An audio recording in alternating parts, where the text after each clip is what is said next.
Alors.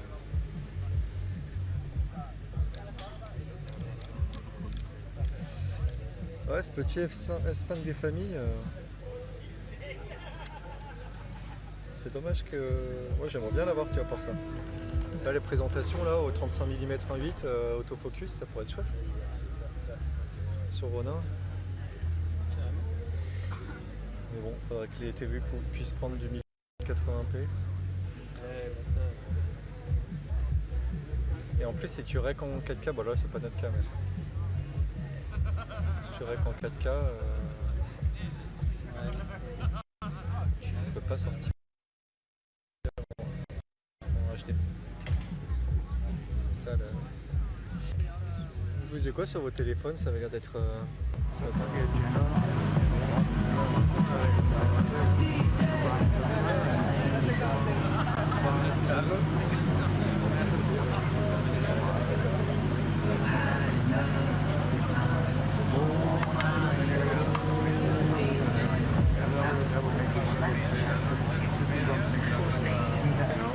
Que realment vingui molta gent.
farà que això ja no sigui mai més així, no? Estarà dividit en dos i serà una cosa per ells i la part d'aquesta la pagarà Mèdia, perquè clar...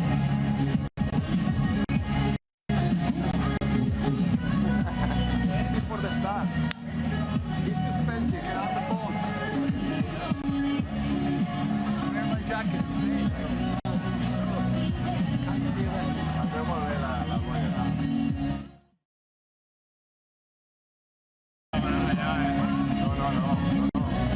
Està per directe.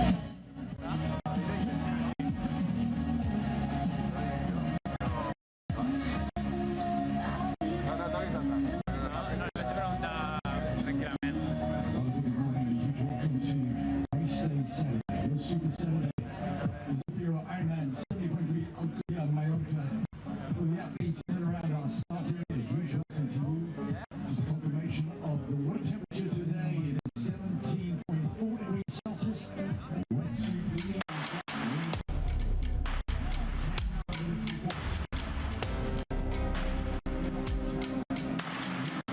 Men, 23 minutes away from the introduction bar.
This copyrighted broadcast of World Triathlon Corporation may not be retransmitted, reproduced, rebroadcast, or otherwise distributed or used in any written consent of World Triathlon Corporation.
Good morning and welcome to the Zafiro IRONMAN 70.3 Alcúdia-Mallorca, located on the beautiful Balearic island of Mallorca in Spain. Mallorca is the 7th largest island in the Mediterranean and is not only a gorgeous vacation destination, it's a cyclist's paradise. And today it becomes the host location for our 4th event in the IRONMAN Pro Series and the first stop on our European tour. While some of today's athletes have started their pursuit of series points, for others, this is our first time getting to see them in action, and what a race it will be. Both our men's and women's fields are bursting at the seams with talent, speed, and the competitive drive to make their mark on the IRONMAN Pro Series, where every second matters. There are 2,500 points up for grabs for today's winners. And it's not just the 27 pro female and 44 pro male athletes we have racing today. We have approximately 3,800 age group athletes registered. For the pros, there's 3 male pro, 3 female pro slots for the VinFast IRONMAN 70.3 World Championships in Towport at the end of the year, 45 age group slots with an extra 15 women for try.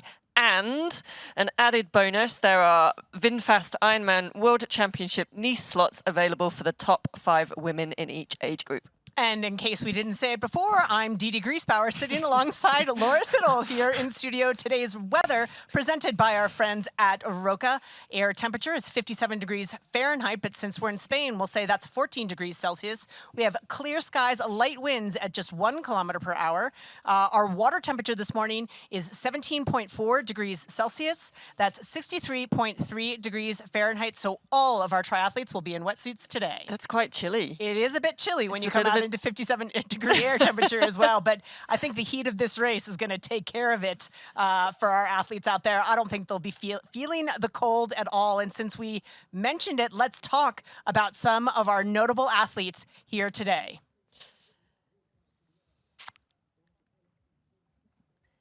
And you can see now up on screen we have our pro male notable athletes. They obviously name, flag, country they're representing, race bib, and the coloured is their bib number. So Jan Stratman, Gustav Eden, it's good to see him returning to racing. Obviously Patrick Langer, multiple world championship Nicholas Mann, Matthias Marriere, Juli Kulen, Brad Weiss from South Africa, Andy Dreitz, who's a 3-times winner here. And on to the women. This is actually a few more of the men as we go further down the list, because this field is absolutely stacked with talent. Christian Hogenhaug, another notable, George Goodwin. And let's take a look at some of our female notables out of the UK. That's Emma Pallant-Brown. She's our defending champion. We've got Laura Philipp out of Germany, Giorgia Prioroni from Italy, Lizzie Rayner from Great Britain, Ruth Astle also from Great Britain, Elisabetta Cordutori from Italy. There is Heini Hartikainen out of Finland, Sarah Svenk from Sweden also making to return to racing after a period of injury. We've got Francesca Reng from Germany and Sif Bendik Madsen going to battle it out for our women today here in Mallorca. So Sid, we've seen a couple of our athletes in action so far in the Pro Series, but this is their first time we're getting eyes on them. What are your expectations for the day, and what do you think we're going to see out there, both in the men and the women? Do you think with these larger fields we're going to see a breakaway? What do you think the action's going to be? Yeah, I mean, it's really interesting, like being the first race in Europe. So we haven't seen a lot of these athletes race, which I think is going to be really exciting. We don't know what form they're in, so it's really hard. I'm going to sit on the fence. It's really hard to predict what people. But so I can't put you on the spot right now and say, give me your podium. Get me through the race. But I'm really excided to see the battle. Give you about 4.5 hours. Yeah, give me about 4.5 hours. I'll get it sorted then. For the women, though, for me, I'm really excited to watch Laura Philipp versus Emma Pallant-Brown. I think those two match up pretty well. And then there's some young up-and-comers as well. Sif Bendik Madsen and Lena Meissner, who's come up from sort of the ITU world. On the men, super excited to see Gustav return. And they're going to be battling it out over the IRONMAN Pro Series, which we can see the broadcast schedule or the race schedule. It runs in parallel or as part of the IRONMAN series of races. But this is the Pro Series that the athletes are racing for points and prizes. Correct. So we've had 3 stops already. There are 20 races in the series across 9 countries, 1,000 eligible professional triathletes. For IRONMAN 70.3 races, athletes will earn 2,500 points. And then from there, points diminish at a rate of 1 point per second deficit to the first place finish time. So in fact, every second matters. And Sid, let's talk a little bit about the year-end bonus pools. Yeah, so not only are the athletes competing for prize money at individual races, they're competing for a bonus prize purse at the end of it. And the winner of the series is going to take away $200,000. It's the same, obviously, for females and males. And you can see that drops down to $10,000 for 10th place. And then from 11th to 50th, it's $5,000 each. So as I said, that's in addition to the prize money at each event. So I think it's a 1.7 million total in the bonus purse at the end of the year. And super unique. It's inclusive of all professional triathletes. This is not an invitational, which I think is why we're seeing some of these massive fields come together at some of these Pro Series races, which is super exciting to see. A lot of new faces coming up against a lot of familiar faces as well. Obviously, some of the newer faces vying maybe for those, higher slots, but still a $5,000 payday at the end of the year is pretty significant for some of these pros. We're going to take a quick break and come back. Don't go away. Lots of action here to come from Mallorca. Introducing the Ironman Pro Series Virtual Edition on Full Gas. Join athletes from across the globe as they conquer bike courses from the Ironman Pro Series. Challenge yourself, travel the world, and earn your exclusive Finisher's Medal. Push your limits and make your mark. Exclusively on Full Gas. Unleash your inner champion. Register now at fullgas.com.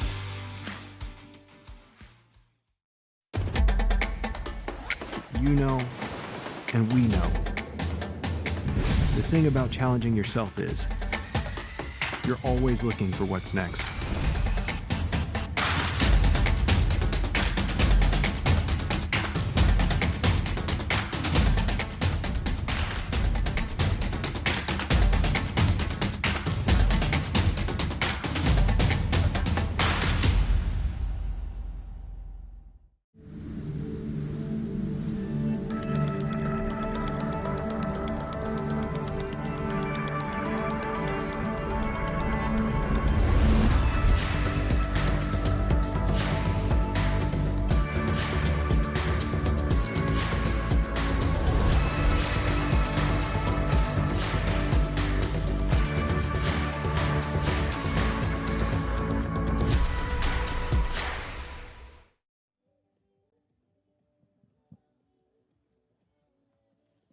And welcome back to the Zafiro IRONMAN 70.3 Alcúdia-Mallorca. We can see athletes getting ready here. We're moments away from our pro start. Of course, our age groupers will have a rolling start after the pros get into the water. But right now, athletes taking care of the final details here on the beach and in the water here in Mallorca. What's normally going through your head at this point, Didi? You've raced more recently than me.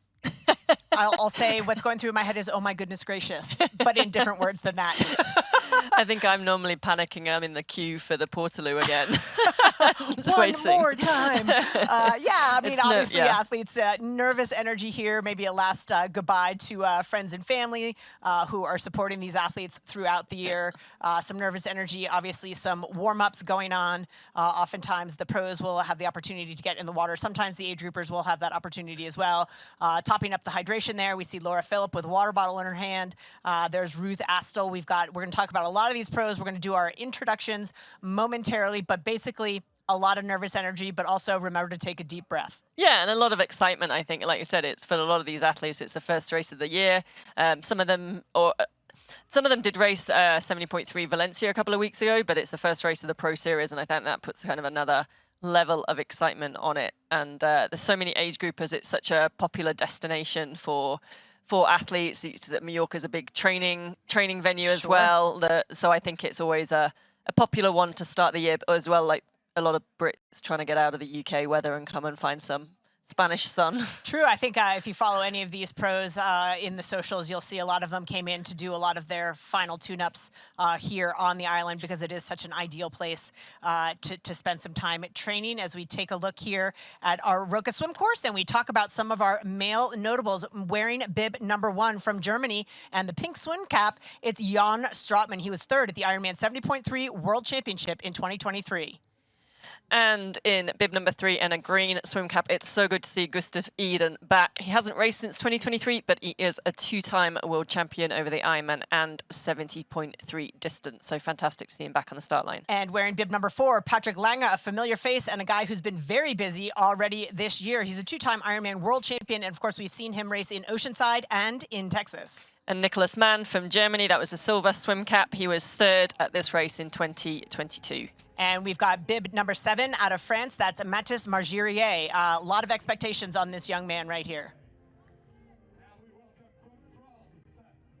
Bib number 8 is Yuri Kulin from the Netherlands. He's in a violet swim cap. I keep wanting to say violent, but violet swim cap. He was 6th at the 70.3 World Championships in 2023.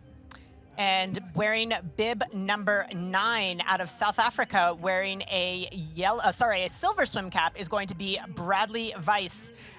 He was 7th at the Ironman 70.3 World Championship. And of course, here is Gregory Barnaby wearing bib number 13. He is wearing a purple swim cap. He was 8th place at the Ironman World Championship in Nice. Yeah, that was actually Yuri Kulin. That was Brad Weiss going down now. We can see in that silver cap. He's from the South African, as you said, 7th at Ironman World Championships in Nice. And I think, yeah, next up, I can hear Paul Kay's voice is Andy Dreitz from Germany, again in a silver swim cap. He is a 3-time champion here at Ironman 70.3 Mallorca, 2014, 15, and 16, and was 2nd in 2017. I think he owns 4 of the fastest bike splits on this course, so watch for him to move through the field there on the bike.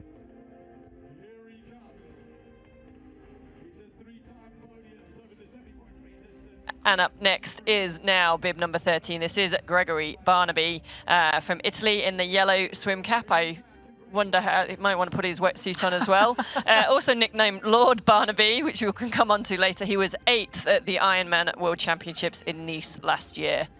And here we have James Teagle. He wears bib number 14 out of the United Kingdom. He'll be wearing a silver swim cap.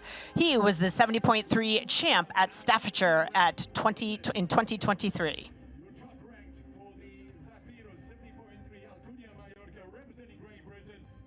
And now let's take a look at our top women wearing bib number 1. That is Emma Pallant-Brown out of the UK. She's the defending champ here, and she's got over 30 half-distance podiums to her credit. And in bib number F2 is Laura Philipp from Germany. She'll be in the orange swim cap. She's the 2016 and 2017 champ here at this race. Next up in our lineup, there's Laura Philipp. There's the smile of Laura Philipp, the familiar smile. Always super excited. Yeah, very cheerful athlete out there. Even when things aren't going her way, she manages a smile. And next up, we should have bib number 4. That's Giorgia Prioroni out of Italy. She will be wearing a yellow swim cap. Doesn't have that on quite yet, but she was the 2023 Ironman 70.3 main champion. So another woman who has stood atop the podium. And Lizzie Rayner from the UK in that silver swim cap. She was 6th just a couple of weeks ago at 70.3 Valencia. Next up, we should have bib number 7. That's Ruth Astle. She'll be wearing a pink swim cap. She's a 3-time Ironman champion. Oh, she is out of the competition. She just dropped out of the competition, we're told. So that pink swim cap is, I'm not sure who that was. I'll be honest with you. But next up, we are Elisabetta Corridore from Italy in the silver swim cap. She had 2 70.3 podiums in 2023. Bib F8. And the next up is going to be out of Finland. That's Heini Hartikainen. She'll be wearing silver swim cap. She's a 2-time Ironman podium finisher in 2023, both at Wales and Ironman Switzerland. And bib F10 is Sarah Svanks from Sweden. She's again in a violet swim cap. She was 2nd at the World Triathlon Long Course Championships in 2023. She's had some injuries, so it's great to see her back racing. And then next up should be bib number 11 will be Francesca Ring out of Germany. She will be wearing a silver swim cap. She was 3rd at Ironman 70.3 Zell-am-See in 2023, so she knows how to tackle a tough bike course. And then F12 is Sif Bendix Madsen from Denmark. She'll be in the yellow swim cap. She was third at 70.3 Swansea, and she is a sister to the BMC team athlete Thor Bendix Madsen. So keeping it in the family. Lots of sporting families here today. Lots of super talented athletes here, both on the men's and women's side, taking to this course today in pursuit of certainly some points in the series, definitely some prize money on the line, and a good test of early season fitness.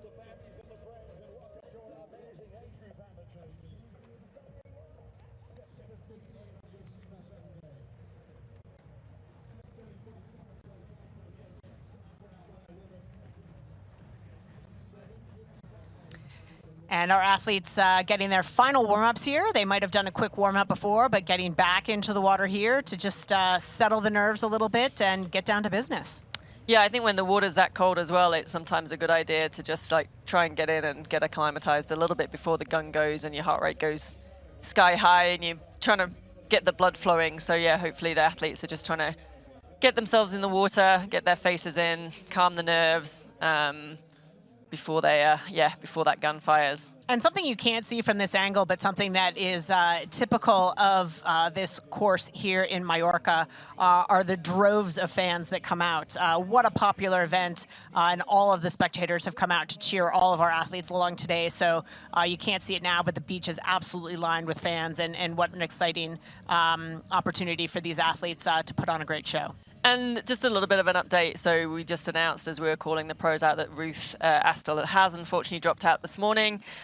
She's not racing anymore. She was questionable. She's been suffering with a calf injury, but I think actually she was actually up and ill during the night and not feeling 100% this morning. And with more of the season ahead, it wasn't, in her mind, it wasn't worth risking it today. So yeah, we wish Ruth the best, that she gets better soon.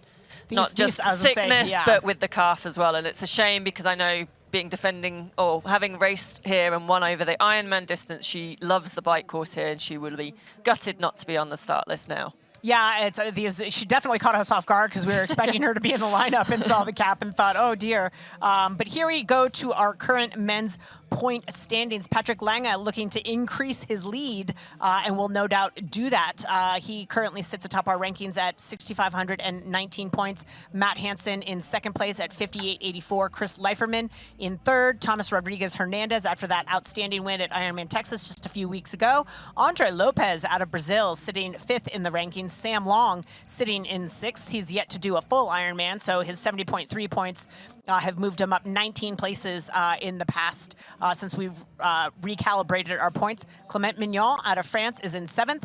Matthew Marquardt, after a great performance at Texas as well, moves into eighth place. Robert Callen in ninth place, and Paul Schuster from Germany sits in 10th place, currently in our men's rankings.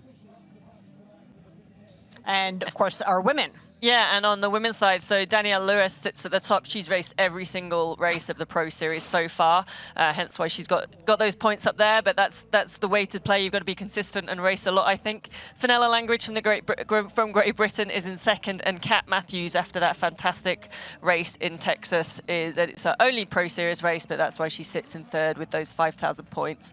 Kylie Simpson moved up. She raced backed up Texas with St. George, and Penny Slater is in fifth with a great race in Texas as well. Lottie Wilms, that was the podium in Texas. Hannah Berry, Alice Alberts, Paula Findlay. She moved up 10 spots after her first in St. George to go with her third in Oceanside. And Maya Stage Nilsson rounds out the top 10 of the Pro Series with 3,928 points. And I think one of the exciting things that we're going to see how much these all change. We're going to take a look now. Here we are at Alcúdia-Mallorca for the start of the 70.3 Zafiro 70.3 as we take a look at our Roca swim course, which is one loop within the Bay of Alcúdia. It's well protected from the high seas. Our water temperature, as we said, 17.4 degrees Celsius, 63 degrees Fahrenheit. And then they will take on a one-lap 90K bike course with 800 meters of elevation. It starts in the Bay of Alcúdia. It has Mediterranean views. It's got serpentine cycling roads, some climbing, some technical switchback descents through the Sierra Tramontana and passing through back all the way, looping back to T2 where they will start the run. And of course, that will bring us back to T2 and the run. And Sid, this run course, it is 3 loops for 21.1 kilometers. That's 13.1 miles. It is flat, it is fast, and it's all along the Bay of Alcúdia. The finish line is located on the beach, just 50 meters from where we sit here at the swim start. And I can tell you every meter of that course will be packed with screaming fans. Again, it's flat, it's fast, and I think we're going to see some outstanding run splits out there today. That's right. And if you want to check up on how those pros are doing in the race series, go to proseries.ironman.com, and that's going to give you more information about the pro series, where all the athletes are getting their points, all the races. As we said, this is the 4th race in the series, but the first of the European and races. Of course, to follow along today, you can download the Ironman app and get the tracker going and follow your favorite athletes, as well as our leaders, both in the men's, in the pro field, as well as all the age groupers. We're going to take a quick break before our athletes get underway. Don't go away. We're coming back to you. Your new vehicle, Mr. Lawrence. The VinFast VF8. All the latest tech? Precisely. Whoa! Cut. Great delivery, Joey. I've had a lot of practice saying that word. It's pretty cool, huh? The VinFast? Yeah. It's got action. 402 horsepower. All-wheel drive. Over-air updates and a 10-year unlimited miles battery warranty. Yes, but 15-inch okay. infotainment screen. Cut! None of those lines are in the script, Joey. I just think people are really going to want to know those things. That's what the website's for, Joey. Open up the sky, 'cause I'm coming up to you. So send down your wings and let them bring me to you. You know I'm standing at the station, ready to go. Oh, big old aeroplane, I'm trusting your soul. Get on up, big bear. Here's Elizabeth in the middle of the perfect workout for her.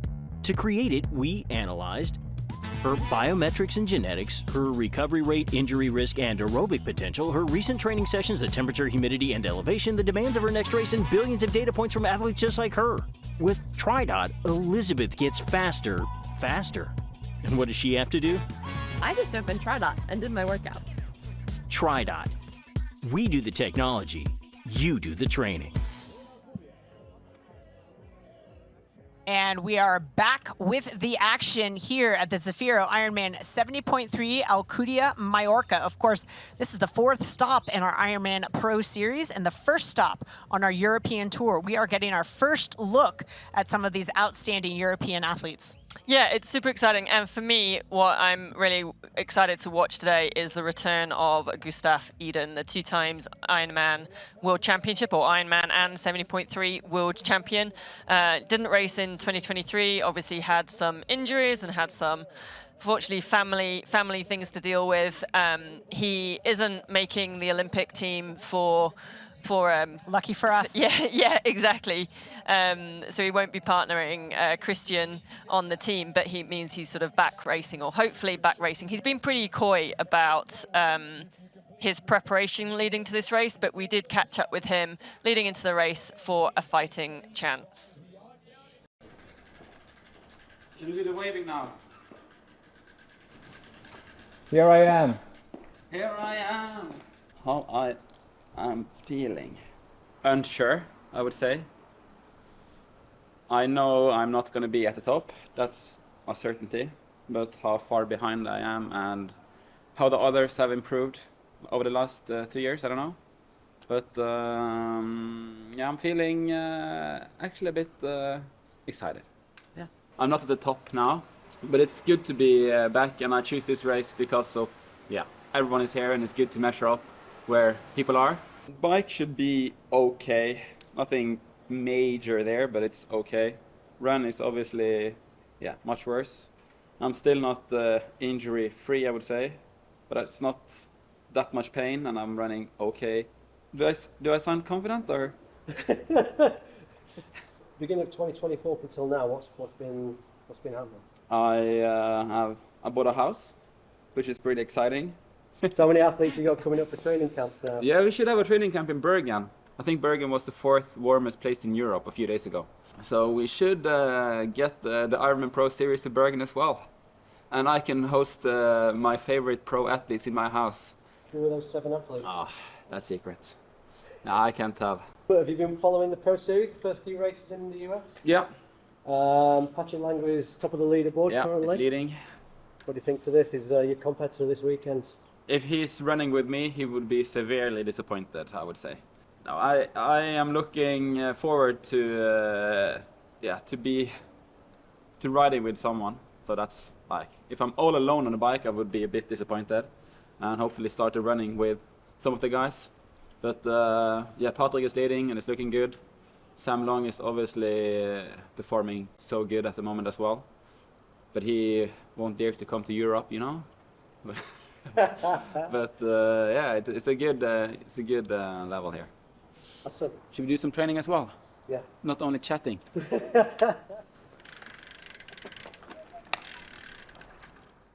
Well, it's great to see him back. Certainly didn't seem overconfident in that, but hopefully he can find a spot of gratitude as our men are getting ready to get underway here at the Zafiro Ironman 70.3 Alcúdia-Mallorca. Again, 2,500 points up for grabs for the Pro Series, minus 1 point per second back. So again, every second matters as our pro men getting ready to get underway. And there was, what, 44 pro men starting to get today, and then after the pro men, it'll be a 5-minute gap back to the professional females. 27 of them, or 26 now, with the late withdrawal, unfortunately, this morning of Ruth Astle, which is a shame. We're seeing some of their faces: Patrick Langer, Jan Stratman, that's Yuri Kulan, there in the purple cap. Yep, I was gonna say we've got Fabian Musin in an orange cap, Johan Vogel in a green cap, Bryce Harquat in a violet cap, Jan Stratman wearing pearly pink, Mattis Margerier in yellow, Patrick Langer in orange, Gustav Eden in green, Yuri Kulan in violet, and Christian Hogenhag wearing pearly pink, Gregory Barnaby wearing a yellow cap.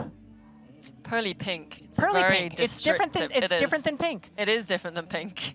So yeah, we have different shades of pink. You can see again, the pearly pink there. Nervously awaiting. They look like they're about to get underway, but we're going to go to a quick break and catch the start of the race after this break. So don't go away. We're coming right back to you. This is an epic, action-packed, adventure-filled story of Athletic Brewing's revolutionary non-alcoholic beer and the founders behind it. I'm Bill. And I'm John. You see, this is no ordinary non-alcoholic beer. These are great-tasting brews that are fit for all times. And they all started with a crazy idea. Why can't there just be an amazing non-alcoholic beer that wouldn't affect me the next day? And one that actually tasted great? Oh, wow. That's a great idea. And there you have it. Just two totally delusional people. The feed has everything you need to fuel your workout. Hydration, bars, gels, chews, high-performance supplements. We even have breakfast shakes. Ready for your ride? Totally. Let's go. Gels every 20 minutes. Just started training or plan to be a world champion? We've got you. Thanks, Dude Coach. Don't forget to hydrate. We'll help you pick your fuel for your run, ride, or triathlon. Shop today to get a free water bottle printed with your name. Visit thefeed.com. Fuel your workout.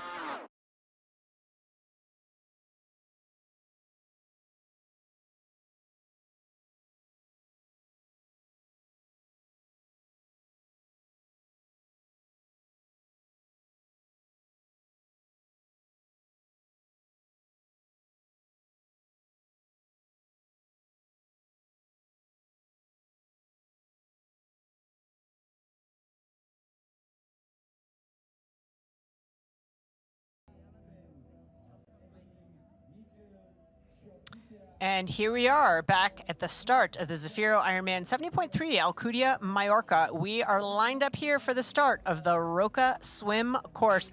Our pros have been lined up there for quite a while. I think there's probably a little bit of anxiousness when you're geared up to go, and then all of a sudden there's not necessarily a delay. I think they just got them lined up a little bit early. So how do you handle that? Yeah, I think they've decided. I think we've got about just under 5 minutes to go now. It's just about staying calm, isn't it? Everyone's in the same boat. There's nothing you can do about it. I would be, you're trying to keep warm. If they've been in the water as well, they're probably outside now. It's probably a little bit cold. So trying to keep a bit warm, but also not expend too much energy bouncing up and down, I think I'd probably walk back and find a little bit of a corner and sit back down for a few more minutes maybe. But I think they're also vying for that front line as well. They don't want to lose their spot. They've all established positions in the lineup, and they certainly don't want to give that up. Their toes are dug into the sand And already. I will say, at least they're in wetsuits, so they are keeping a bit warm. That will definitely help keep them warm. And the sun is starting to come up, and it is going to warm up today. But we were commenting, they were lined up before we went to the break. I'm like, are we going to miss the start? Yeah. But again, it's just a dealing, something you've got to deal with in the racing. Take a few more deep breaths, calm the nerves, maybe make a joke with the guy standing next to you. Hopefully it's someone you like. And what do you think? Like, I'm excited because I think what we're getting to see this year, and partly because of the Ironman Pro Series, and partly I feel with it being Olympic year as well, a lot of those short course athletes that maybe didn't make selection for their team or weren't in chance have moved up to this 70.3 distance, combined with the fact that the Ironman Pro Series is putting on such a great series of races with the prize money and the points, that I think we're getting a lot of new names into the sport that are super fast swimmers. Sure. And are sort of changing the dynamic of the race from that element. Well, that was going to be my next question. With these larger fields, how is that changing the dynamic of the race? As I would think logically, if you're not as strong a swimmer, you've got a better chance of making that lead pack, because by sheer numbers, there's just more bodies between you and the leader to help keep you in touch with that lead pack. Do you agree? Yeah, I think so. I think it means that you might get like a long line of the field strung out. You might not get as many packs breaking away in the swim. At the same time, though, we have got this sort of injection of youth and pace, I think, from a swimming side. And I think the way the racing is going, it is full gas from the gun. So people are taking it out so hard in the swim that if you just miss a beat, miss concentration, slight second where you're not watching the feet in front of you, you haven't looked up and sighted, and you just missed that gap is created. Yep. And I think we heard a lot of that in the wake of Ironman Texas and also Oceanside, certainly, St. George, with these larger fields, that you would think there would be sort of larger packs, but there is a bit more chaos involved. But the exciting thing is that just the Pro Series alone has changed the dynamic of racing with nothing more than putting some extra money on the line. That's it. And saying, hey, it's open to everyone, come and join us. And I think also like the dynamic of the racing with the short course athletes moving up, their courses are normally quite compact. So there's normally a lot of bustle and hassle around the swim boys as they're turning, whereas the longer distance racing, we're normally like, we've got the whole ocean to play, and we've got the whole lake. It's a lot more pleasant. Why are you so close to me? It's a big ocean. Yeah, so I think that brings in a different level of, maybe it's anxiety for those weaker swimmers, or there's that panic that, it's going to start a lot faster. I've got to be on the ball to make sure I'm on those feet, but also there's arms around the place. And it's certainly going to change how the athletes should approach their swim training. Yeah. Let's take it down for the start.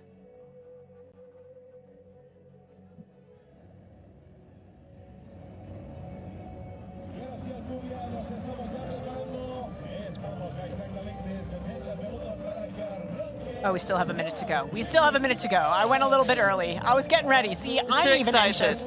I'm even anxious. These guys have been lined up for so long. Yeah, I think they'll be ready. At this point, you just want the gun to fire. It's those last few seconds of nervous energy, making sure they're getting behind the line. Some of the people that this swim is key for. Gustav Eden, typically not a front pack swimmer. Patrick Lange also going to be looking to mitigate the deficit here in the swim. Yeah, totally. I think they'll want to try and use the bodies of the field to make sure they get it. They have some feet to follow, and they're not too far behind. I bet Patrick Lange had a fantastic swim in his last two races. Yep. I think Yuri Kulin as well will be looking to make sure he's in that front pack. He'll certainly be wanting to prove a point today after the stellar start to the season he's had. And a false start. Do we get DQs? Well, that will jump the nerves a little bit when you're across the line before the horn, but I think he got himself, that was a yellow cap, so that was either Gregory Barnaby or Mathis Margirier in the yellow cap with that false start, but he caught himself and got himself back, and we are underway. I think he had time to come back. I'm not sure it's like as brutal as swimming and track and field where it's a DQ. We already see one athlete was a little bit slower running into the water, but that's a huge pack of male swimmers setting out from the bay of Alcúdia. Again, when we look at some of our skittle caps, as we like to call them, we've got Jan Stratman in the pearly pink, Gustav Eden wearing green, Patrick Langa in an orange cap, Mathis Margirier in yellow, Yuri Kurlin in a purple cap, violet, I think we're calling it, Gregory Barnaby in a yellow cap, Christian Hogenhag also in a pearly pink cap, Fabian Musin wearing a black cap, and Johan Vogel in a green cap with Bryce Harquat. And again, these are some names we haven't heard of, but these are some of our short course athletes that are coming up that have a lot of great swim speed, and we want to keep an eye on them because they're probably lesser known, certainly to us and maybe to some of you watching at home. Yeah, and I think have an opportunity to change the dynamic of the race. I'm struggling with you've called it Skittles now, and I'm now feeling hungry with that in my head. I also want to call They could be M&Ms, they could be whatever color-coded candy you like. Well, yeah, exactly, whatever candy. I also keep wanting to call it Violent, not Violet. So we might have to go for purple, but we can already see there was a green cap. I would imagine that is Johannes Vogel up there. I wouldn't expect Gustav Eden to be sitting that second Although position. if it is. However, it could be. Right. And hopefully we'll get a little bit more eyes on and word from the boats and the trackers. But you can kind of see now from that great aerial view, sort of almost 4 lines of swimmers forming. I think two of them will come together as we get down, and that's a purple cap in the lead there. I believe that's Yuri Kurlin, but I'm not 100% sure. I think that might be Bryce, because I think Yuri's in a De Boer wetsuit with the paddle, the sleeves, and I think then maybe that's Jonas on his feet, and then we get to the silver cap. But you can see 2 yellow caps, so I'm assuming that's Matthias and Gregory on the other side leading that other train of athletes. And again, we've got the 2 columns. Again, the athletes lined up there along the beach. My guess is that obviously these packs will converge as they head towards that first buoy. And it's given the nature of this Roka swim course, it's quite a long stretch to that first buoy. They go out for quite a bit and make 2 right-hand turns before heading back to shore. So they've got a lot of time to sort themselves out before getting almost halfway through the Roka swim course before they get to that first buoy. Yeah, which often means that we're not going to get the pack splitting up as much because it's a straight shot for the first, half of the swim, whereas if they were doing a shorter distance and then a turn, I think you'd see more of those groups split up. And you saw just as we head back to the women's start, but you saw those groups coming together on the male side. Now, as we take it back to the beach and get ready for the women to take to this Roka swim course, what are your expectations for some of our swimmers here in the women's race? Yeah, I think Lena Meissner, I should say. I think she's going to be one of our key swimmers we're going to see. I think for me, it's going to be Laura Philipp and Emma Pallant-Brown. Again, reduce that deficit to the front. They're very strong on the bike and the run, but I think we're going to these younger up-and-coming, again, ITU that are moving over to the long distance. Sif Mattsson as well. Sif Bendix Mattsson is one of my favorites. Yeah, she's been super swim and bike. If there's a deficit to the young Danish athlete, it's going to be her run, but I think we will see her absolutely factor in this Roka swim course, and then again once we get to the full gas bike. But I think that's the interesting thing, because we say that her run is maybe not as strong as the swim and the bike, but that was last year. And this is the exciting thing. It's the first race for a lot of these Europeans. We haven't seen them race. Sure, and for a young developing athlete, it could be anything. But we're about to get underway here with our women's race. We're about 30 seconds from the start. Again, if you are just tuning in, we had a late withdrawal of Ruth Astle. So if you're a Ruth Astle fan looking for Ruth, she will not be amongst your starters today. But we still have a star-studded field with the likes of Emma Pallant-Brown, Laura Philipp, Giorgia Prioroni, and others. So a great women's field about to get underway here. You are now in the hands of the starter.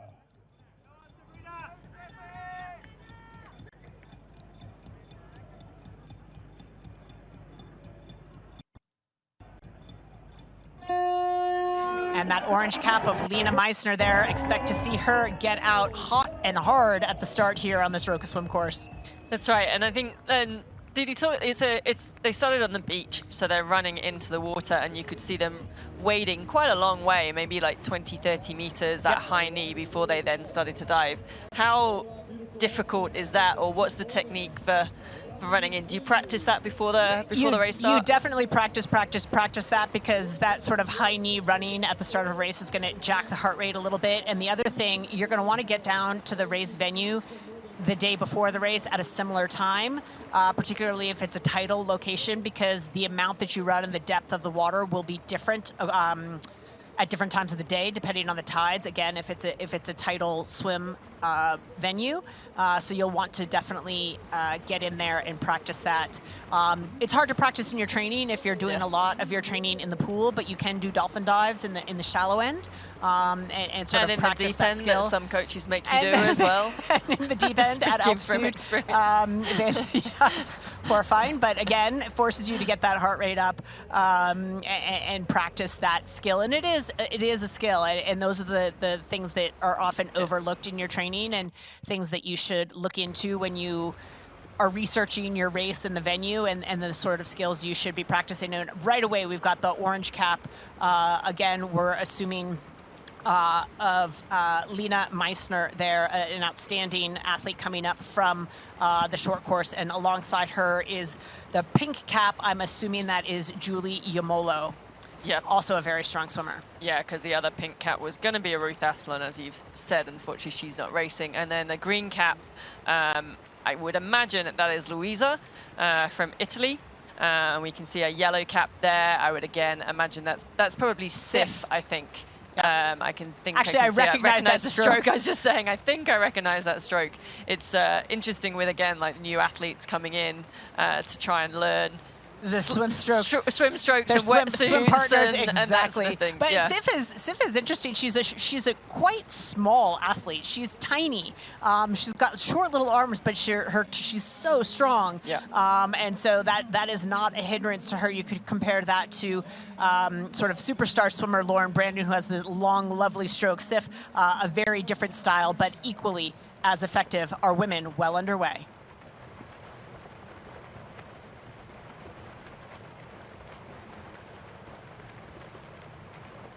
And back to our men, I believe, here.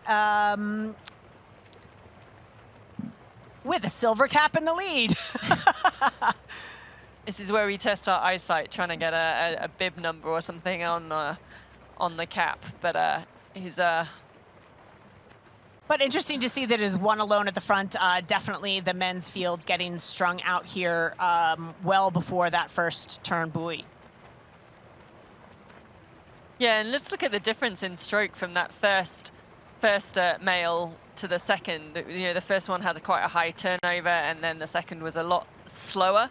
And that's in third place there is a purple swim cap. We think that's Bryce, followed by the green cap. I'm guessing again that's Johannes Vogel from Germany.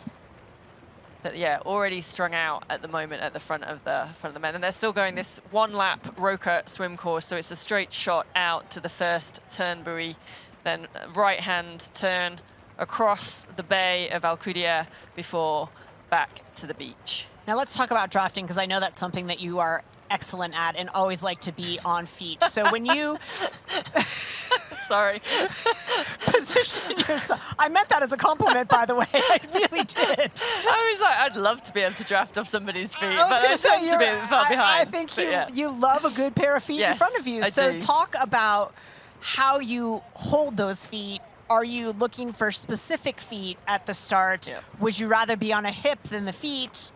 Yeah. Talk about your strategy. Yeah, I mean, I think I really did mean that as a compliment. No, it's fine. It's all right. We know each other well enough that we can take the mickey out of each other, and I'll get her back later, I'm sure. Yeah, so when you're lining up for the start of the race, you probably want to find or eyeball out somebody who's probably a slightly faster swimmer than you, but you don't want to necessarily line up with So for me, there's no point me sort of next to Lauren and Brandon because she's going to lose. I'm going to lose her in the first 10 meters if I last that long. So looking for someone who's a little bit stronger.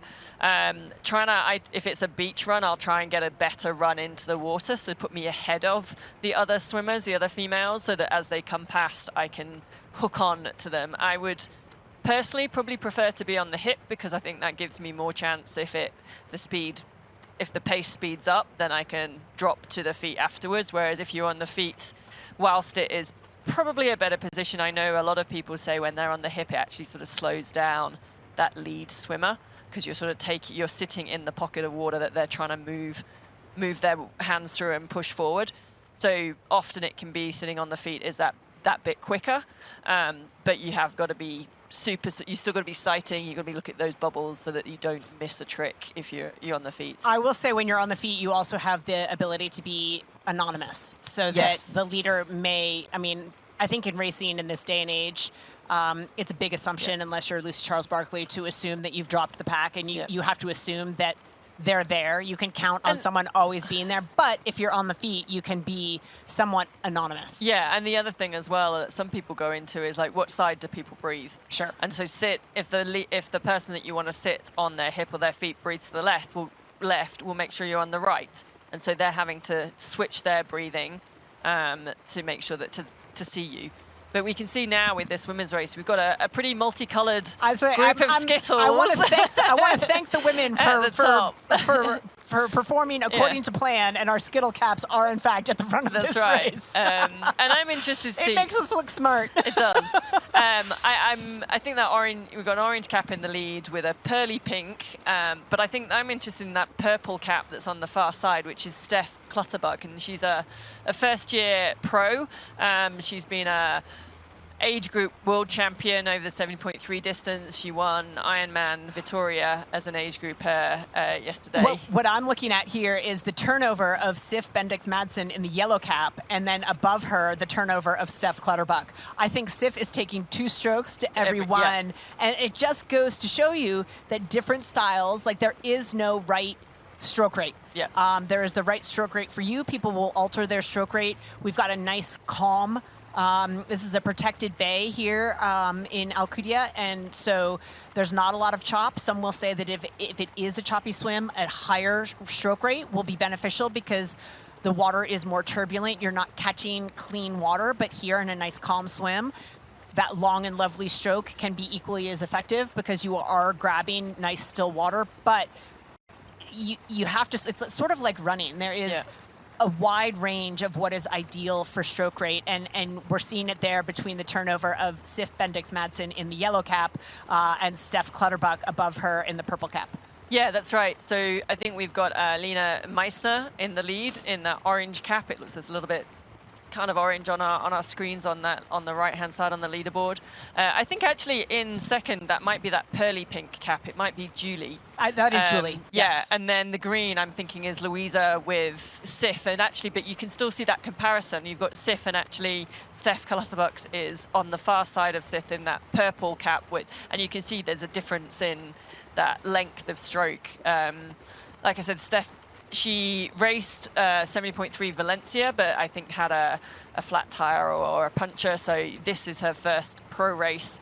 I've heard she's a very good swim biker, so yeah, it's going to be interesting to see again new pros coming, or age group has turned pro new into the race. But that's a pretty packed group. They're all, you've got the front 2 leading the way, and then the 3 sat behind, and they've decided to swim in that group on hip rather than stretching out and being on the feet. Yeah, and I think actually of that group, Sif Bendix-Madsen right in the middle. She's flanked on either side and has 2 athletes in front of her. So I think she's, effectively on water skis right now. She's getting pulled along really, really nicely, which is whether or not she put herself there or is there oftentimes by chance as the swim shakes out. She's in a great spot doing less work than the women certainly in front of her. Yeah, and very different dynamic to the men's field that we now see, which is sort of 3 of them strung out in the lead, or 4 as we're getting the the camera panning back, we saw that pack of women very sort of clumped up, sitting, as you said, prime spot in the middle, whereas the men have really stretched out the pace. And yeah, a different dynamic. It'd be interesting to see if that front four have got away.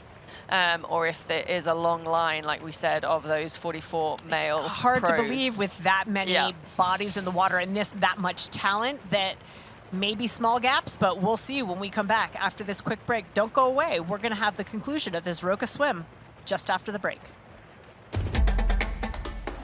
You know, and we know.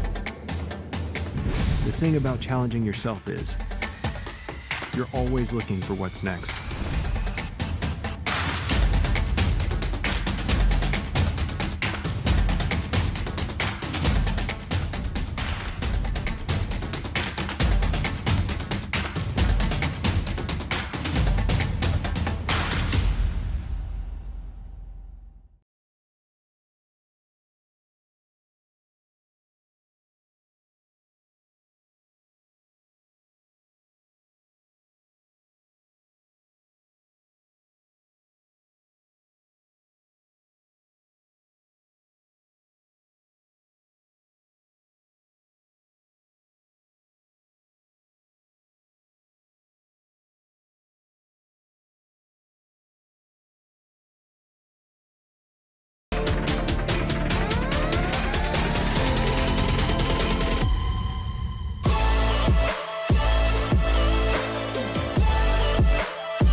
Zafiro Ironman 70.3 Alcúdia-Mallorca is brought to you by VinFast.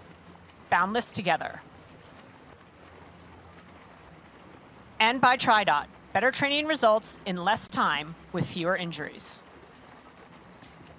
And we are back on the women's lead pack. So we're about 11 minutes, or just coming up to 12 minutes into the female race, 17 minutes into the male race. They started obviously 5 minutes before the females. And we're seeing Lena Meissner at the front with Julie Yemelo in second, or just on her hip, followed by a trio of Louisa from Italy and Sif Bendix-Madsen and Steph Clutterbucks from the UK. They're in the purple or the violet, I've said it now, it's in my head, violet cap. You've actually said it twice. I've said it, it's now fixed in my head. And Purple. Sif in the purple and Sif in the yellow. We have a sixth athlete in there in the silver do. cap. We're not entirely sure who that is, but it is a breakaway group of 6 women off the front here at the halfway point of the Roka swim course. Yeah, and thankfully the women are doing their job, and we managed to identify some of those key swimmers and put coloured caps on them. Unfortunately, the men, we didn't quite get it right, so we're trying to find out who is leading the men's race for everybody. I'm sure there'll be some eager eyes watching the screen that can recognise swim strokes, but yeah, I think, oh look, there's been a bit of a change up. So Steph Clutterbucks was on the far side, and she's come across to the near side of the camera. Yeah, but those three sitting quite pretty behind the lead two, who just taking it well. And I'm being overly dramatic here, but it does seem that these lead two are trying to break that elastic. Maybe if they took a look over the shoulder at that first turn buoy, saw the group behind them, maybe trying to turn the screws a little bit and get some separation as they head back to shore. As we take a look at our men, and you can see the difference, how strung out they are. Hard to count the bodies there, but it looks like 6 to 7 athletes in the lead with a bigger clump after a slight gap after that as the men head back towards shore. Yeah, that was a really great aerial view of seeing the difference in the dynamics of the race that we said, like that you've got that front group of women all very clumped together. I do think those 2 lead women are trying to get away. They definitely were trying to, and then look now, that aerial view, a huge line of men strung out. 1, 2, 3, 4, I'm gonna say it's 4 to 5 men with a small gap, a solo swimmer, and then a larger pack in pursuit. Of 10, yeah. It's super hard to see like on the splash which is arms and which is legs and count how With the sun glare. count how many people there are. But it's what a beautiful morning down in the bay of Alcúdia in Mallorca. I'm sure many of the British and European fans watching this will they'll probably be waiting to see the people, for the holidaymakers, the tourists falling out of the nightclubs at this time in the morning and being a bit freaked out by a triathlon race going on. We will certainly get a sense of what the pace is. Course best swim times here at the 70.3 Mallorca. The fastest swim time ever across this course was back in 2014 with a time of 21:25. We may well best that today. The conditions seem pretty ideal for it, and we've got some pretty crackerjack swimmers out there. We have, and super excited. I think especially that front group of women could really push the pace on the women's side of things, and then the men, obviously, there's a look. I think it's a group of 4. Actually, I'm going to count 4 in that front lead group. With that one solo swimmer, just off the back, frustrated that he's probably lost. So difficult to be he's that so close, but not quite there. When the level is this high, it's really hard to close that down. Absolutely. Yeah, but if you can, I think it's quite a long transition from the swim. It is from the swim exit to T1. So opportunity to make up a little bit of ground there. I know that was Emma Pallant-Brown's tactical, hoping that she was going to close down a couple of seconds, getting out of the water and running through to her bike to start that in T1. Well, it's getting close here for our men's exit from this Roca swim course, as you're able to start seeing the shallower waters, men within about, I don't know, 150 meters of the end of this Roca swim. At this stage, Sid, are you putting in a surge? Are you trying to back off? Are you? I'm just holding on for dear life at the back. If I'm not almost on my done, own. Almost done. Almost done. I'm probably on my own going, oh my gosh, let's just try and damage limitation on the back. No, I think at this point you're half in that space of like, okay, I'm getting onto the bike. So trying to shake the legs out a little bit because you're going to go from horizontal to then suddenly standing up. The blood flow is going to suddenly shoot down. And here we see that dolphin diving we talked about as a tactic, often faster than swimming, will jack the heart rate a little bit. So it's something you want to practice as they high knee and skip out of the water. And we head to our Ironman tracker to see who is amongst our lead men here. Got to get them up across the timing mat as the wetsuits come down, and they are in pursuit of T1.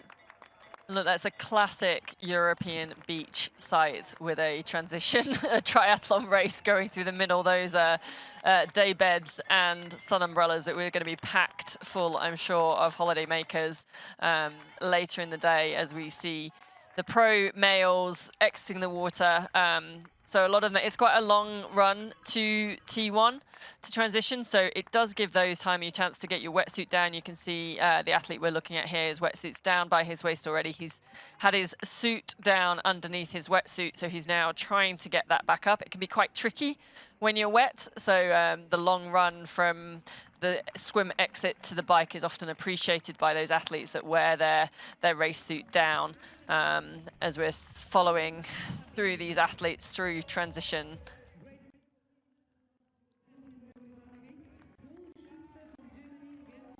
Straight to the bike. And another thing that we talk about, a good idea for some of you beginners to sort of walk the transition area on race morning to identify some landmarks around your bike. Exactly. Yep. It looks awfully different when you're doing it, particularly at speed. Yep. And when you're when your head's not quite, fully with it. That's I do recognize that. That is Andreas Dreitz exiting the water. So it's good to see Andreas back racing. He's a 3-time Ironman 70.3 Mallorca champion. I think that might be Jan Stratman. I think that might be Jan Stratman, but I'm not sure. We're just trying to get a little bit better visual on as the athletes. They pick up their bike bag, and as you saw, it was a super long run. That transition is a long, thin transition. So yeah, it's definitely Oh, watch it. It's a little slippery. Yeah, it was very well played out, though. I think it might have, now looks like it was intended. As we see, that's Yuri Kulin there in the purple cap, just coming in to get his bag. And obviously here, there's Mathis Margirier. You see, here the large group is coming. So a lot of those guys closed down during that long run into transition.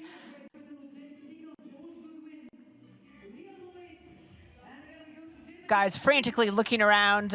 Will be wearing bibs on the bike, which is helpful for us commentators up in the booth to get eyes on who's who. But athletes making their way. It's a larger group than I thought. There's Jan Stratman. Yeah, I think that first guy out was Mattia from Italy, male 55 number. So he's currently out onto the full gas bike course. First, I always love watching this bit to see which pros are going to do a flying mount and which are getting on, stopping and getting on and having to get momentum back up and running. As we look forward to the full gas bike course and talk about some of our superstar cyclists and some of the guys we'll expect to move up.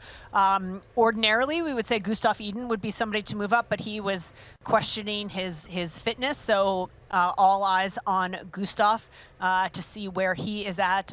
Mathis Margirier, certainly the cream of the crop when it comes to riding as well. And Yuri Kulin, I expect to be making some pretty aggressive moves on the bike. Yeah, I actually think this bike course might suit Patrick Lange as well. As a relatively more slight. Yeah, with that climb, obviously he did very well at Ironman World Champs in Nice last year. So I think the course in some ways is quite similar, maybe even a bit more technical and from that. Here we have our tracker updating after T1, and it is Mattia Circarelli who is in first place, Jan Stratman, Yannick Schofer, Jonas Vogel, Christoph de Keyser, Gregory Barnaby, Mathis Margirier in 7th, Paul Schuster in 8th, Bryce Harquat in 9th, and Yuri Kulin in 10th place. Those are your top 10 men out of transition onto the bike course. Yeah, and they're all pretty close together. We just then got a Patrick Lange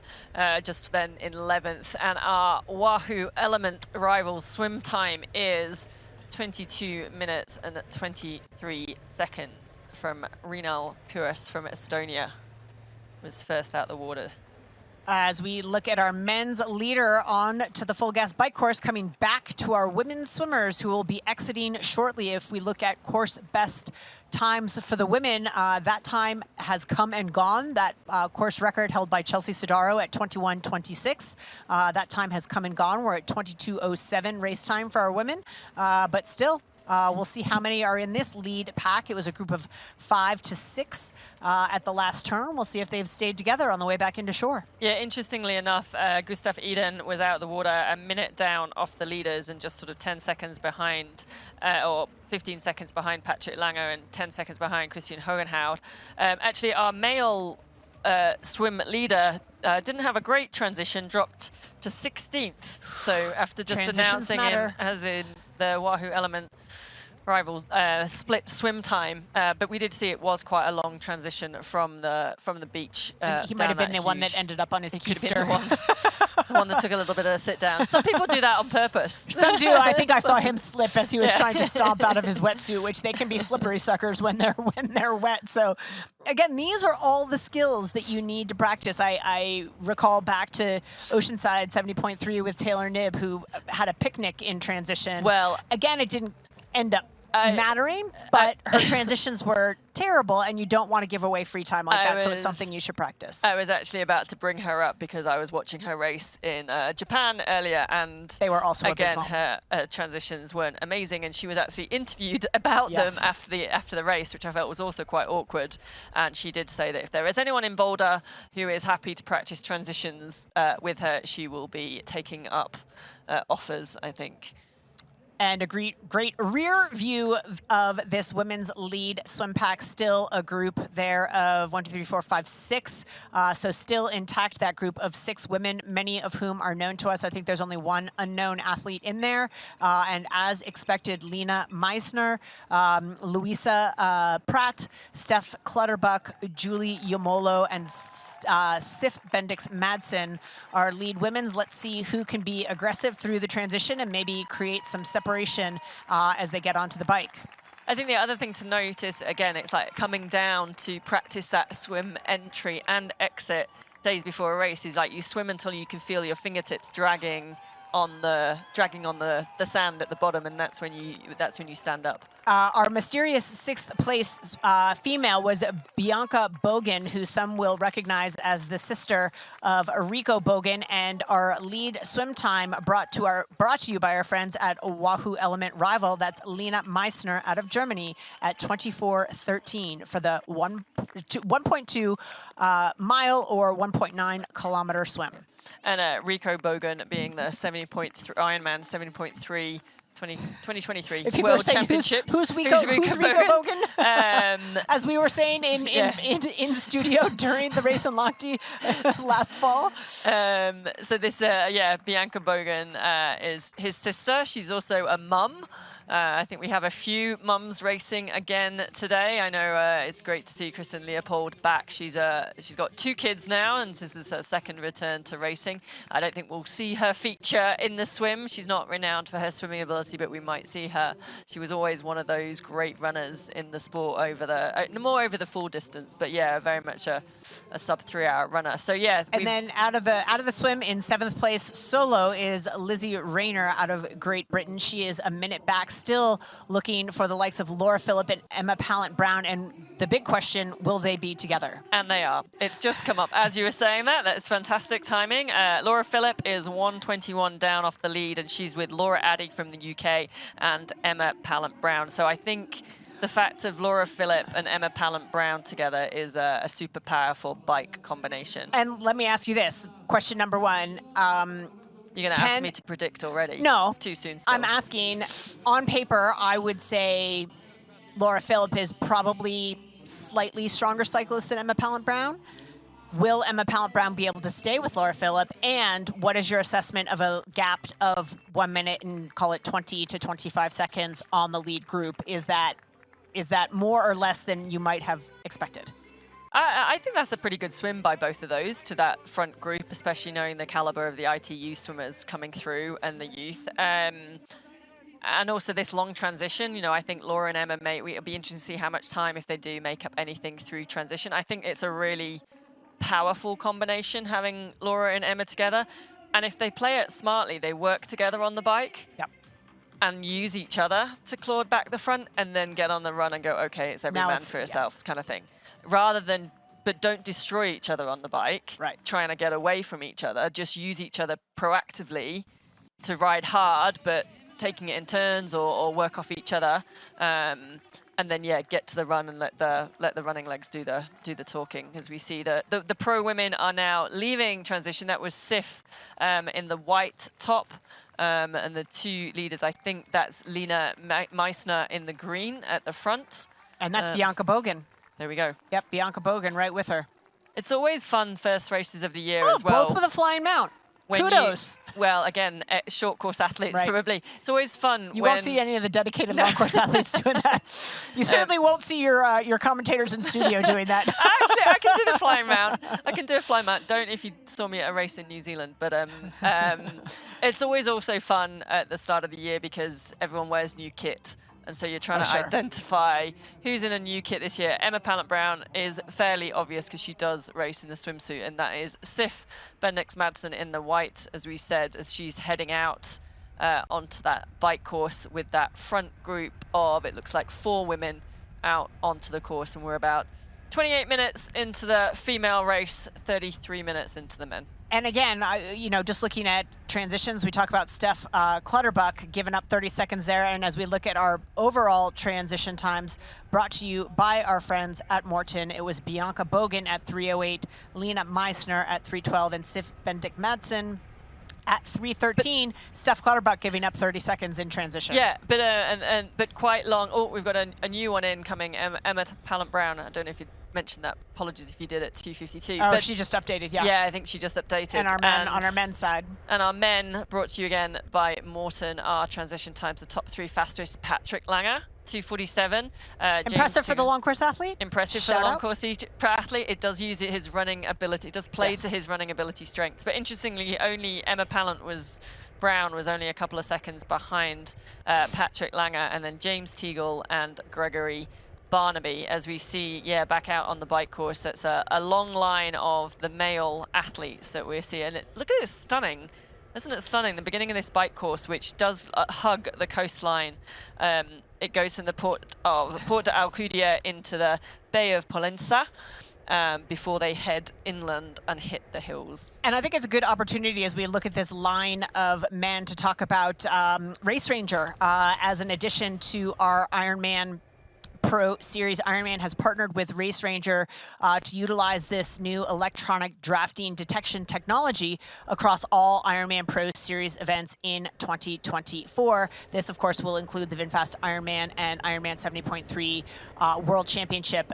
It's a device, if you don't know, that is attached both to the rear and front fork of each athlete's bike, and it allows them to really self-police themselves. It's a color-coded system where it will flash red if you are within the 12-meter draft zone, and it gives you an idea when the athletes are lined up like this. Is there a slot? Is there not a slot? It also allows for the refs to monitor a larger number of athletes, but primarily it's a self-policing device for the pros themselves. Yeah, that's it. So penalty is still going to be given by a ref on course to the athletes when they are there assessing the race dynamics. But for the athletes, it gives them an idea of knowing what that 12-meter looks like. So yeah, if it's flashing red, it means that the athlete is within that 12-meter draft zone and they have to make a pass. And I'll come back and explain the rest of the Race Ranger details right after this break. For 12 years, for 4,383 sunrises, across millions of mornings, we've been working to make one thing better. This, AG1 is foundational nutrition, a science-driven formulation to support whole body, brain, and gut health with just one of these, or one of these, once a day. Welcome to foundational nutrition. Welcome to AG1. Start at drinkag1.com.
Zafiro Ironman 70.3 Alcúdia-Mallorca is brought to you by Full Gas.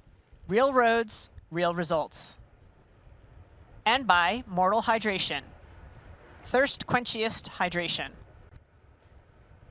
And we are back with the male race at Ironman 70.3 Mallorca. And I'm just going to go back and we were talking about Race Ranger before the break. Now, it's a little bit difficult because this first part of the bike course, as you can see, lots of roundabouts and lots of turns. And so, especially with a big pack, so that the athletes are just trying to settle out and get that 12-meter drafting space.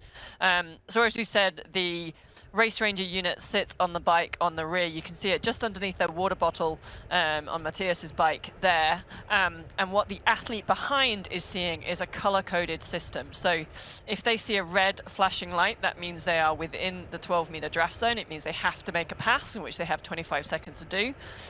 If it's a solid blue light, it means the athlete is between 12 and 14 meters of the rider ahead of them.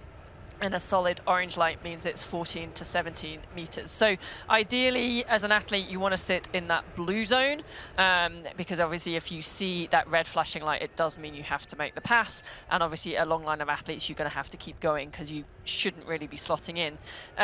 The other interesting thing that Race Ranger is doing, and I said that the penalties will be given by the technical officials on the motorbikes on the course. They need to assess the dynamics of the race.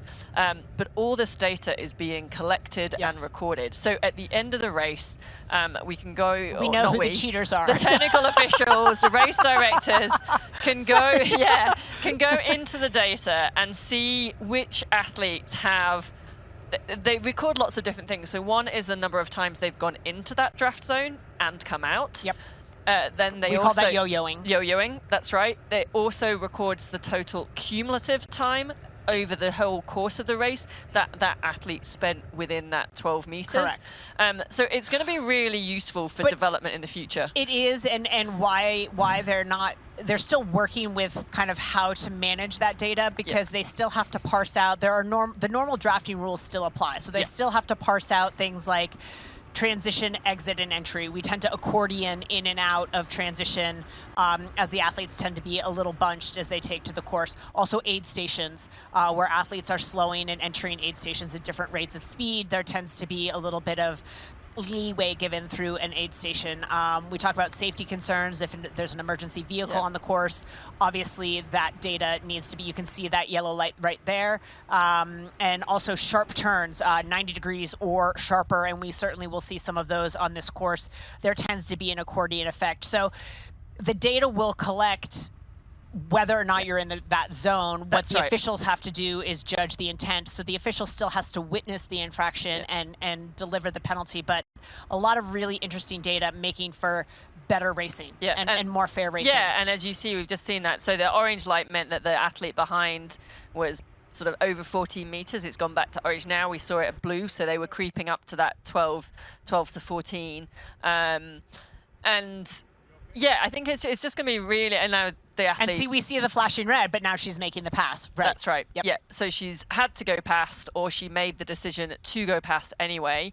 That's Julia Yemelo, who's just going into the lead of our female race, again, as they go along the beautiful lakeshore on this sunny day in May. Are we May? Yes, we are May, in Mallorca. I was going to, something else with the Race Ranger, I think it's going to be really great to see this develop. I think the pros really want it. Yes. They want to be able to have that idea of what that 12-meter draft zone is. It gives them an idea, I think, for the technical officials as well. The other thing I was going to say, like uphill as well. Yes. There's you've still got to have a technical official on the race, on the course, to see the dynamic and deliver that penalty if it's appropriate, or if it's, like you said, it's a corner and it's that yo-yoing effect, and if it's just as the athletes are trying to settle out, as we see one of the other female pros coming through. Seems like it's sped up. She's going through very quickly here. It's an unfortunate position to be in, where all of the bags are sort of rehung. I'm imagining this is our that's Kristen Leopold. There we go. Which is, with greatest respect to Kristen, that's no surprise to see her. She has not ever been renowned for her swimming abilities, but she is a fantastic runner, and it's great to see her back racing. That she's just had a second child, and so she's come back from second maternity and back on the race course, which is really fantastic to see. And yeah, she's a really solid biker, and then one of the best, or was one of the best runners, and it would be great to see her back to that running form.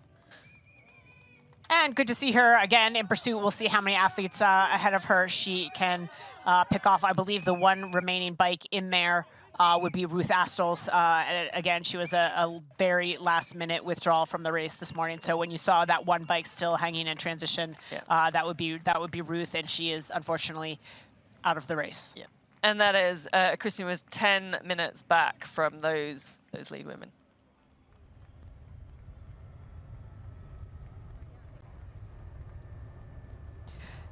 And again, we see this lineup of athletes with the technical official alongside. One of the other great benefits of that race ranger, as we sort of close the loop on that, it allows the technical official to monitor. It's very difficult to monitor this many athletes because, again, given the position of the technical official, you can't see the gaps between the first 3 athletes when you're back with the last 4 in a group of 18 men.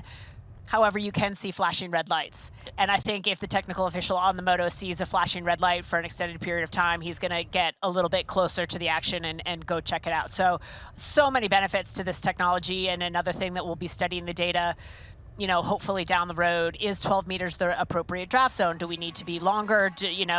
What are the benefits and the drawbacks? And there's just so much potential in the future and so much benefit in the here and now.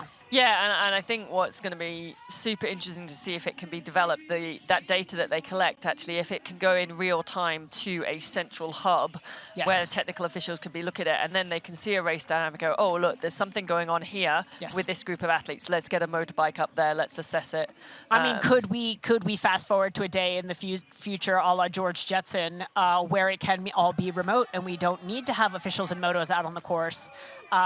Where the athletes are given a warning and then, hey, you've got a penalty and it's all done remotely. And that was Sarah Sphinx, just getting onto a bike. Looks like she got on a little bit early, so she's come back off to move over the mountain line. I think this is we're seeing scenes from earlier in the transition, but now back to this male line. That is a huge train of male athletes, and that's really difficult dynamic to navigate. You can see there's going to be a huge amount of yo-yoing and bunching up, especially through aid stations. You can see a couple of athletes missing bottles, some of them. So that's Yuri Kulin there swinging out wide. We've all seen his videos of late of him practicing. But also there's going to be a lot of really have to pay attention. You really have to be switched on. It's almost harder when you're in such a big train like that to ensure you don't get a drafting penalty, because if you're not paying attention and you creep into that 12-meter gap, whereas if you're on your own sometimes or in a smaller group, it's a little bit easier just to stick to your numbers. But if memory serves, and it's been a hot minute since I've raced in Mallorca, but we are not dreadfully far away from the start of the climb. The climb starts relatively early on the bike, and that might create some separation here. It's relatively flat through the first 10 kilometers. It kicks up a little bit, 10 to 20K, and 20K starts the primary climb on this course. So I think a lot of these athletes jockeying for position, but we're going to see a lot of changes happen once they hit that climb. Yeah, and we just saw on the screen there, that's Yuri Kulin from the Netherlands. He just decided that he wasn't happy sitting in that long train of pro males. He was about in the middle, so he wasn't coming from the back, but he was about in the middle, and he's decided he wants to get take it on. Clear. Take it on from the front. He's also signaling. I think he was being polite in terms of maybe signaling something at the side of the road for the athletes behind them. Yuri's he almost had like a breakout race at 70.3 World Champs last year in Lahti, finishing 6th, and then has a fantastic start to the 2024 season race.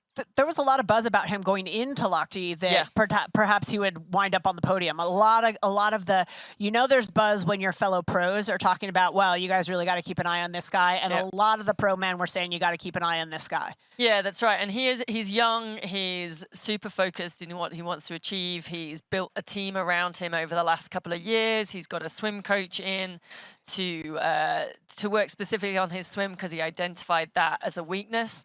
I think what we've seen at the beginning of this year is a real change in his biking, and so that he can actually, like we're seeing now, bike himself to the front of the race. And I'm sure he'll be wanting to get a gap away from the rest of that train of men.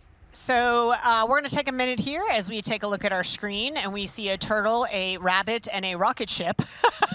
I thought you were joking then until I looked up at the screen It sounds as well. like, it sounds like a joke, right? A guy walks into a bar and sees a turtle, a rabbit, and a rocket ship. Has jet lag really kicked in already? No, but we're talking about the TriDot Race Index, and this is another addition to Ironman racing. Ironman has partnered with TriDot and come up with this race index, which basically it's a course rating. It's a degree of difficulty, we'll call it, that allows you to compare race over race. If you raced here in Mallorca 70.3 a year ago and you raced again and your time was slower and you're a little bummed out about that because you thought you were fitter, the race index will give you an indication of, well, today was a harder day. So race 0 is the baseline, and when a race index is 0, it means perfectly ideal conditions, very light wind, ideal temperatures, a very flat bike. There are over, I think, 100 data points that go into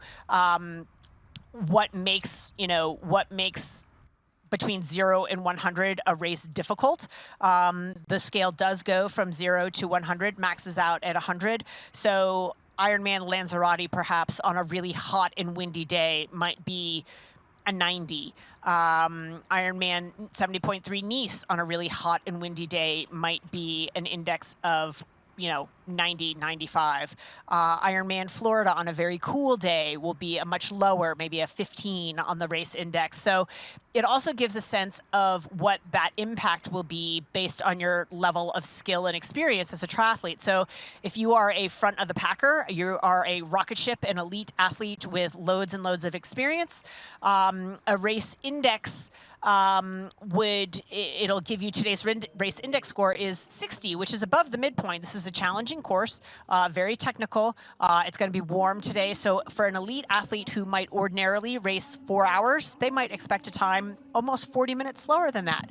If you're a middle of the pack athlete, you are a race rabbit, and you normally would race somewhere in and around your expectation would be 5.5 hours, you might expect a race time of 6 hours and 45 minutes. And if you are a beginner athlete, you are not quite as experienced, the impact on your performance on this course, given today's score of 60, would be almost 2 hours slower than a race index day of 0.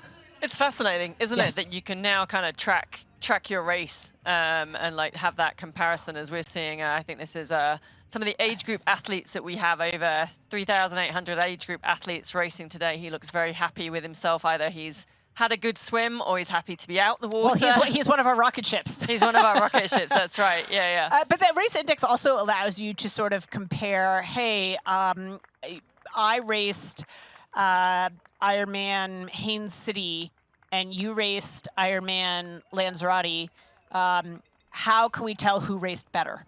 Yeah. Right? So it allows sort of what would ordinarily be an apples to oranges comparison, more of an apples to apples comparison. Yeah, that's right. So thanks to our friends at TriDot for that invention. And putting all that work in, as we see, we're now down views of transition, and it is just going to get busier and busier and busier as all those age group athletes go through and start their bike course. This is back with the women's race, and I wanted to update because we had it on screen a little bit. That is Sif Madsen, who is in the lead in the white kit. I know the leaderboard they haven't been through the first split on the bike, so we haven't quite updated. As somebody coming up on the outside will get a better view. But it was Sif and Alina Messner that were leading the bike, and there's obviously a group of women that were together, and we'll get some views. I was saying it's a pretty large group of women, considering there were only 6 in the lead as they left transition. This is a significantly larger group, and that's Laura Phillip. That's Laura Phillip making her way through this big group. I actually think that might have been a male pro that they were just catching up to, which is just going to confuse things a little bit. But it is entirely possible that Laura has closed down the gap on the leaders. So we'll wait for that timing that timing segment to update, which we expect at 15.5 kilometers. So that should be coming up pretty darn quickly. But Laura Philipp doing Laura Philipp things and getting to business after a very strong swim. I believe, and we'll get confirmation as to whether or not that is the case, that she may have closed down that gap to the leaders and is making her way towards the front of this race. And we will find out after this quick commercial break. So don't go away, get a snack, and come right back.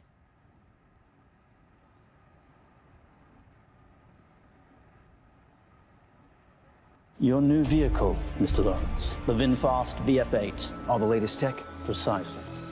Whoa! Cut. Great delivery, Joey. I've had a lot of practice saying that word. It's pretty cool, huh? The VinFast? Yeah. It's got action. 402 horsepower. All-wheel drive. Over-air updates and a 10-year unlimited miles battery warranty. Yes, but 15-inch okay. infotainment screen. Cut. None of those lines are in the script, Joey. I just think people are really going to want to know those things. That's what the website's for, Joey. Introducing the Ironman Pro Series Virtual Edition on Full Gas.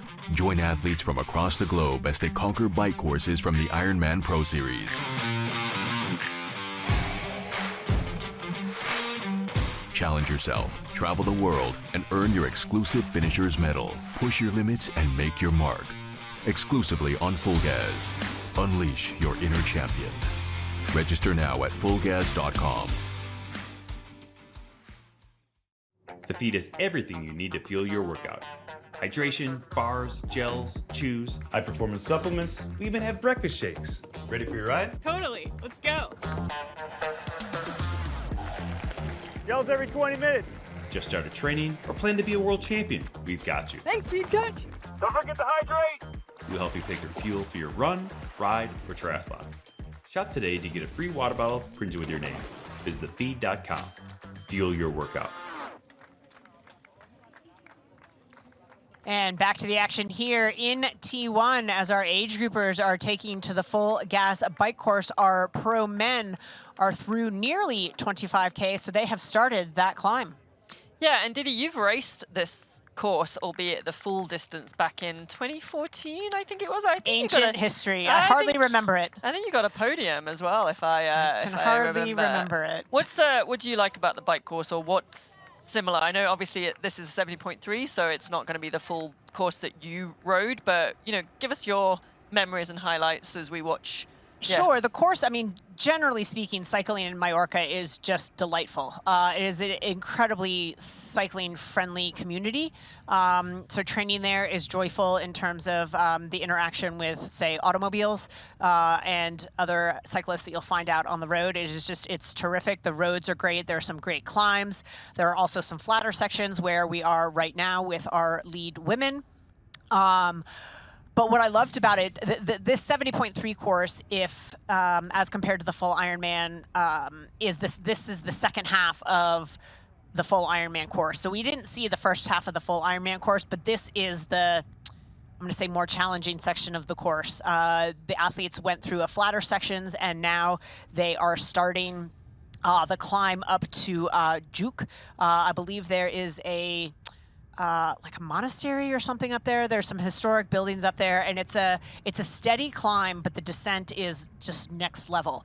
And so I think we're going to see a lot of exciting action here on the bike, where we have some of these larger groups, both in the men's and women's race. I think we're going to see a lot of separation as we take a look at our leaderboard now of our women through 15.5 kilometers. And we were correct. Laura Philipp and Emma Pallant-Brown closed down that minute 20 seconds.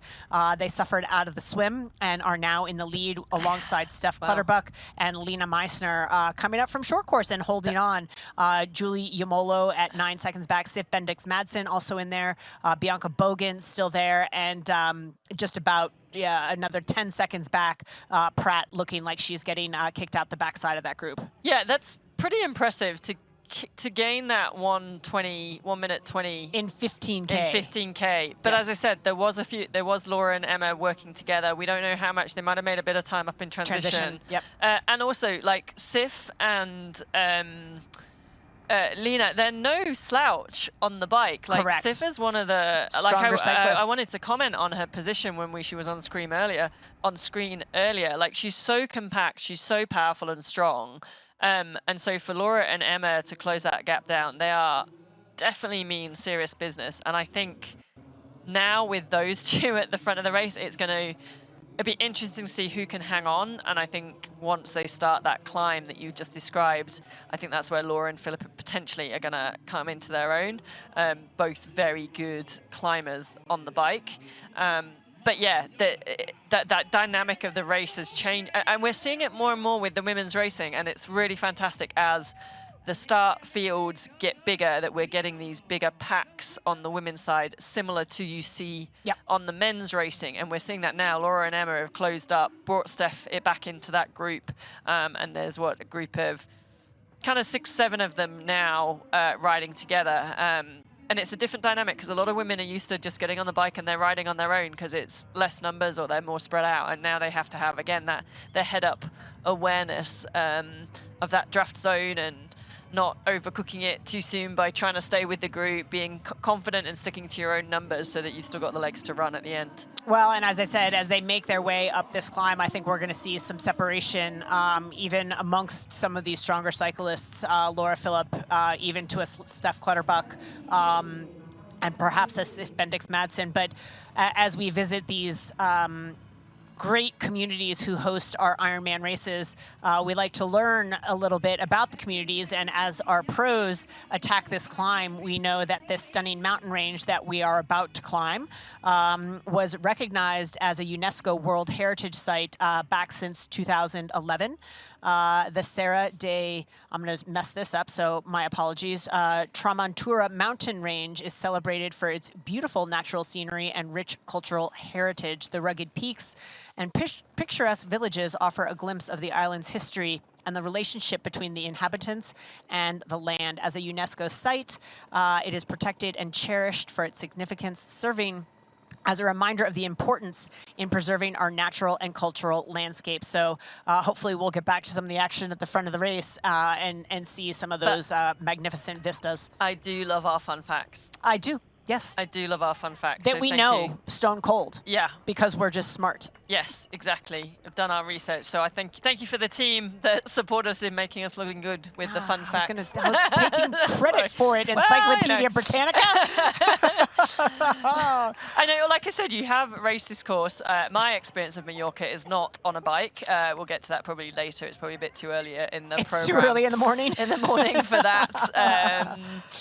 Yeah, as we see, so that we're watching this is a huge number of the age groupers coming out and starting their day on the bike, but you can see that female pro leaderboard, those top 8 with it, then that gap of about 2 minutes back to Lizzie Rayner and Laura Addy, both from the UK, both relatively new pros. Yep. I think Lizzie's been a pro for a couple of years and has had a couple of podiums. Laura's a bit newer, trying to find a form, but part of, this new wave. A lot of British new pros coming through as we quickly check in with the male leaders there. Coming up to that second bike check, but Yuri Kulin had gone to the front of the race, as we see, and we hope to get back to those race sites and that male lead right after this break.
And welcome back to the Zafiro Ironman 70.3 Alcúdia-Mallorca. I am Didi Griesbauer alongside Laura Siddle here in studio.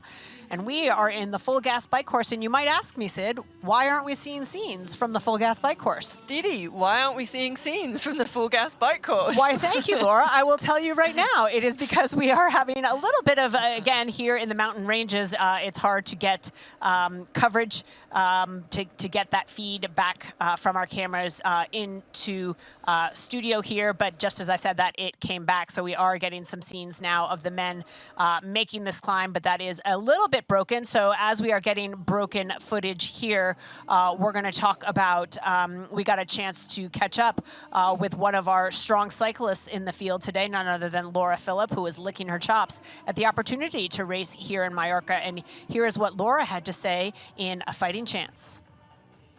If I can stick with you on the swim, then it's race tactics going on. So, because we were just talking with Ruth Astle, previous champion as well. There's some race tactics going on. Yeah, it's true. Ruth is the winner of the Ironman. I think the course is similar, a bit longer. So yeah, she probably also has quite some good memories on this race. Yeah, I mean, Ruth is a strong cyclist, so maybe we will see each other out there, and hopefully we can close the gap to the front. What's been happening with Laura Philipp January through to beginning of the season, and was Valencia, was that like a little pre-race to get a fitness sort of level before you start the Pro Series? Yeah, so I had a good block of training during winter. We went to St. Moritz to high altitude a few times. Yeah, my main focus is definitely on the Ironman World Champs in Nice this year. So I will just try to build my fitness towards September. And it's always good to get a first test of your fitness, and also, you know, get rid of the rust and just get into the rhythm of race week and race day.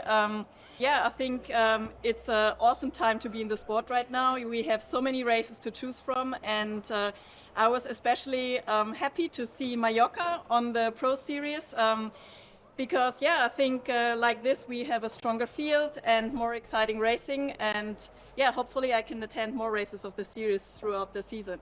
So you've checked the field out this weekend.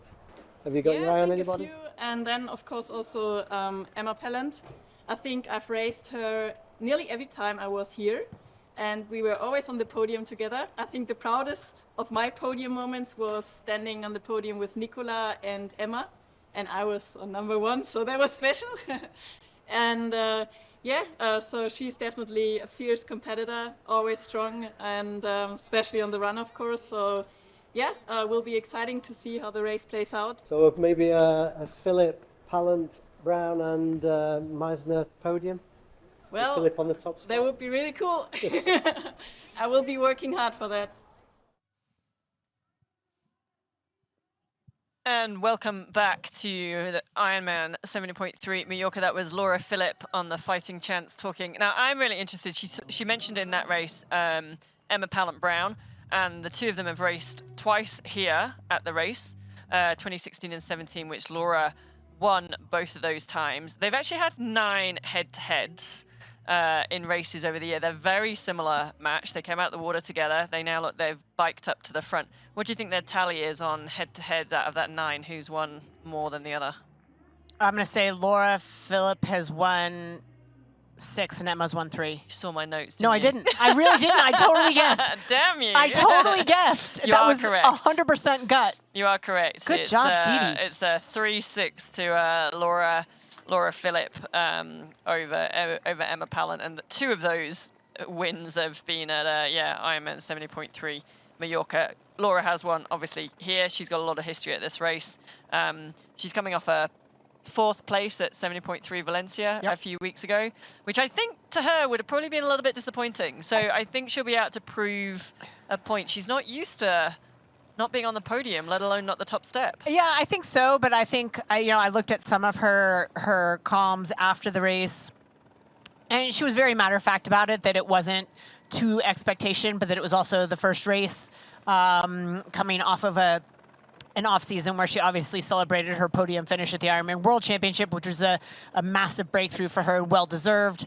She had worked very hard for that. So I think moving through the off season, you know, in the first race of the year, sometimes you never know what you're going to get, even for an athlete of that caliber. And to be a little off the mark in April, not necessarily a bad thing. Yeah, and the other thing, like we're seeing this year with the Ironman Pro Series and the number of races, and there's a lot of other races on the circuit, it's a really long season. Exactly. And so athletes are really having to time their training, making sure they're staying healthy and fit, injury-free. Laura has had some injuries in the past, so she's probably...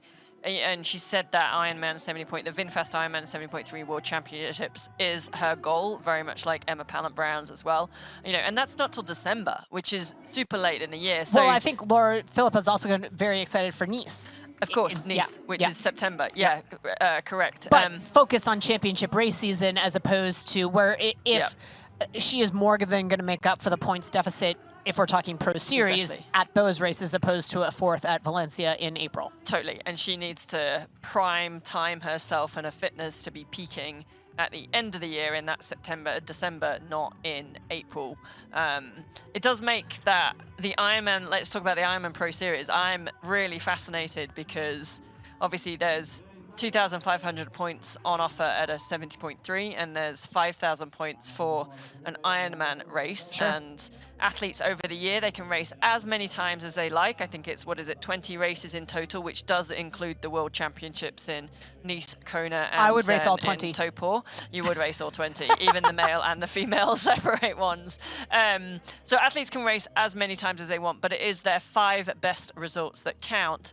And out of that, 3 of those results, so it looks like we've got one age grouper who's lost his bike. Don't remember, like Didi said, go back. Study the transition. Study transition. It's 3 Ironmans that you can count.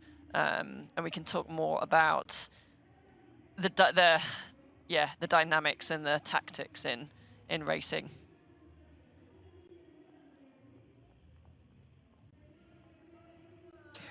What I'm going to be curious to see as we get through the season and the points, tally, how much strategic racing we'll see when you look at the people around you in the points tallies.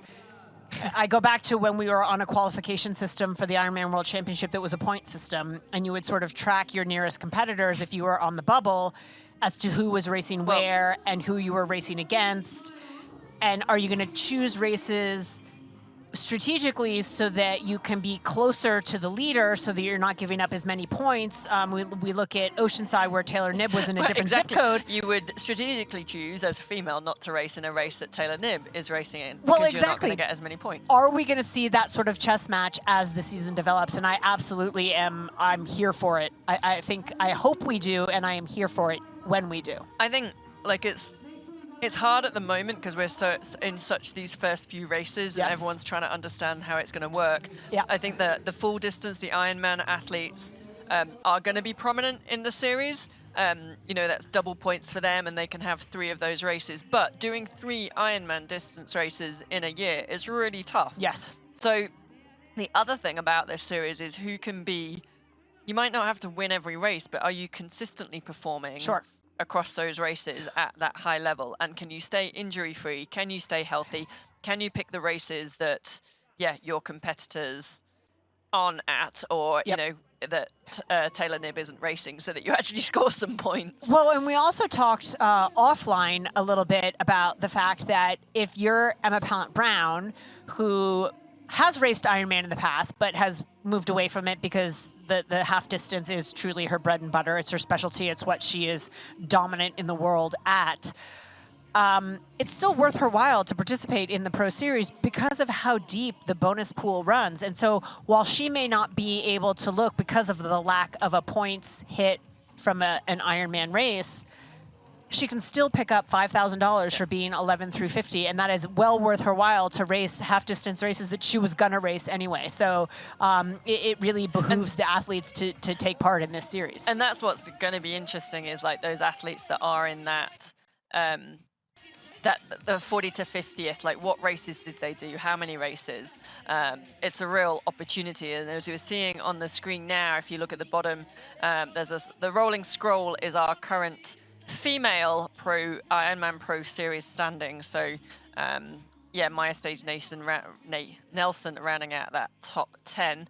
And above that, we can see our female age group overall swim times coming through. Some speedy age groupers across the board there.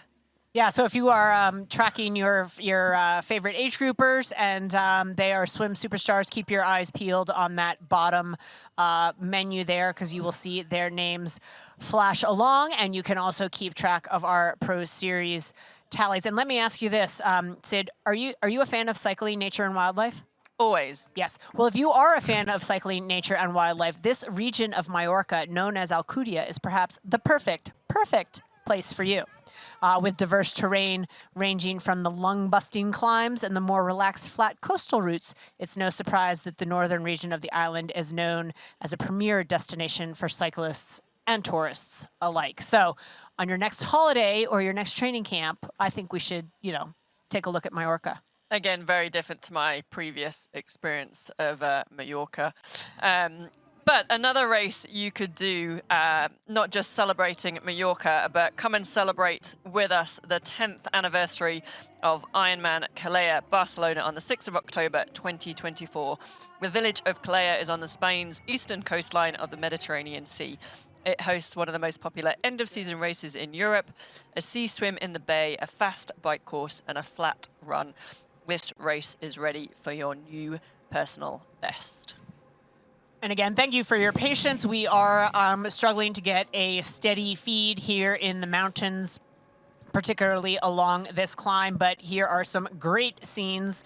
You can see what's going on. We are currently following Emma Pallant-Brown, and I believe that would be Laura Philipp ahead of her.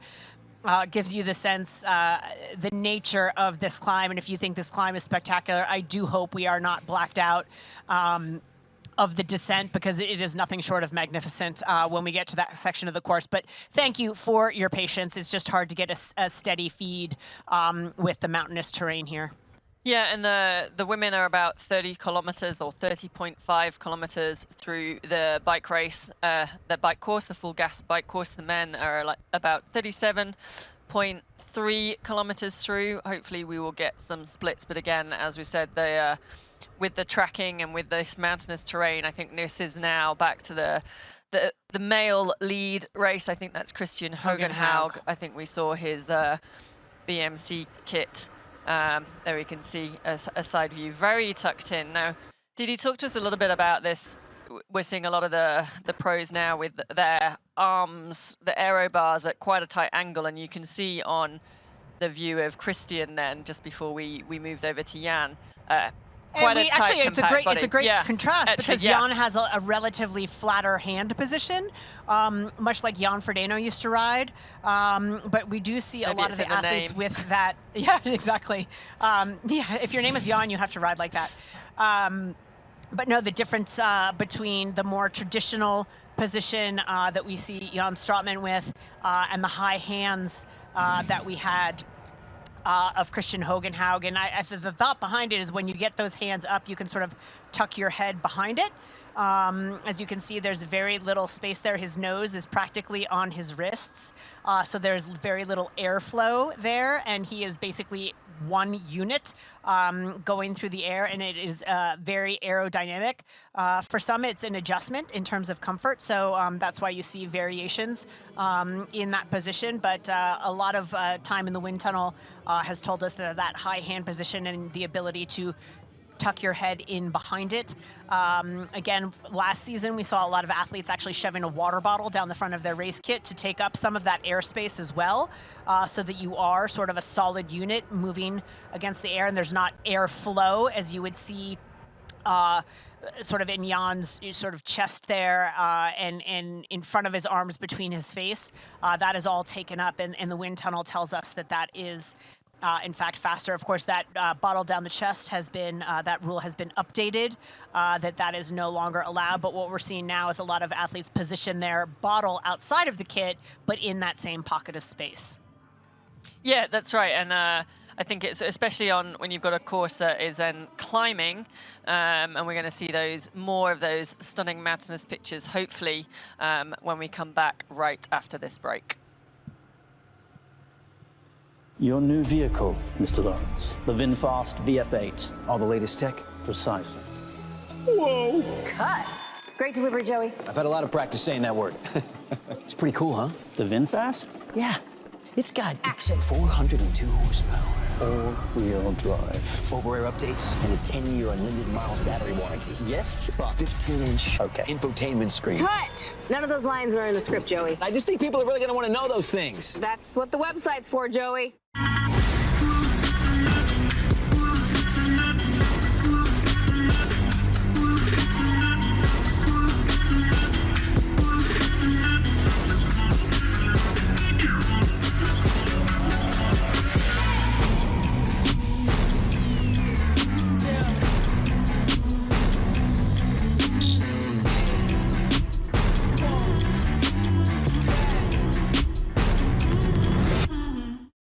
For 12 years, for 4,383 sunrises, across millions of mornings, we've been working to make one thing better. This, AG1 is foundational nutrition, a science-driven formulation to support whole body, brain, and gut health with just one of these, or one of these, once a day. Welcome to foundational nutrition. Welcome to AG1.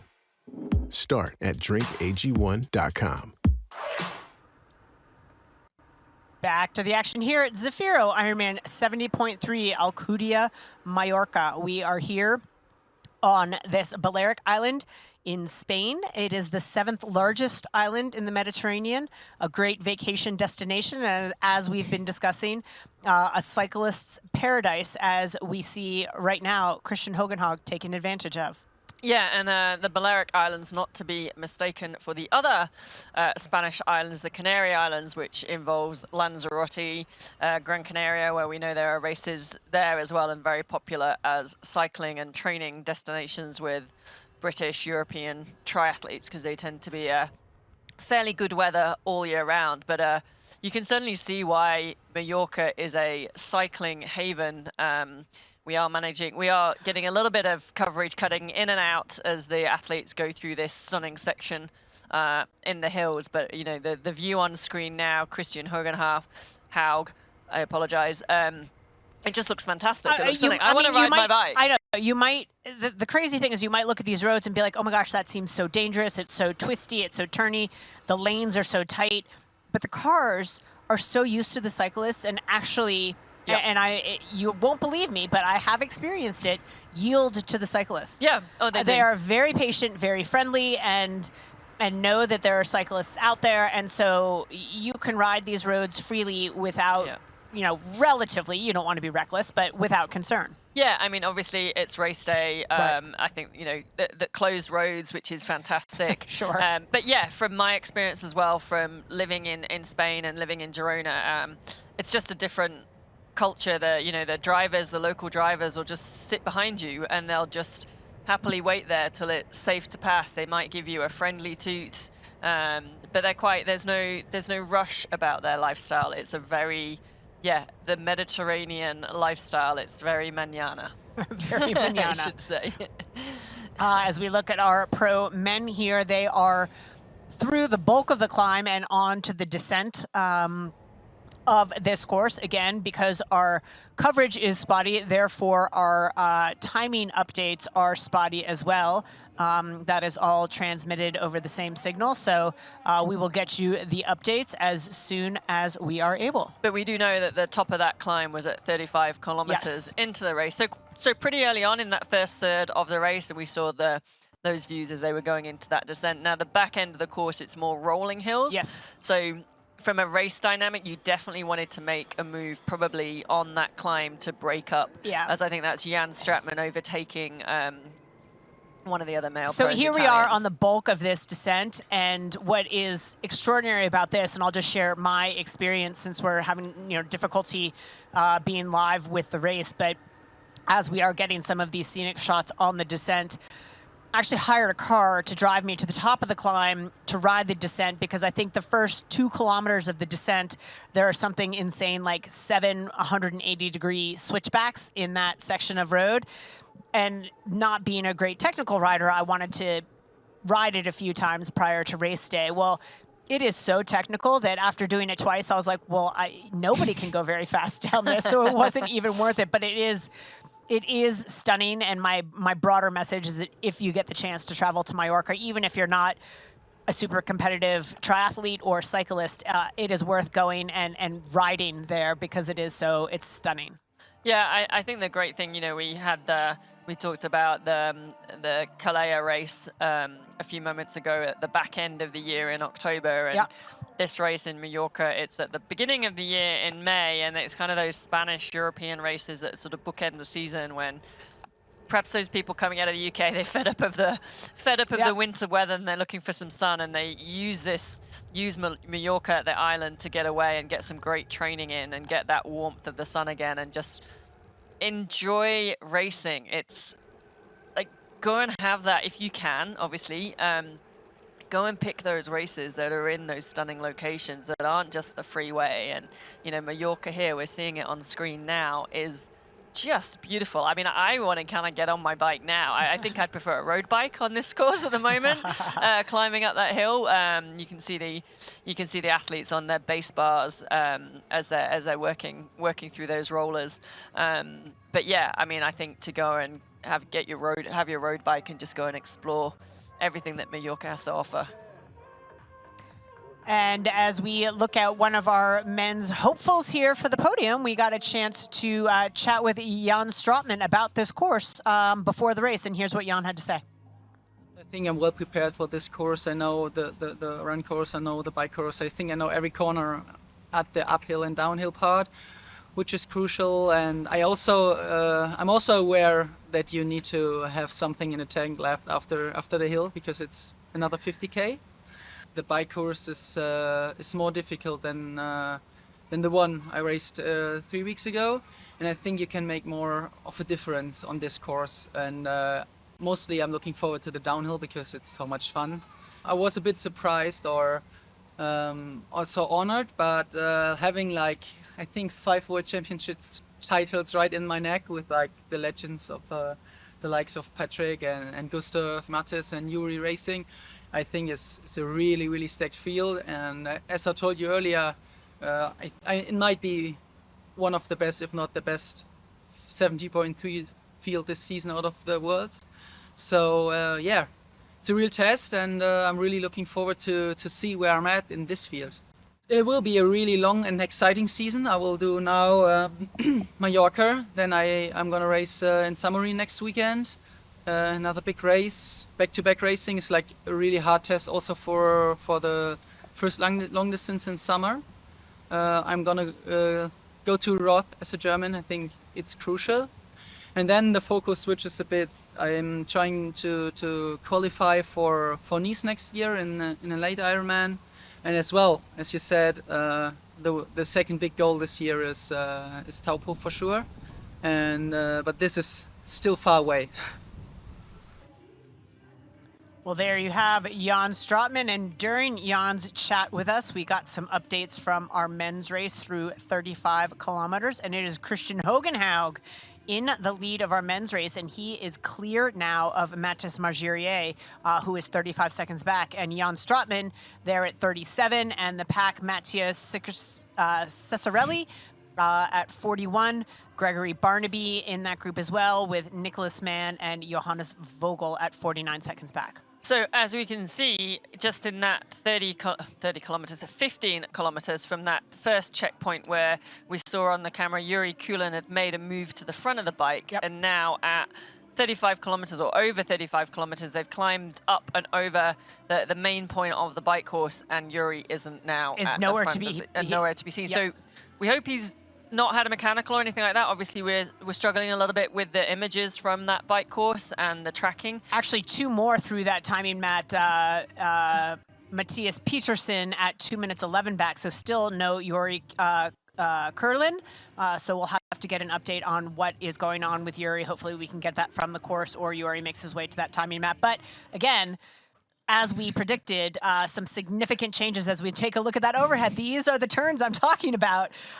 Didi was having nightmares about these just from the commentary booth before the race. I literally, well, not nightmares so much as that it is very, very hard to take these turns at speed, and now we're going to show someone taking them at speed and make me look stupid. We both we both have a coach who would be relishing this corner and would be trying to get down there as fast as possible. I'm going to mention her, Julie Dibbons, you know who we're talking about. As we go back to the weather sponsored by Roca, our race weather, so we can see, beautiful day in Mallorca, 21 degrees C, which for our American viewers is 70 degrees Fahrenheit.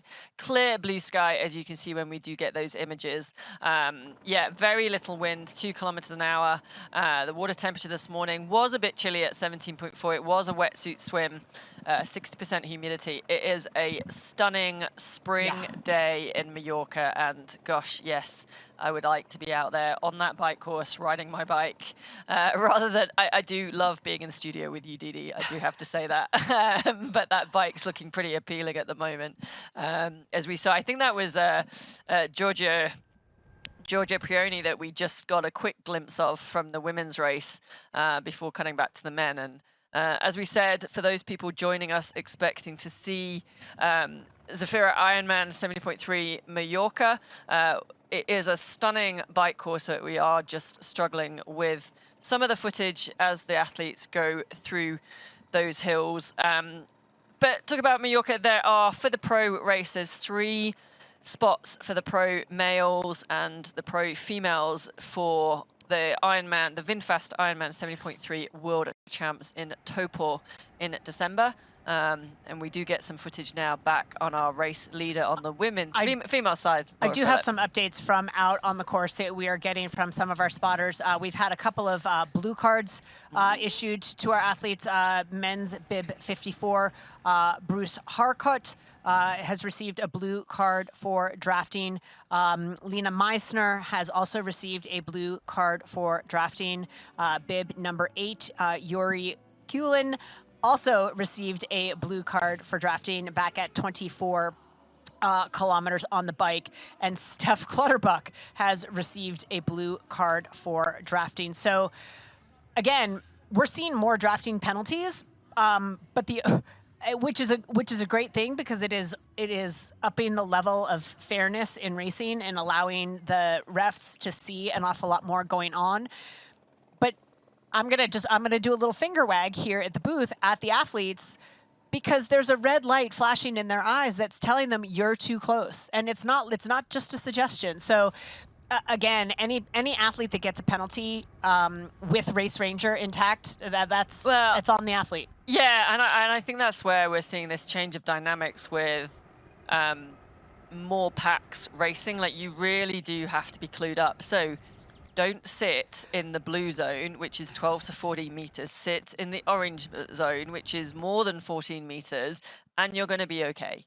Yeah. Like, don't push it to be that bit closer. I mean, even in the blue zone is pretty wide. Like, I think in this day and age, with the addition of Race Ranger, there is virtually no excuse to get a penalty. But I think with that blue zone being that 12 to 14 meters, if you just nudge slightly and it flashes red and you've got a technical official there without meaning to. Yes. Whereas if you set yourself up in the orange zone, you're just safe and it's a much fairer racer. However, let's not get too dug down. I'm going to do a fun fact. I was going to say, instead of defending drafters, you're going to do a fun fact. Do a fun fact. I'm not defending drafters, please. I'm trying.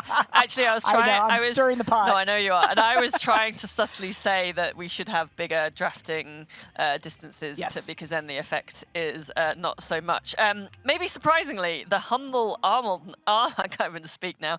Almond nut has a rather significant status in Mallorcan culture. Almond nut. The almond nut. Almonds have been integral, apparently, to Mallorca's agricultural landscape for centuries and prosper due to the island's Mediterranean climate and many almond orchards adorning the countryside. Beyond their agricultural significance, almonds are deeply rooted in Mallorcan culture, symbolizing prosperity, there we go, and renewal with several traditional delicacies, using them as a key ingredient. Today, almonds will remain a vital part of Mallorca's economy, cuisine, cultural identity. Does this include almond nut butter? I think it does. Well, it might do. Preserving a connection to the island's rich agricultural heritage. And as we get some views of Emma Pallant and Laura Philipp at the front of the race, we will bring you back up to date with our race leaders right after this break. Introducing the Ironman Pro Series Virtual Edition on Full Gas. Join athletes from across the globe as they conquer bike courses from the Ironman Pro Series. Challenge yourself, travel the world, and earn your exclusive Finisher's Medal. Push your limits and make your mark. Exclusively on Full Gas. Unleash your inner champion. Register now at fullgas.com.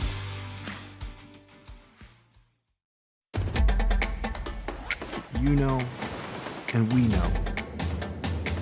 The thing about challenging yourself is, you're always looking for what's next.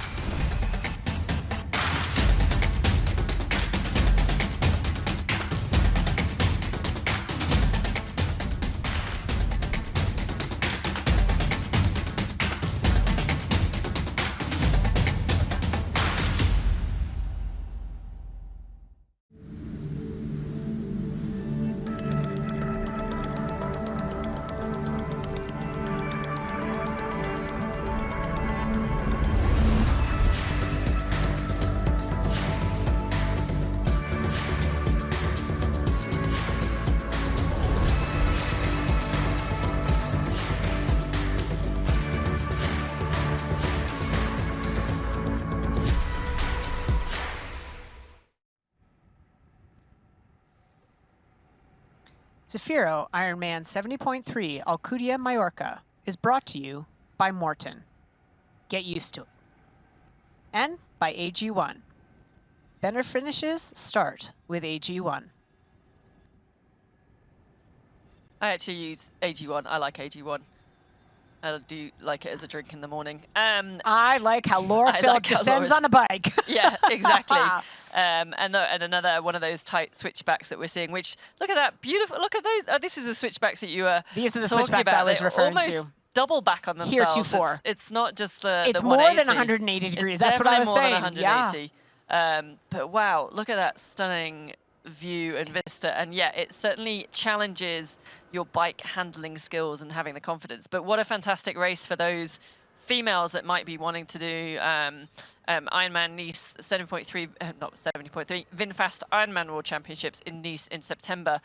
What a great course. And there is, for the age groupers actually, the top 5 in each age group at this race in Mallorca. There is spots for the VinFast 70. So he is now clear of the descent. That is the end of the descent here for Christian Hogenhaug into this little village marks the end of that descent. It is a net downhill for quite a while, so there is a lot of fast racing here to come for the men, but the primary descent now, our leader through that and on to sort of the more rolling section going through some of the villages, et cetera, et cetera. But the good news is that our coverage will be a lot more stable. That's why we're celebrating that. Yeah, and I love, like, I'm a fan of Spain. I love Spanish culture, and I just love those Spanish villages that you see and that you're going through in these tiny roads. And what are we now? We're an hour and a half or over an hour and a half into the male race. So it's still very early in the morning in Spain.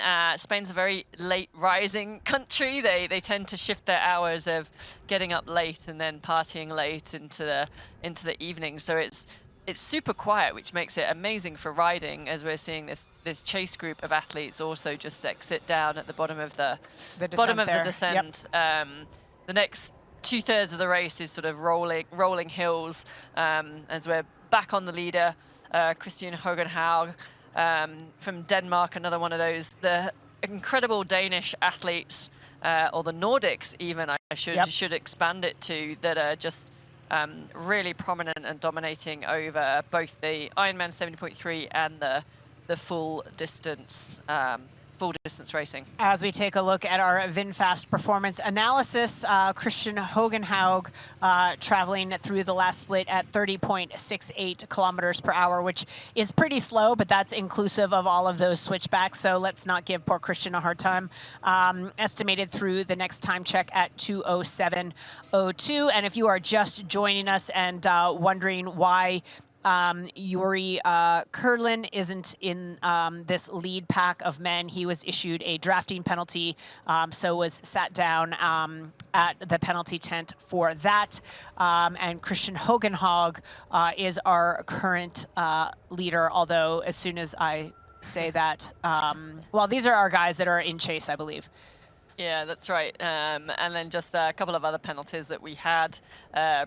Bruce Hardcut got a blue card as well, a drafting penalty. And then on the women's side, Lena Messner and Steph Clutterbuck also got drafting penalties. But hopefully we struggled a bit with the coverage through that mountainous region, but now they are out of the mountains, they're off the climb. Hopefully we're going to be able to bring you more of the race dynamics as we develop in the second half of this bike course. Absolutely, but even out of the mountains, you can get a sense of how stunningly beautiful this bike course is. Of course, our pro men now clear they're at about 45.5 kilometers into the bike course. So through the most technical aspects of the course, but as these athletes were saying in anticipation of this race, you've got to save a lot because there's still a lot of racing left to go. Yeah, that's right. And what we were seeing there is, or what we're now seeing is Christian Hogenhaug in the lead. He has about 30, 40 seconds on that chase pack, which was Jan Stratman that we just had on camera, and Matthias Margriere, who we know is an incredibly strong bike rider, particularly on the flats specifically, but still on all sorts of terrain. And they are definitely trying to chase down and pull back in Christian Hogenhaug, who currently is our male leader. But, I mean, speaks to the strength of Christian Hogenhaug to be leading such a strong group of men and be clear of them. Definitely did a lot of work on that climb to give himself that advantage. Also gave himself a little space on the descent, which is never a bad idea, and through some of these, tighter roads through these villages. So definitely burned a match perhaps in getting that 30-second lead, but is reaping the benefits as we come back to our women's race. You are looking at bib number 4, who is Giorgia Priorone from Italy. Again, they are not yet to the descent. They have probably topped the climb, but there's a little bit of a flat section before our women will start that technical descent. Yeah, and you can see on the board there, she's about 5 minutes, or at the 15 kilometer, yes, she was about 5 minutes back from the leaders.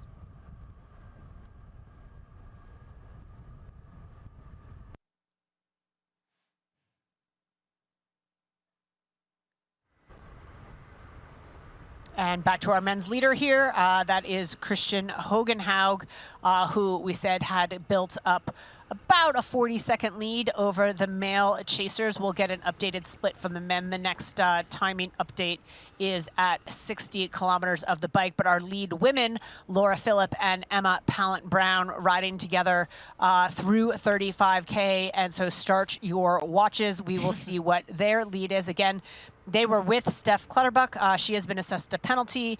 Lena Meissner assessed a penalty. So that leaves Sif Bendix-Madsen and Julie Imolo.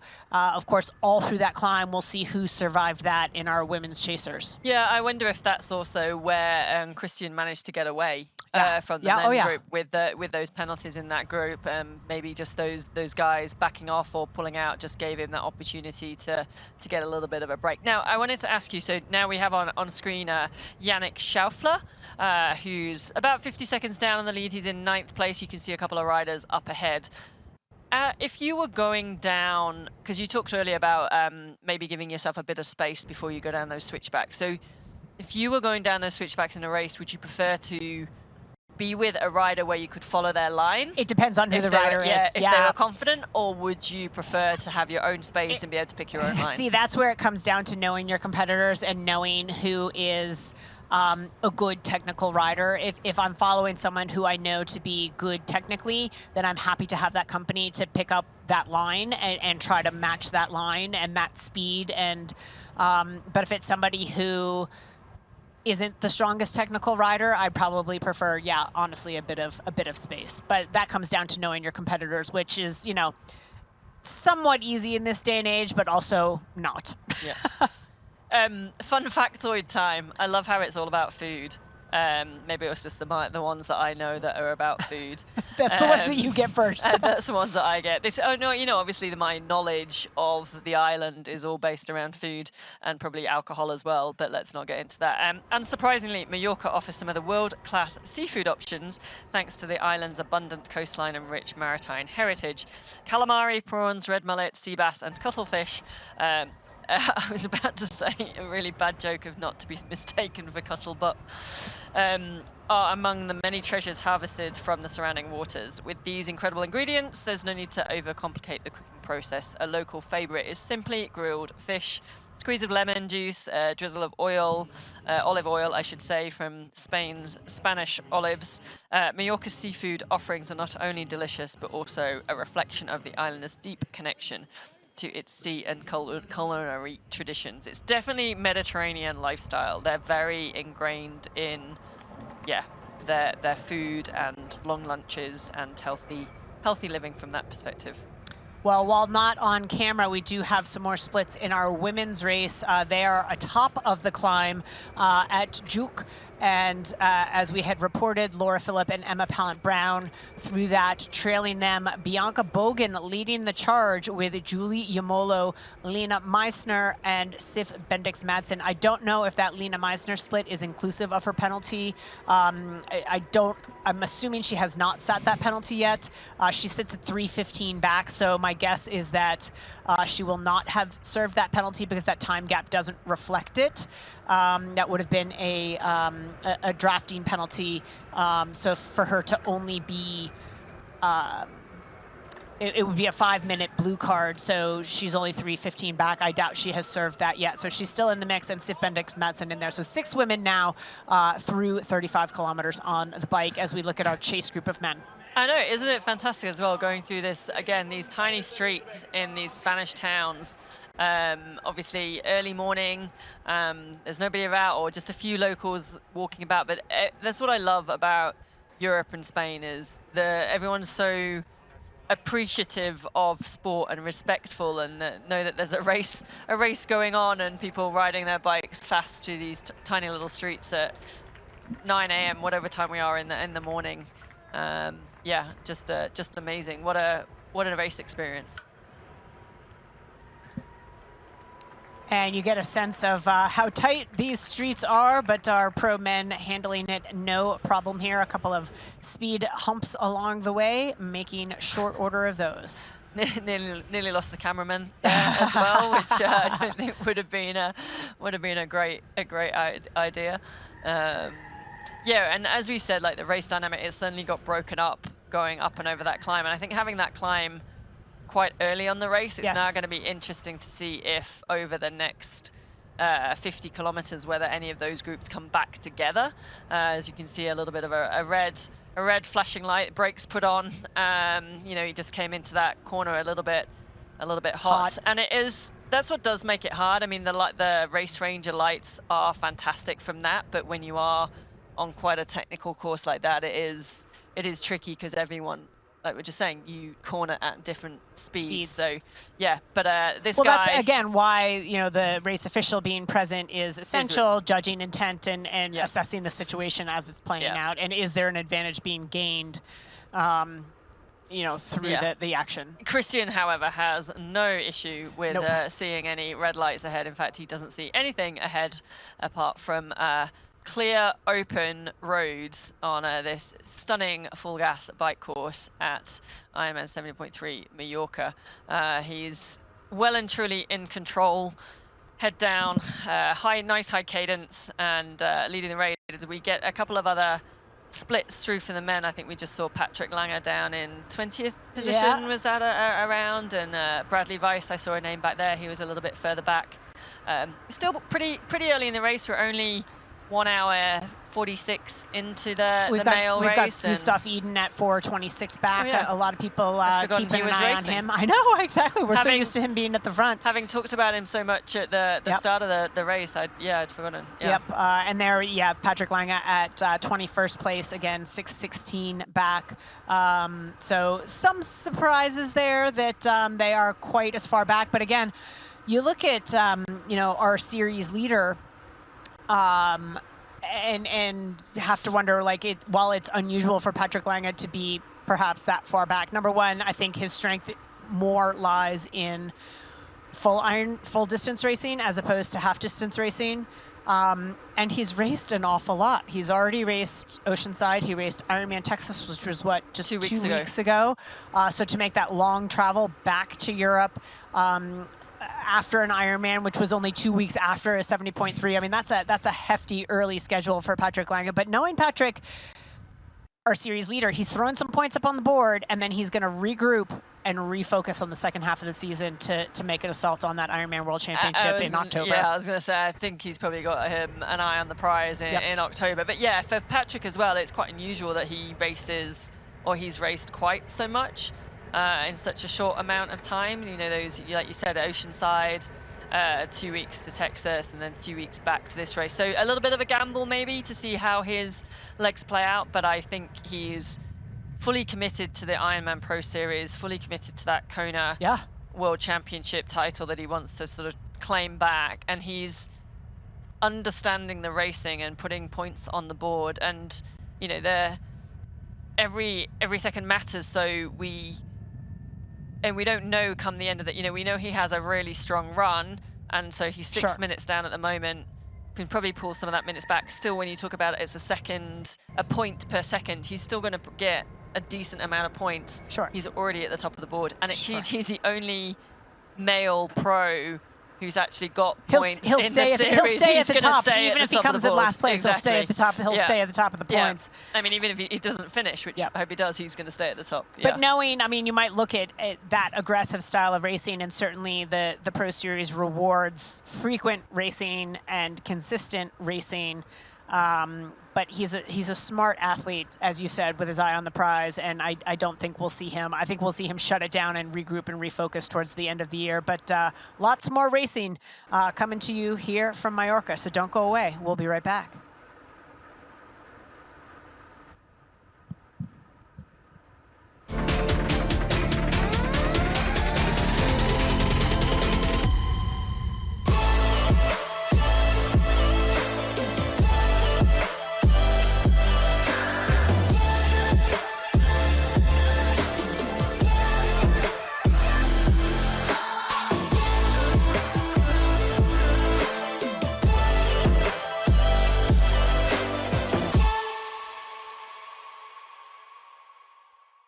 Your new vehicle, Mr. Lawrence. The VinFast VF8. All the latest tech? Precisely. Whoa! Cut. Great delivery, Joey. I've had a lot of practice saying that word. It's pretty cool, huh? The VinFast? Yeah. It's got action. 402 horsepower. All-wheel drive. Over-air updates and a 10-year unlimited miles battery warranty. Yes, but 15-inch infotainment screen. Cut. None of those lines are in the script, Joey. I just think people are really going to want to know those things. That's what the website's for, Joey.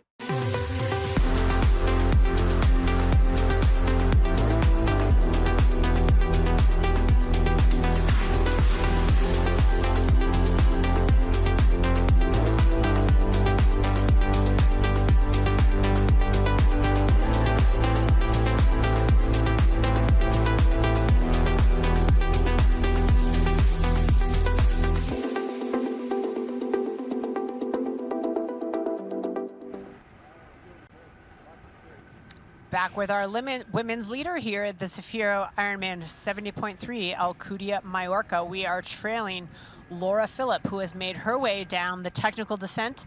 She had company in Emma Pallant-Brown.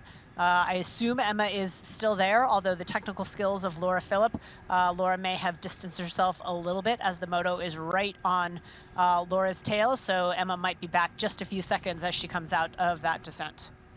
Yeah, that's right. And we're talking about Patrick Lange's series plan for racing and then racing early and then probably focusing on the end of the year.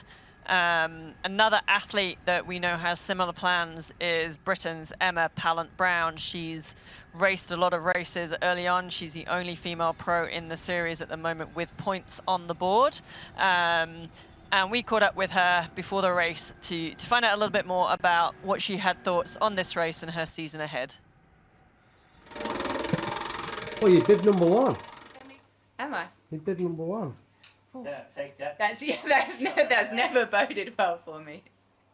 Do you feel pressure at all, or because talk about Oceanside, you podiumed the Oceanside, travel back to Johannesburg, you're all over the place. I am. I am all over the place in life in general. Yeah, no, I don't think I feel pressure. I think I'm excited, and I think it is always an honour to be number 1. Where's your strengths lie? Yeah, I think it's never really on the swim. Actually, the last time I raced here, 2022, I think was the first time I've ever led out of T1. And I think that was thanks to like a long run in and a long transition. So again, hoping that kind of will work into my favour a bit, that a deficit off the swim, you can still make a bit of time in T1. And then I think that hill anyway breaks people up, and I'm pretty used to riding alone. I'm pretty used to training alone on the bike. So yeah, I don't mind kind of, actually quite like it if everyone's spread out. So yeah, hopefully I have a solid enough bike, and then always kind of rely on my run to do a little bit of work. So what's the fueling strategy usually?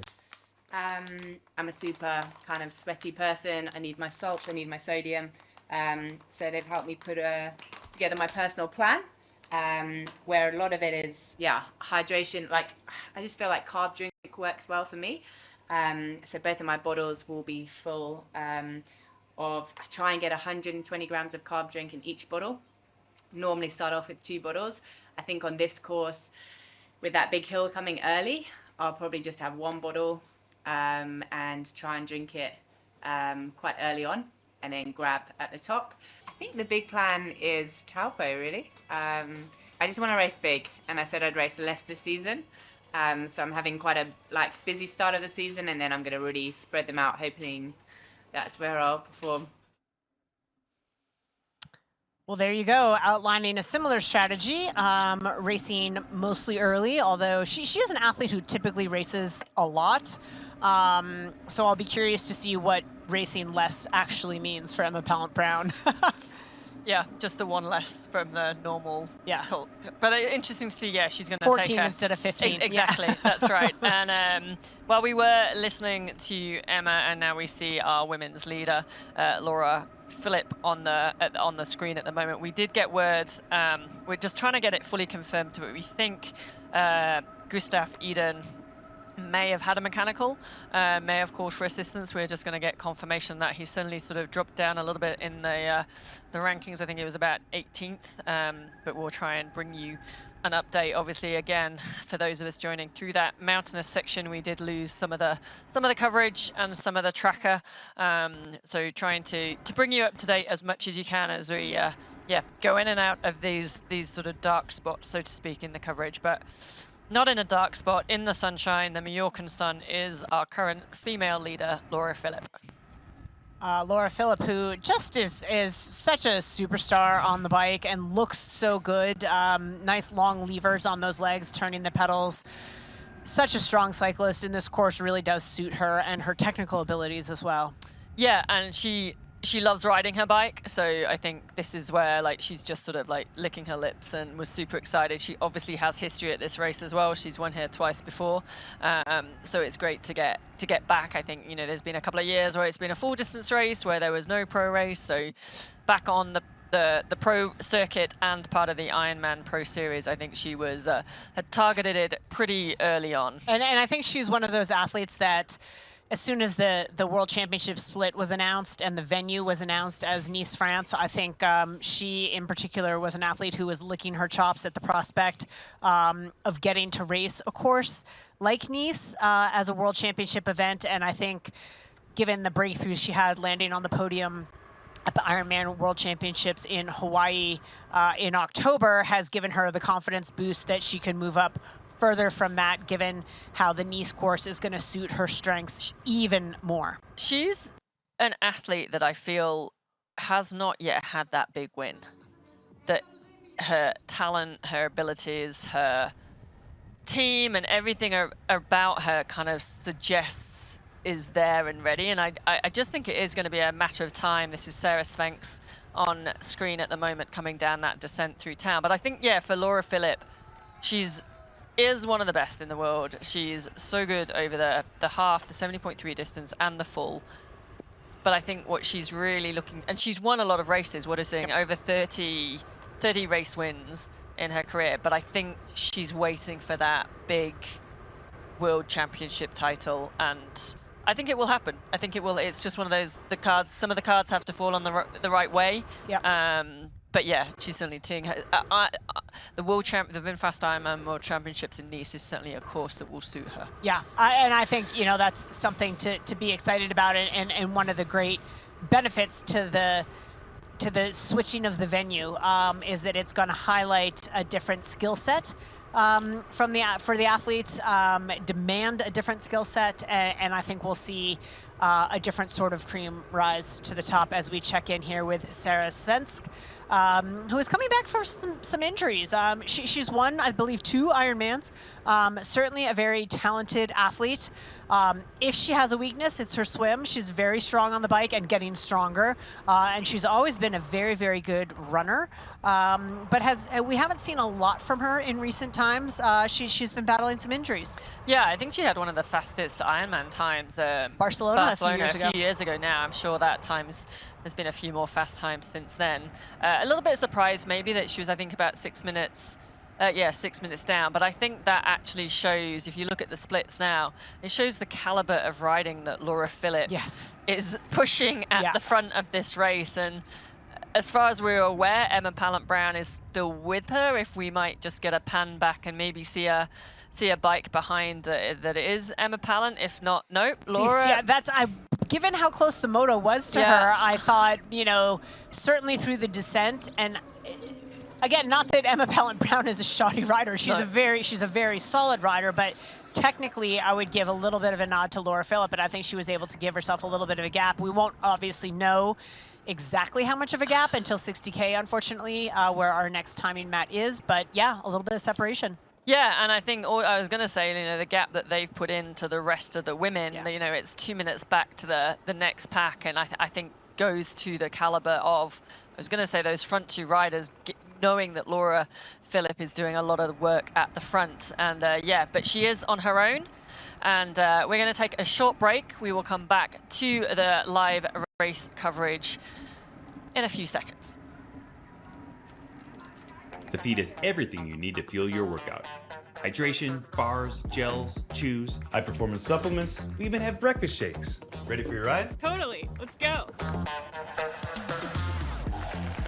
Gels every 20 minutes. Just started training or plan to be a world champion? We've got you. Thanks, dude. Got you. Don't forget to hydrate. We'll help you pick your fuel for your run, ride, or triathlon. Shop today to get a free water bottle printed with your name. Visit thefeed.com. Fuel your workout. Introducing the Ironman Pro Series Virtual Edition on Full Gas. Join athletes from across the globe as they conquer bike courses from the Ironman Pro Series. Challenge yourself, travel the world, and earn your exclusive Finisher's Medal. Push your limits and make your mark. Exclusively on Full Gas. Unleash your inner champion. Register now at fullgas.com.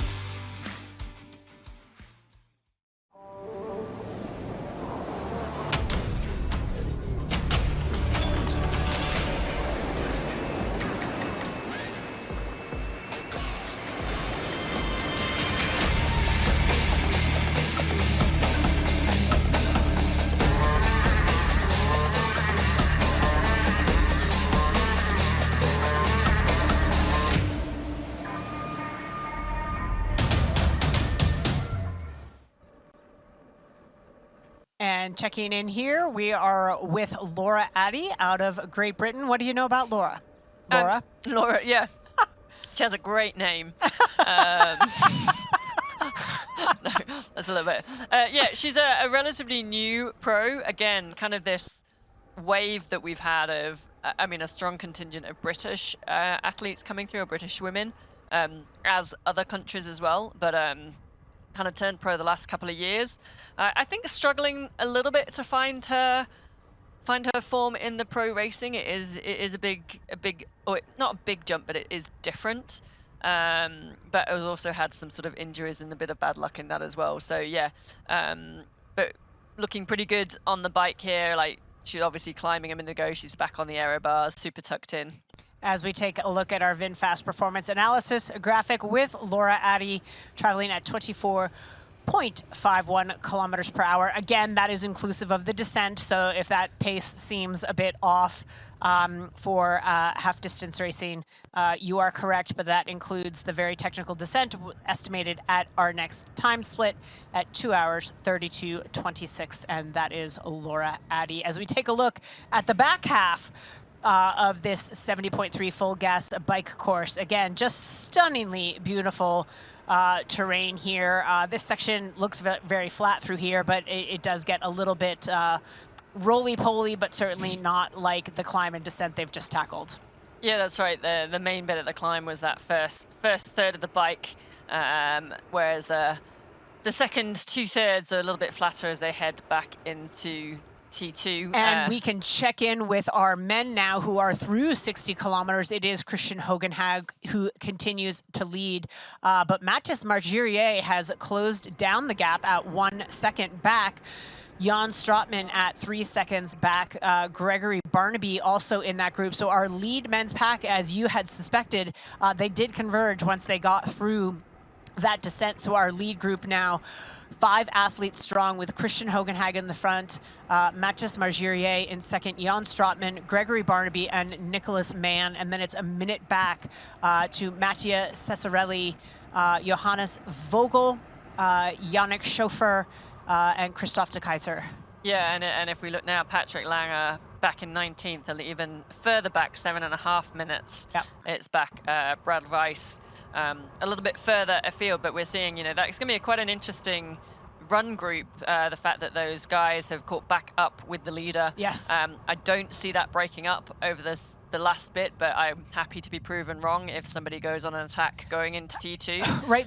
Something that would cause that would be maybe somebody just went a little too hot and hard up the climb, and a little bit of fatigue sets in. But you're right. Topographically, there's nothing to necessarily force a separation from this point forward. Yeah, and depending maybe like how hard they've worked to reel Christian back in. But as a group, it should have been, in theory, it should be easier to reel him in. Obviously, if they're all working legitimately and paying attention to those which we know they on are. The red on Race Ranger before, But yeah, interesting. I don't see with the geographical features of the course for the rest of the bike that there'll be too many surprises. I mean, if anything, again, with it seems like the technical officials are being pretty Johnny on the spot out there. So we may see another penalty. We've seen, quite a handful already. So that could be an issue. And this is Matthias Petersen from Denmark, who is kind of solo. He is minus the chase group. He's 3 minutes back. That second chase group was a minute, sort of a little over a minute back. And Matthias Petersen is riding solo at 3:15 back.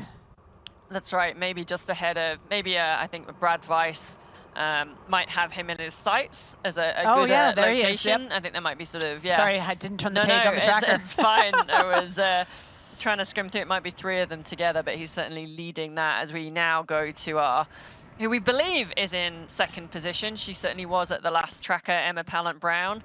Herself and Laura Philipp were riding together, but we now know that Laura Philipp is up the road on her own, solo. Interesting choice. No glasses, no visor. Speculate. Could have lost them. Yep. Maybe, don't know. I would go one or the other for sure. I wouldn't want to ride without either, so that makes me think that maybe something has happened. Yep. We do know that Emma does overheat and sweat a lot, so If it was me in that position, I'd certainly go for glasses over visor. But I don't know whether. Yeah, my only other thought was that because some of this through the technical sections are shaded, that you don't necessarily want a tinted visor, but is a clear visor going to be too glary in the sunlight? Again, we're hypothesizing as to reasons, but it is unusual to tackle a bike course without any kind of eye protection. I mean, for me, just riding in general without any kind of eye protection. It makes me feel naked. It does. Yes. For me, it's not just the sun and the glare. It's insects, it's rocks, it's just the dust, wind in your face. It's the wind. Yep. Maybe I've also had the laser surgery on my eyes, so I'm a little bit maybe more protective of them. But that's an investment. Yeah, it was protecting. for sure. But I definitely would say that, unless. Yeah, I would always be wearing sunglasses sunglasses over a visor, but something. So I would imagine, I'm trying to think back now to the images of her coming out of T1 as to whether she had anything on, and I can't remember, but I'm sure somebody will pick up on that and let us know.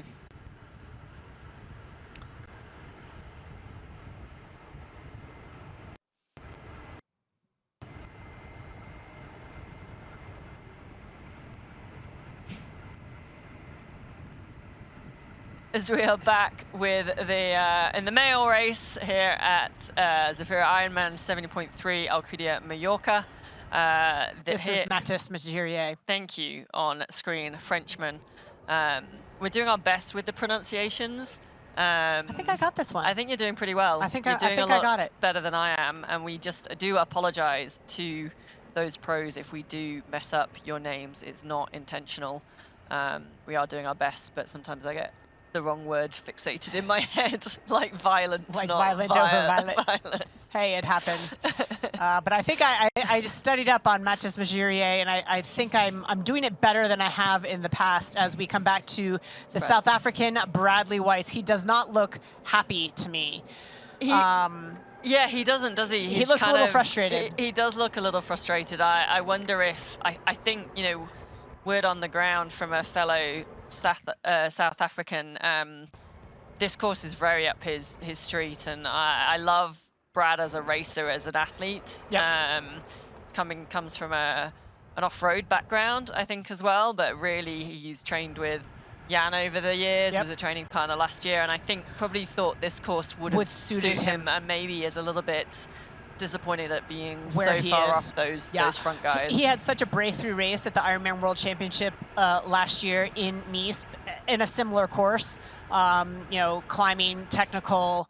Again, the off-road background would suit something like that in terms of the bike handling. And remember, he served that devastating penalty, and remember just the emotion and the fact that he was able to get it back together and still battle his way to a 7th place finish was just yes, you wonder what might have been. Could he have been on the podium? Possibly. But just to place 7th, I think, was a big breakthrough for him, and he would have made an investment to travel here to Mallorca, making his home in South Africa. So yeah, being a little disappointed to be where he is. Yeah, and I think it's hard on this course. It's a one-loop bike course, and so you don't get any opportunities to see your competitors. Right. And they're probably not getting any information. So actually, he's only just over 3 minutes. He's 3:15, 3:18 back off the lead. He probably feels like he's miles behind, and he's not actually that far. And who knows, once the joys of triathlon, swim, bike, run, we have a third leg to come, and who knows what is going to happen to those lead men come the run, like how many of them have blown their legs off. Good.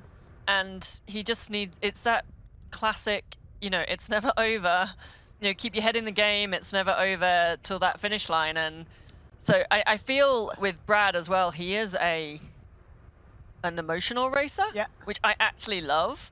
Because he still can hold it together, like you said, but he does wear his heart on his sleeve. And he's passionate about the sport, and he loves it, and he shows his anger, joy, everything.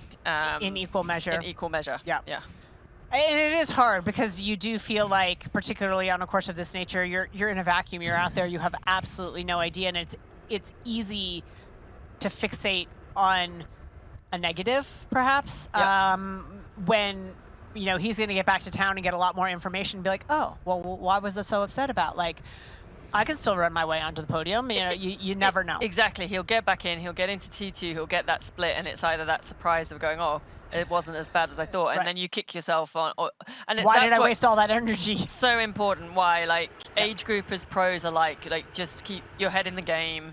It's a long day. You never know what's going to happen.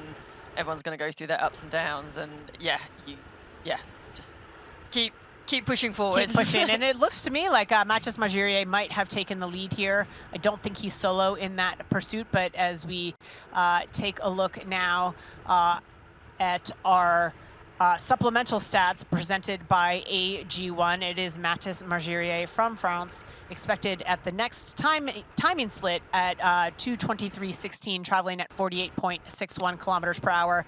Again, reflective of the fact that we are now on a flatter section of the course. They're definitely not going up and down the hill, are they, at the moment?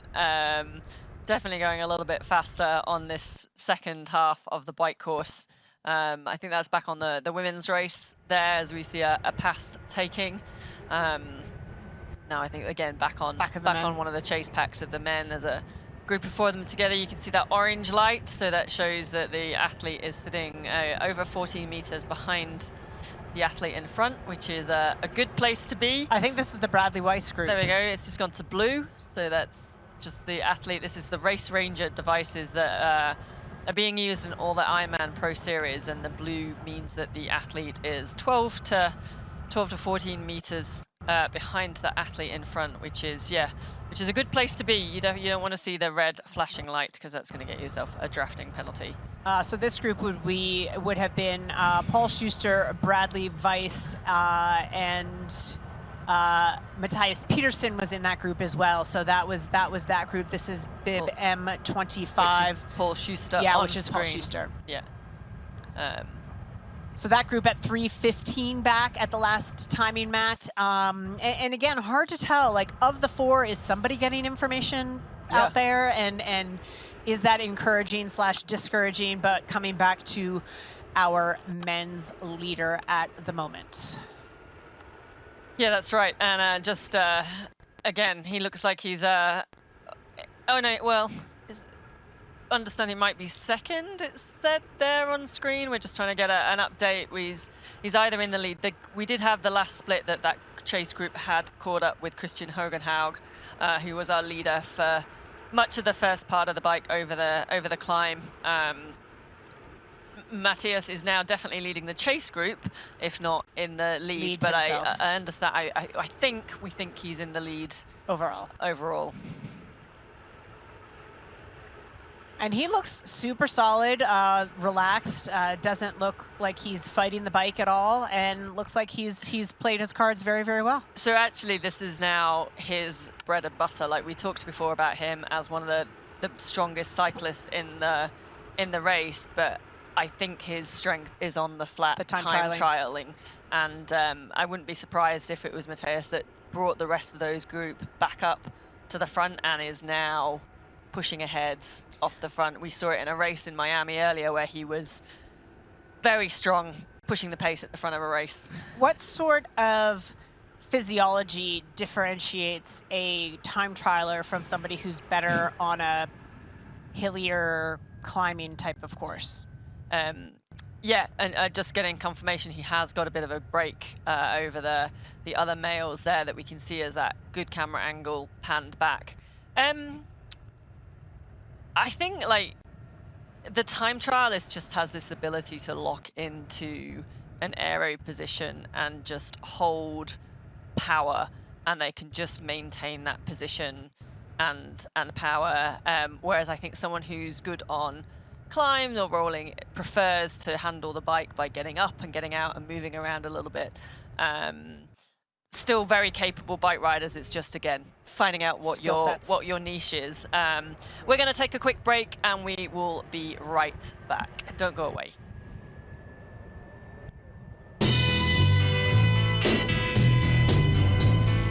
Open up the sky,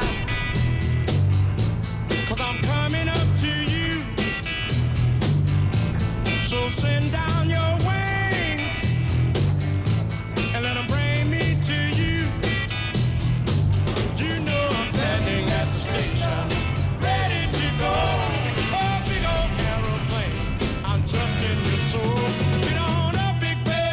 Your new vehicle, Mr. Lawrence. The VinFast VF8. All the latest tech? Precisely. Whoa! Cut. Great delivery, Joey. I've had a lot of practice saying that word. It's pretty cool, huh? The VinFast? Yeah. It's got action. 402 horsepower.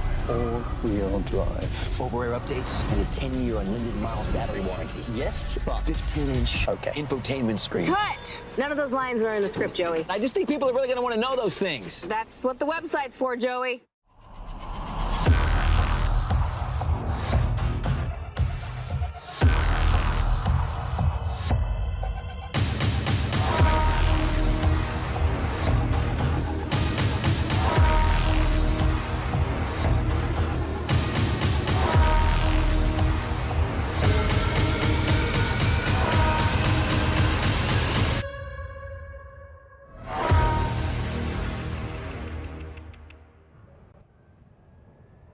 Back to the action here on the full gas bike course at the Zafiro IRONMAN 70.3 Alcúdia-Mallorca. You are watching men's race leader Mathis Margirier, who has given himself a little bit of a gap to his chasers. He was down a little bit through the climb, Christian Hogenhaug in the lead, but through this flatter section, Mathis has distanced himself and is charging towards T2 with, I'm going to say it's not significant, about a 20-second lead right now, but it is growing, and there's still a lot left to go in our women's race. Laura Philipp leads through 60 kilometers. She's got a minute lead on second place, Emma Pallant-Brown, the only two women through the 60K mark so far. Yeah, and so we've had quite a little bit of a change at the front of the men's as they're coming through the 77.5 kilometer mark. So as we said, and we saw on screen, Matthias is in the lead. He's a sort of 15-second lead. I said about 20. You did, you did. You got it right. My eyeballs. Your eyeballs My are eyeball spot clock. on at this time. Nicholas Mann is in second, and then Jan Stratman, who was one of the early leaders, is again sort of in that chase group. There's three of them together, so Nicholas Mann, Jan Stratman, and Gregory Barnaby. And with that, in the women's race, Sif Bendix Madsen has just gone through 60K solo. She is 3 minutes 54 seconds back. So a little bit of separation happening in our women's race as well. And then we go Christian Hogenhaug, who was the leader over the climb. So he has dropped back a little bit from those chase groups. I think it's time for a fun fact. Oh, yeah, let's do it. We're going from food, we're now on to wine. Oh, okay. Much more down my, well, I don't know actually, much more down my alley. I think food's pretty much up there as well. Wine culture in Mallorca is thriving, with the island gaining recognition for its quality wines and unique grape varieties. Mallorcan wine culture dates back to Roman times, but experienced a resurgence in the 20th century when modern techniques combined with the island's diverse microclimates to create a wide range of wines, from crisp whites and rosés to robust reds and fortified dessert wines. With tourism booming, local vineyards are beginning to offer wine tours and tasting sessions. Definitely sign me up for those. So why not come to next year's Ironman 70.3 Mallorca? Book yourself a tour with one of the many vineyards. The wine is well worth the trip. I think that's down my line. That is down.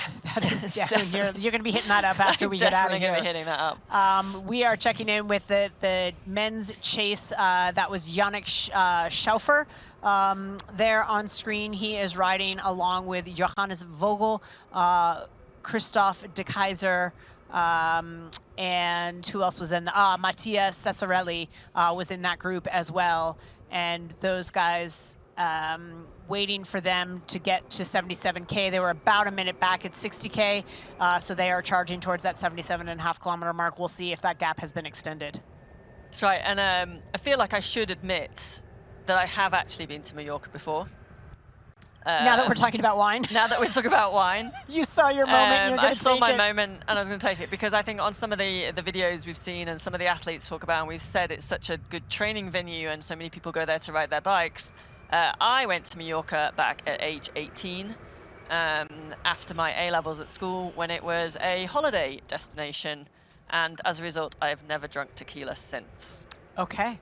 So yeah, that was my experience of Mallorca. So you did not take the wine, you took the tequila? No, but I would like to go back now and ride my bike and go to the vineyards. I think I'll be signing up. And those were our men going over that 77.5 kilometer mark. So our chase group here that now includes Christian Hogenhaug is in no man's land in 5th place at a minute back, and this quad of Matthias Cesarelli, Christoph de Kaiser, Johannes Vogel, and Yannick Schaufer are at 3:20 back, which I think is not great news for the Bradley Weiss group, who was 3:15 back at 60K, so they have given up some more time.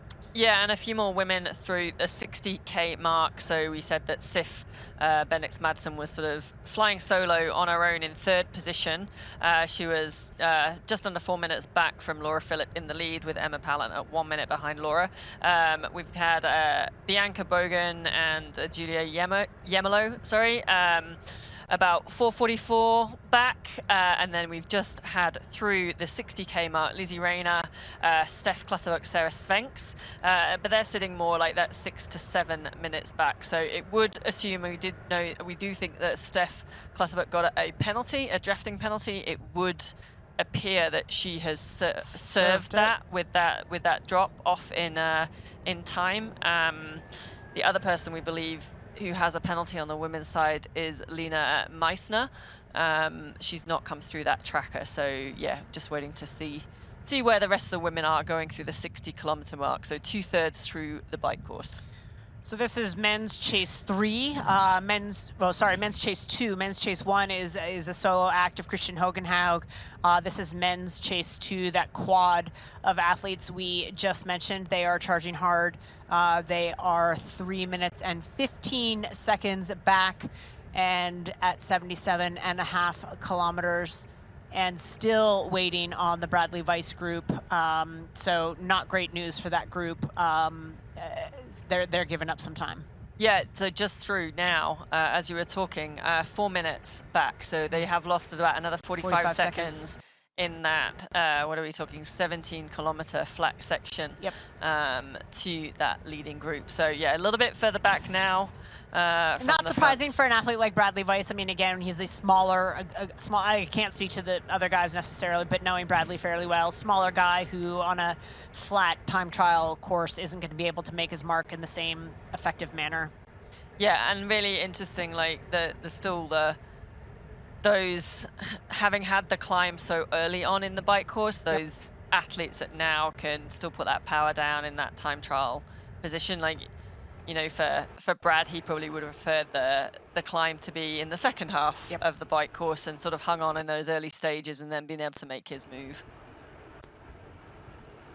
But it's going to be an exciting run course. Again, 3 loops as we make our way towards that Hoka run course, but a few kilometers left to go here on the full gas bike course with our men's leader here, Mathis Mejirier. And if you look down the road, he appears to be continuing to extend that lead at 77.5 kilometers. It was 15 seconds. If you look back, even through the blurry camera shots we're getting here, that looks like more than 15 seconds by my eyeball camera here as we come back to our women's race leader, Laura Philipp.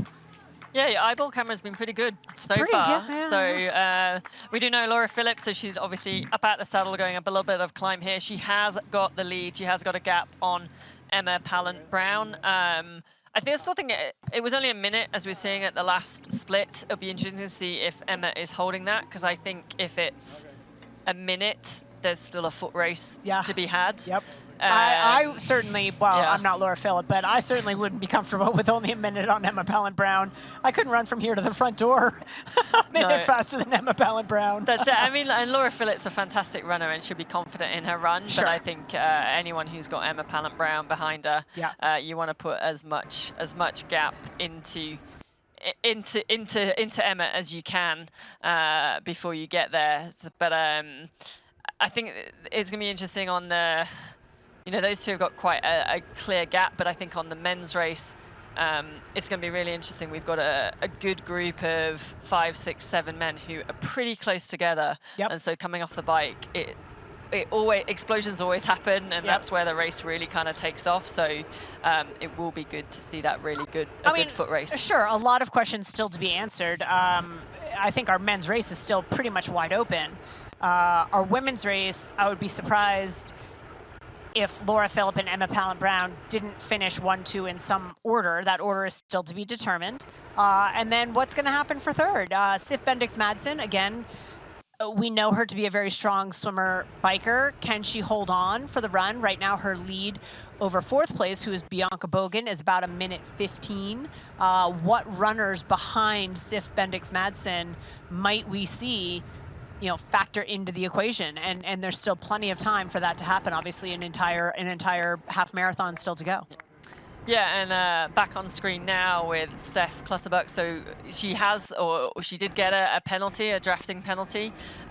Steph's one of our, again, new pros, come up from the age group ranks, had a very good age group career. She was also part of the Zwift Academy racing, which you can see by the bright colors of her bike. Very strong swimmer, very strong cyclist. Unfortunately, got a drafting penalty early on, and so is finds herself a little bit further back in the race than should have liked. I do believe this is her second attempt at her sort of first pro race. She had intended to race Valencia 2 weeks ago, 70.3 Valencia, but unfortunately suffered a flat tire or a mechanical, I think, and so yeah, I'm pretty sure she'll be determined to get one under her belt this time.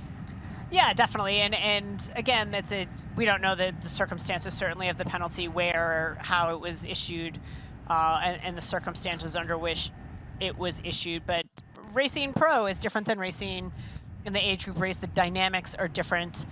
The moves happen at different speeds. And certainly she's used to dominating across age group fields, which absolutely means she deserves to be here amongst the pro ranks. But the race dynamics are different, and it's a learning process, and you want it to be a learning process, and you want to gain, while difficult, you want to gain those difficult experiences earlier in your career, so that the more experience that you get, you're more poised in those circumstances when they happen in the future. Yeah, that's right. And you know, one of the differences between the age group race and then when you do the women or the men do step to the pro is that you're kind of on your own. There's less of you on that start line, and you're at the front, almost, for the pro men, certainly at the front. The pro women are sort of tucked in behind. But, you know, as an age grouper, especially with the rolling start, often you're constantly moving through huge groups of age groupers, whereas once you're in the pro field, like, as we can see on screen now, you're often on your own. Yes. Or there's few of you, there's not many of you around, and you're not progressing through the field as much as you are in the age group masses. Absolutely. Laura Brown continuing to, Laura Brown. What did I just say? Laura Phillip continuing to dominate. Laura Brown and Emma Phillip. Yes. That one? Yes. Should we just start mixing all that? Yes. I think we should just go back to what I was saying earlier before the broadcast, call everyone Fred. There you go. Fred and Vera.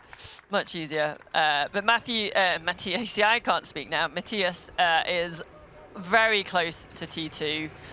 Not very long to go now.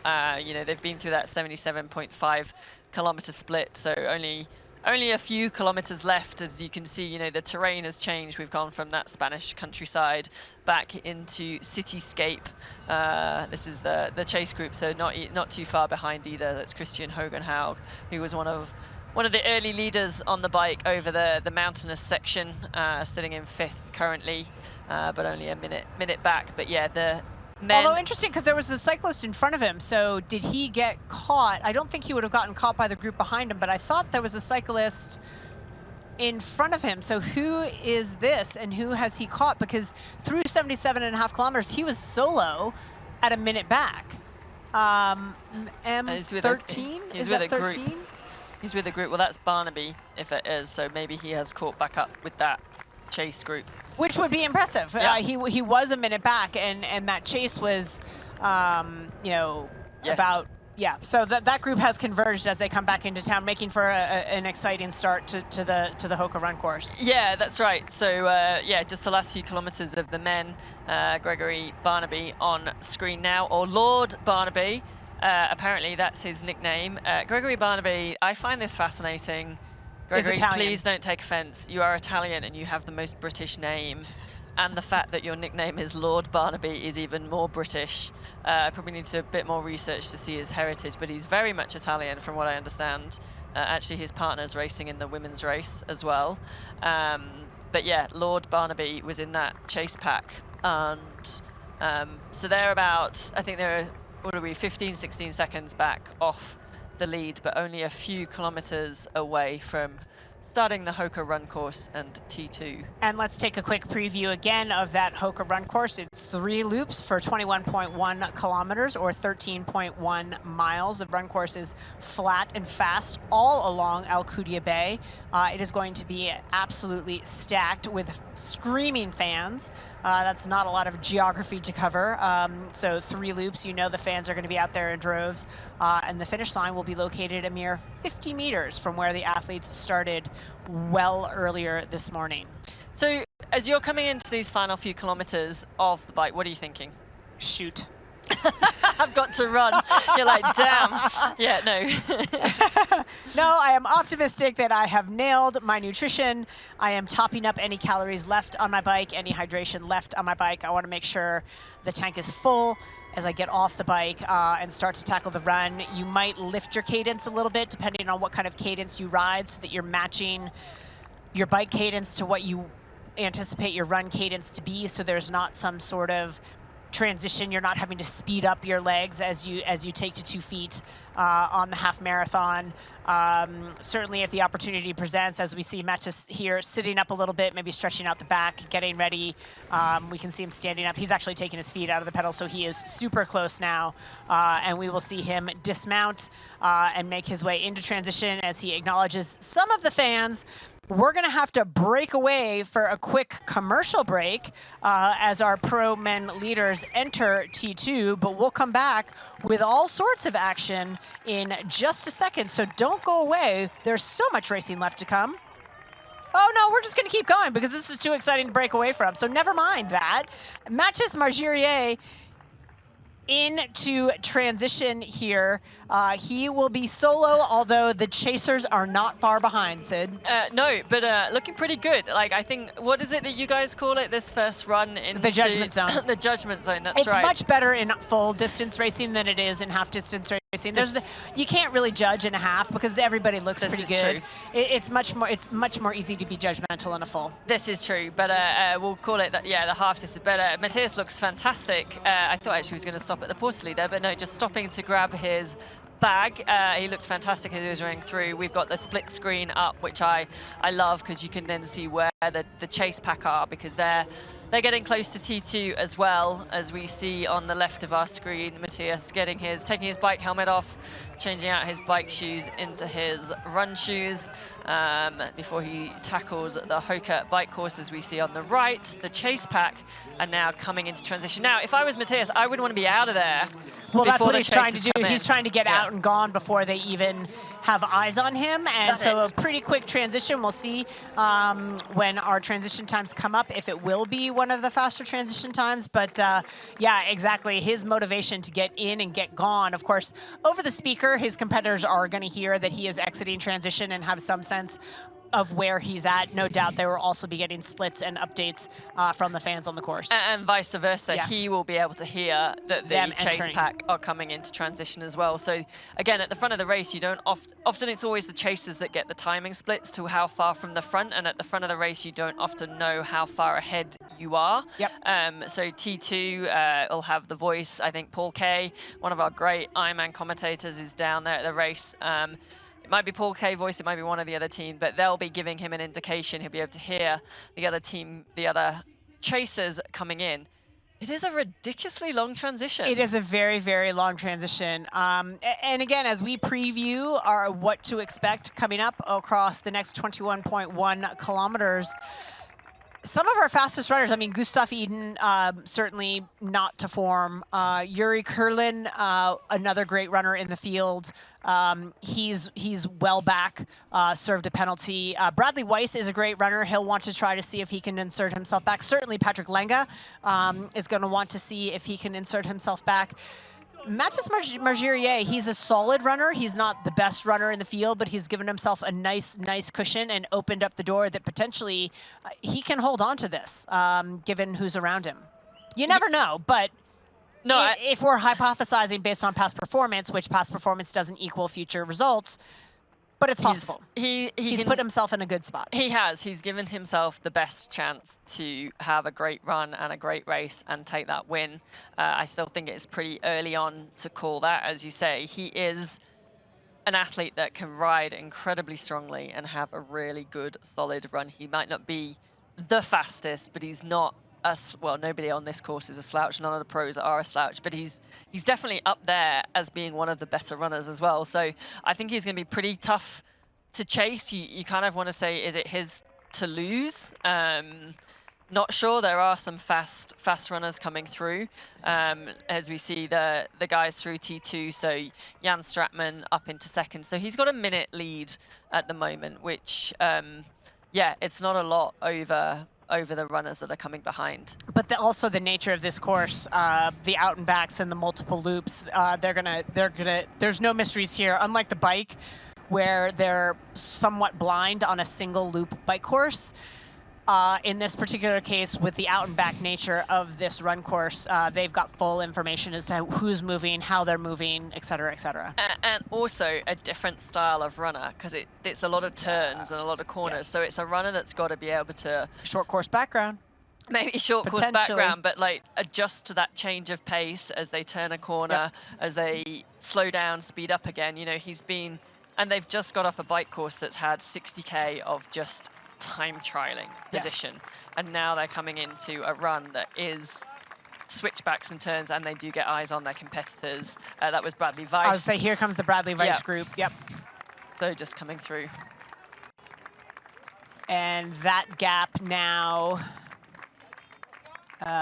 looks, well, we're not getting the updated splits. The splits are slow to update on the tracker as we see it here. That's our top 5 out onto the run course that you see on screen. And also for those of you watching the coverage as we are, if you look along the bottom of the screen, we've got some highlights and what's been happening in the race so far, some little tidbits of who we think to look out for as the race develops. So keep an eye on the scrolling at the bottom of the screen. That'll also be giving you some T2 updates as they exit T2 and some of those splits, as well as we look at our transition times thus far. Jan Stratman at 2:10, Christian Hogenhaug and Nicholas Mann 2:11 and 2:14, I think, from those the Morton transition times coming in. They haven't shown, but I think that's what our team are giving us. But Matthias looks fantastic.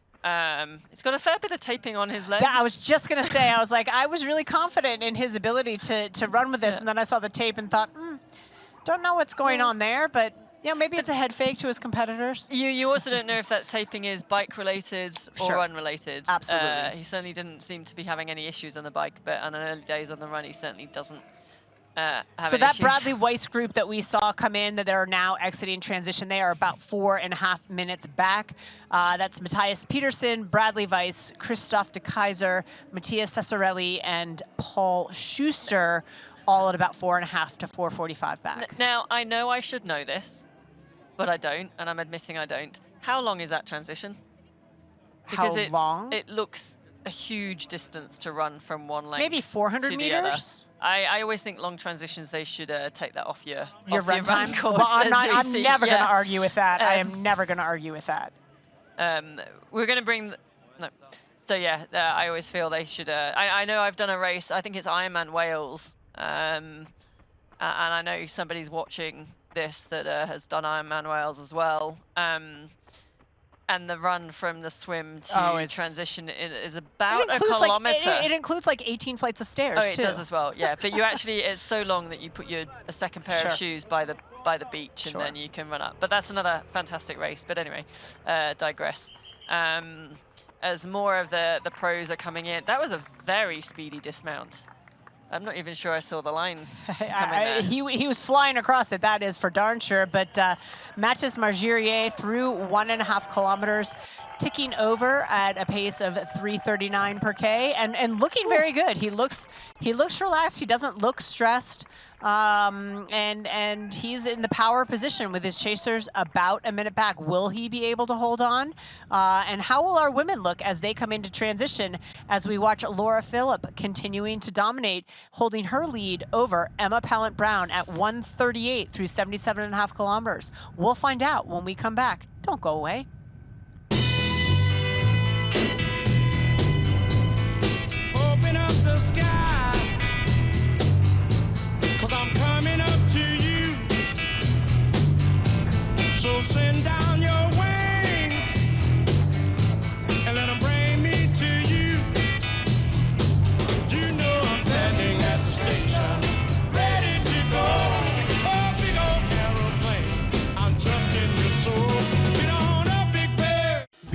finish lines. Our commitment goes the extra mile. We are the Ironman Foundation. We've given back more than $55 million to support our mission of leaving a positive impact throughout race communities. Without our amazing athletes, volunteers, and givers, we wouldn't be where we are today. Together, let's continue this journey of impact. Join the Ironman Foundation and be a part of something extraordinary.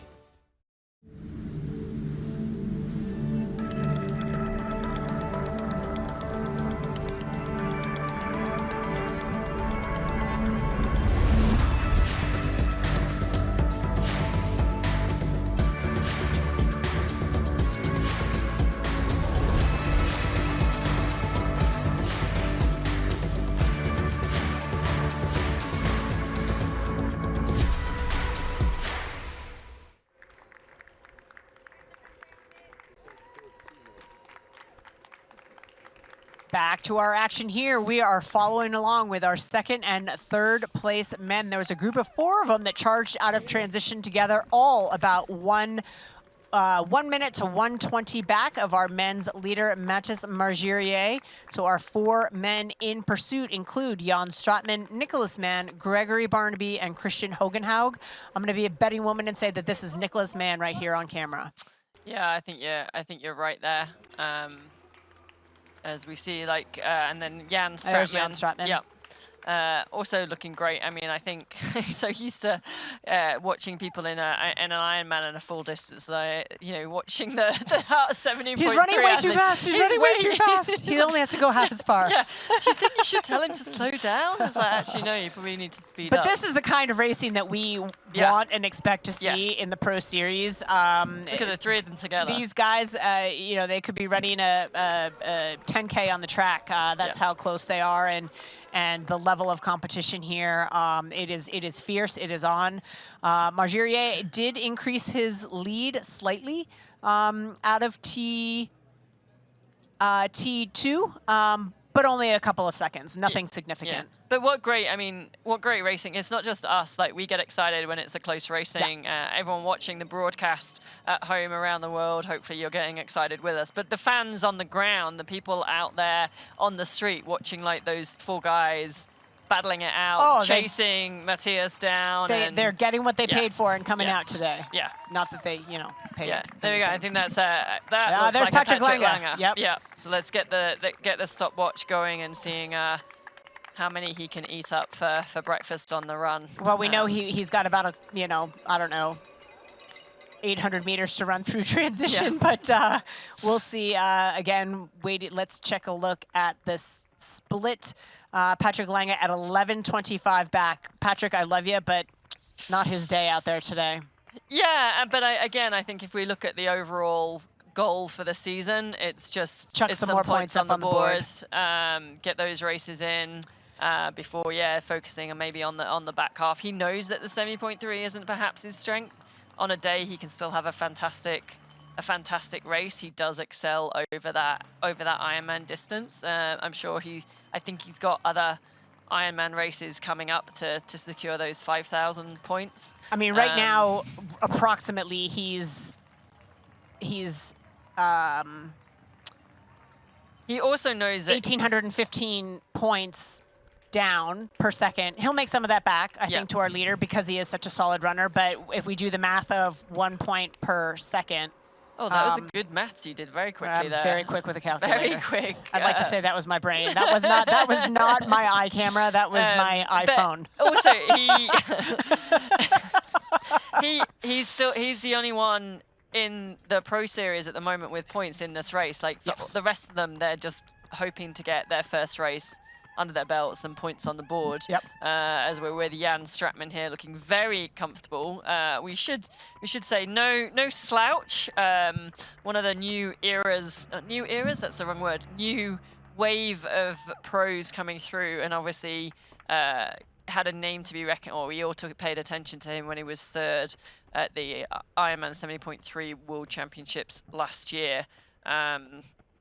And was 2nd at 70.3 Valencia just a couple of weeks ago in a sprint finish, I think that was, wasn't it? Yeah. Yeah, so, but looking super strong there as we head back out So the female leader, Laura Philipp, also looking super strong. And we're just going to head down onto the race course and catch up that disc wheel sound.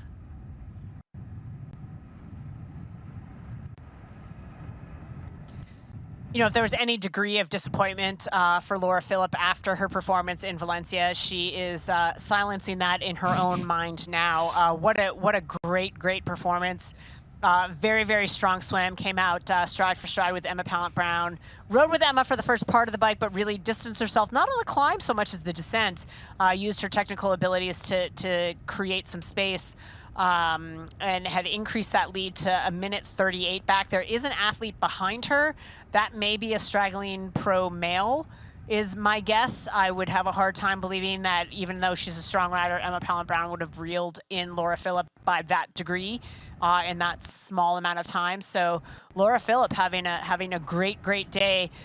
At what point, Sid, do you feel that Laura is, I'm going to use my air quotes here, which nobody can see, safe from an athlete with Emma Pallant-Brown's run resume?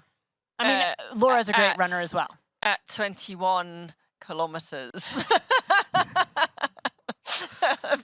If they're not shoulder to shoulder, because they still have 0.1 to go. This is true, actually, and I actually think Emma would. I don't know Laura's sprinting ability. I know Emma comes from a track background, so I'd probably say she's got a pretty good sprint on her. If it did come down to a sprint finish, no, I think Laura's going to be pretty confident in her run. Like 1:38 doesn't sounds a lot, and it doesn't sound a lot like it to anyone else. If it was 1:38 to Emma Pallant-Brown, I'd say they were probably in trouble. Yep. But Laura Philipp, with the run that she has, I'd probably say she's the only one that can hold that gap off. Yeah. I mean, I think she's done the work to certainly give her, I don't want to say comfort, but confidence. Yeah. That there is no comfort, again, when Emma Pallant-Brown is in your rearview mirror. But I think with 1:40, she's got to feel good about the space that she's given herself. Yeah. And I think someone else who feels good, as we're saying on this, the run course, contrary to the bike course, which was one big lap, the run course is out and backs and twists and turns. And we just had on view Matthias Margerier. Matthias Margerier. Margerier, thank you. Sorry, trying to get it out too quickly. Running in the opposite direction to the chasers, the three of the men that we see on screen now, who are now going around that turn. So he'd have got eyes on, probably the first time actually, he had eyes on the rest of the male field behind him. And taking a split. Sure. So yeah, and he will have seen that there's three of them together. And so this is where it's interesting dynamic, because those three together they could work together to bridge up to Matthias, or they could also race each other from the start and blow each other to bits. I will say, and this is certainly unofficial, and we don't necessarily track course records, but Matthias Margerier's bike split today out on course of unofficially 2:08.25 is a course best, beating Andy Dreit's 3 of the top 4 performances, but course best prior to today was 2:09.09. So again, really fast racing today, great conditions. I know we have that TriDot index of 60, and that's due to the difficulty of the course. I think it could have been higher had the conditions been more challenging. Yeah, and I think that's going to be the first of many bike course records that we see with an asterisk and Matthias's name next to them. I think he's going to go on to have a career that breaks many a bike course record. And an update for those of you who are, I know you have been desperately waiting to find out how long that transition was. I know it's been stopping you in your tracks from what you were doing all day. Apparently it's nearly 500 meters. Oh, I said 400. Yep, pretty good. Yeah, eyeballing is good again. My Dee Dee. eyeballs are on. They are fire. on a mission today. Who have we got on screen now then? Eyeball that one. That's Laura Philipp. It is, I think. Yeah. Yeah. We did have Steph Klusserbuck on shortly She ago. is making her way very, very close to transition, by the way. This is a sort of a sweeping, relatively protected area, but in very little time, she's going to come out to that more urban setting that we talked about with the men, make that right-hand turn and make her way back to transition. So not long now before those of you down in transition will get eyes on our women's leader, Laura Philipp. And if you are tracking course bests, our women's bike course best here is 2:25:49 back in 2014. So we'll see if she's going to come close to that. She seems to, I think she'd be, my calculator isn't as good, but I feel like she might be pretty close to that come the end. Yep. Now, not saying Matthias No. has won yet. Maybe. Maybe. The chase pack of 3. Yes. 3 doesn't go into 2 medals or 2 podium spots. So they've got to do something drastic if they all want to get on the podium. Well, all 3 of them have to do something drastic, or one of them has or to. as one of them's going to miss out. Exactly. Yeah. So of our leaders now, 3 doesn't one go of into them. 2. Yeah. Yeah. Exactly, but Mathis Margirier continuing to run very, very well, holding off the charge from the competitors. They're kind of holding steady. No significant moves left, but lots left to run on this Hoka run course, and we'll see Laura Philipp into transition after this quick break. Don't go away. We'll come right back.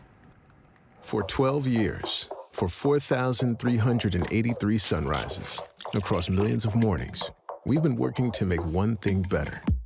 This, AG1 is foundational nutrition, a science-driven formulation to support whole body, brain, and gut health with just one of these, or one of these, once a day. Welcome to foundational nutrition. Welcome to AG1. Start at drinkag1.com.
Back to the action here in the closing kilometer or 2 for our lead female. That's Laura Philipp from Germany.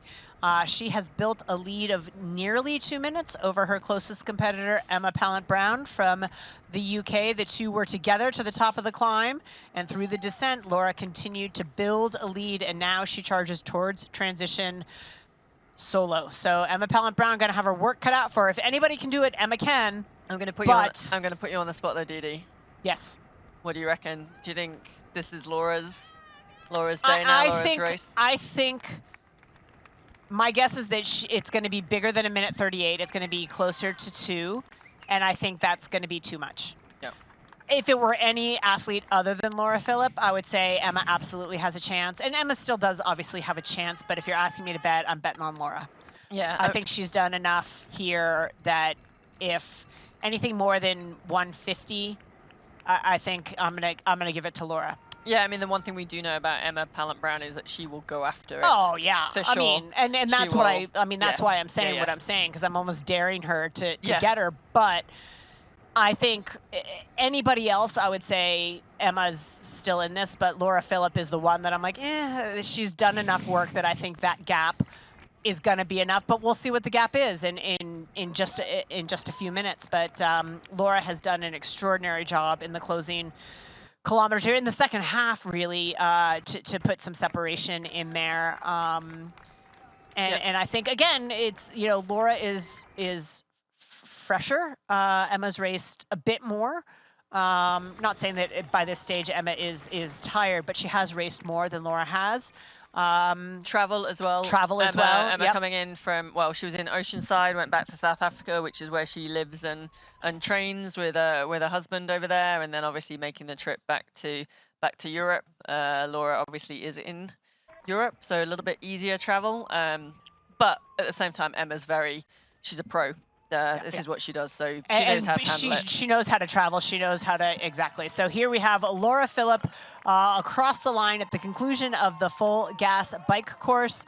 Her time will update momentarily, but she's going to be, we anticipate, very close to that course best, unofficially 2:23.57, which would be a course best for Laura Philipp. Fantastic, yep, and that's a ride that she's done pretty solo. So yeah, we see it on the screen now. Her bike time, 2:23.57, so supported by a Wahoo Element Bolt for that 56-mile, 90-kilometer bike course. That not an easy bike course, not a fast bike course, so I think to get the record, 2:23 is pretty legit, and doing it, most of it on her own solo. Yeah, oh, absolutely. I mean, she would have had a couple of athletes that she biked past, but at no point, I think, at least that we saw, and granted we didn't see very much in the early stages due to some connectivity issues and getting a steady feed, but Laura did all of that on her own. Yep. And she will be in and out of transition certainly before before Emma Pallant-Brown gets there. But Emma's going to get the information, and we'll see what that gap is. Yeah, that's right. And Laura just taking a little bit of time through transition. Obviously, didn't opt to put the socks on out of the swim, and so just taking a bit of time to put the socks on now, but still pretty speedy there. Hangs her bag back up, and she is gone. And again, that's how you do it, folks. She's got that little Ziploc baggie. You get the essentials on, which would be the socks and the shoes and everything else.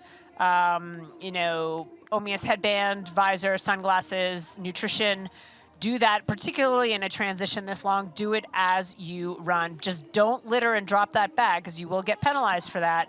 But you can see anything that you can do while you're moving, do it while you're moving. Yeah, it's interesting. So I've always carried the race belt or the visor as you run out. But we are seeing more and more that the women and the men are having these little Ziploc bags and putting everything in that and running out with that, and then they'll discard that at the right place. But it allows them to get their socks and shoes on in transition, and then get out on the run as soon as you can, and then start putting your glasses, your watch, your nutrition in your pockets. As we see Emma Pallant-Brown coming in, and Didi is going to be hot on the tracker to give us that split. But she's not going to see Laura. Laura is well on her way out of transition onto the Hoka run course as Emma comes in. And Emma's been in no man's land for most of the bike course. They started together. 2 minutes, 21 seconds. Back. Whew. Yeah. Well, we'll see. What's your bet? You agree, disagree? If they are both fit and running well and nothing goes awry, I think Laura has this. Yep. But we know that Emma's going to put up a fight. Yeah, and also any chink, any weakness, any falter from Laura, and Emma's going to pounce. Yep. Yeah. But it's just like we've said, it had been anybody else, Emma's very much still in this. But assuming that Laura Philipp has even an average day running, I think 2 minutes and 21 seconds is a really, really big ask. Yep. Yep. But anyway, but we will see. We will see. Sure, we'll get proved wrong. You know, we always comment on people calling races early and then get proved wrong. But yeah. Well, wouldn't it be exciting if she was able to erase that deficit? It would be extraordinary. So it's not that we're not cheering for her. I'm just saying that the likelihood is. Oh, it would be amazing, and it would have our statisticians and our cameras and calculators doing all the maths to see how long the time distance left and stuff. But the thing I'm excited about now for this run race is I love watching Laura and Emma run. They are both fantastic runners, just pure motion, and so super excited to watch them both. But back to transition, I just say just an update. Back to transition. The third place female Sif Bendix Madsen is off the bike. 3:53 back. She is alone there in third place. Her unofficial bike split 2:28.58. So a super solid ride from Sif Bendix Madsen, as we had anticipated. So will she be able to hold on to the run, to be determined, but those are your lead three females off the full gas bike course out onto the Hoka run course. Yeah, and no huge change in the men's race. We've still got Matthias out in front, looking super controlled, super comfortable. Obviously, definitely, the weather in Mallorca is certainly heating up now, and I think there's the athletes are feeling the heat. But that chase pack, it's splintered, and the only one that is holding time is Nicholas Mann. So Nicholas Mann sitting at 1:13 back through the first lap. Remember, it's a 3-lap run course. Through the first lap, Nicholas Mann, the only one that is holding the gap to Mathis Margirier, not chipping away at it, but holding it. Jan Stratman, Christian Hogenhaug, Gregory Barnaby, all leaking time. Not a lot, 10 seconds, 15 seconds. So it's not a significant amount of time, but it's enough that unless something goes sideways for Mathis, again, he's in a good spot. So lots of running still to go. Yeah. And the only one right now moving in the right direction, or at least with a hope, is Nicholas Mann. Yeah, I think it would have been quite exciting to see the three guys together run in together that all the way. chase group run together, especially sort of as we've said, 3 doesn't go into 2 medals. But there is still a long way to go, and they're not too far apart, so it might still happen. But Matthias is definitely looking in control with still holding that 1:14 gap as we get our first view of Emma Pallant-Brown running, looking super amazing. And we are going to take a short break, but we will come back for more coverage of the Hoka run course right shortly. Here's Elizabeth in the middle of the perfect workout for her.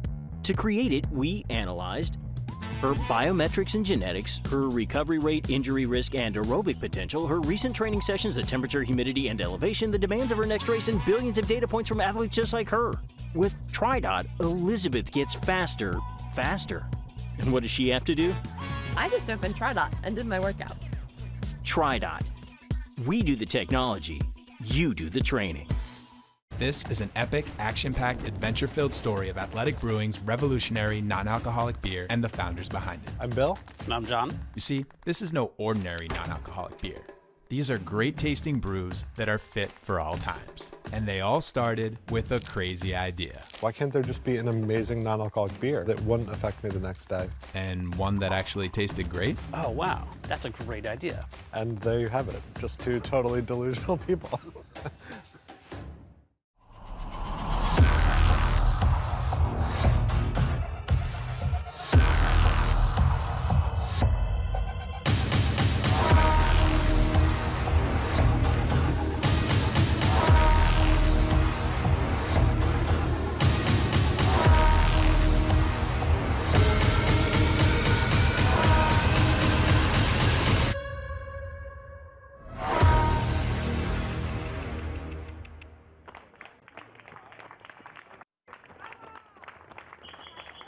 Welcome back to the Zafiro IRONMAN 70.3 Alcúdia-Mallorca is brought to you by Hoka, Fly Human Fly, and by VinFast, Boundless Together. Our men's leader, Mathis Margirier, doing what he came here to do. Really held strong through the climbing section and showed his strength through the flatter sections at the end, built himself up a lead of 1 minute 15-ish seconds over the 4 men chasing him. He has held that on one of them and extended it over 3 of them, so things looking really good right now for the Frenchman. And he does look really good, doesn't he? He looks super controlled. He's keeping, I think he's keeping himself in check. He's still, he's still 1 lap down. Taking those deep breaths of, as I say that, just, I think keeping himself just, okay, I've got this. We just need to put 1 foot in front of the other. Yeah, I mean, and not even, I mean, he looks super. So he's in control. Yes. which is a place you want to be. I thought that lady was in a dressing gown. Oh. As we went past. It is early over in Spain, so I wouldn't be surprised. She's out grabbing her morning paper. She's out grabbing the morning paper, exactly, and grabbing her coffee, as we see on this Hoka run course. It is right in the center of town. They do kind of loop along the beach as well and finish right on the beach, or pretty much close to the beach. But yeah, a bit of tree-lined shade, which I'm so sure is appreciated by the athletes at this stage in the race. But yeah, Matthias is very much in control and looks to just be slightly extending a couple of seconds here and there every split we go through. Yeah, Nicholas Mann still holding tight at about 1:15 back, but now some separation. Jan Stratman leaked a couple more seconds at 1.5 minutes back, but has really distanced himself. Christian Hogenhaug going out the back at 1:47 down, but Gregory Barnaby now has moved up over Christian Hogenhaug and now sits in 4th place. And running super fast. Well, one of the fastest splits. If I had my mic on, sorry. I'm talking without my mic. Sorry, guys, listening out there. That's all right. I heard what you said, and it was outstanding. It was amazing. It was the best thing I'd said all day, and all nobody day. heard it because I didn't have the mic I on. heard it.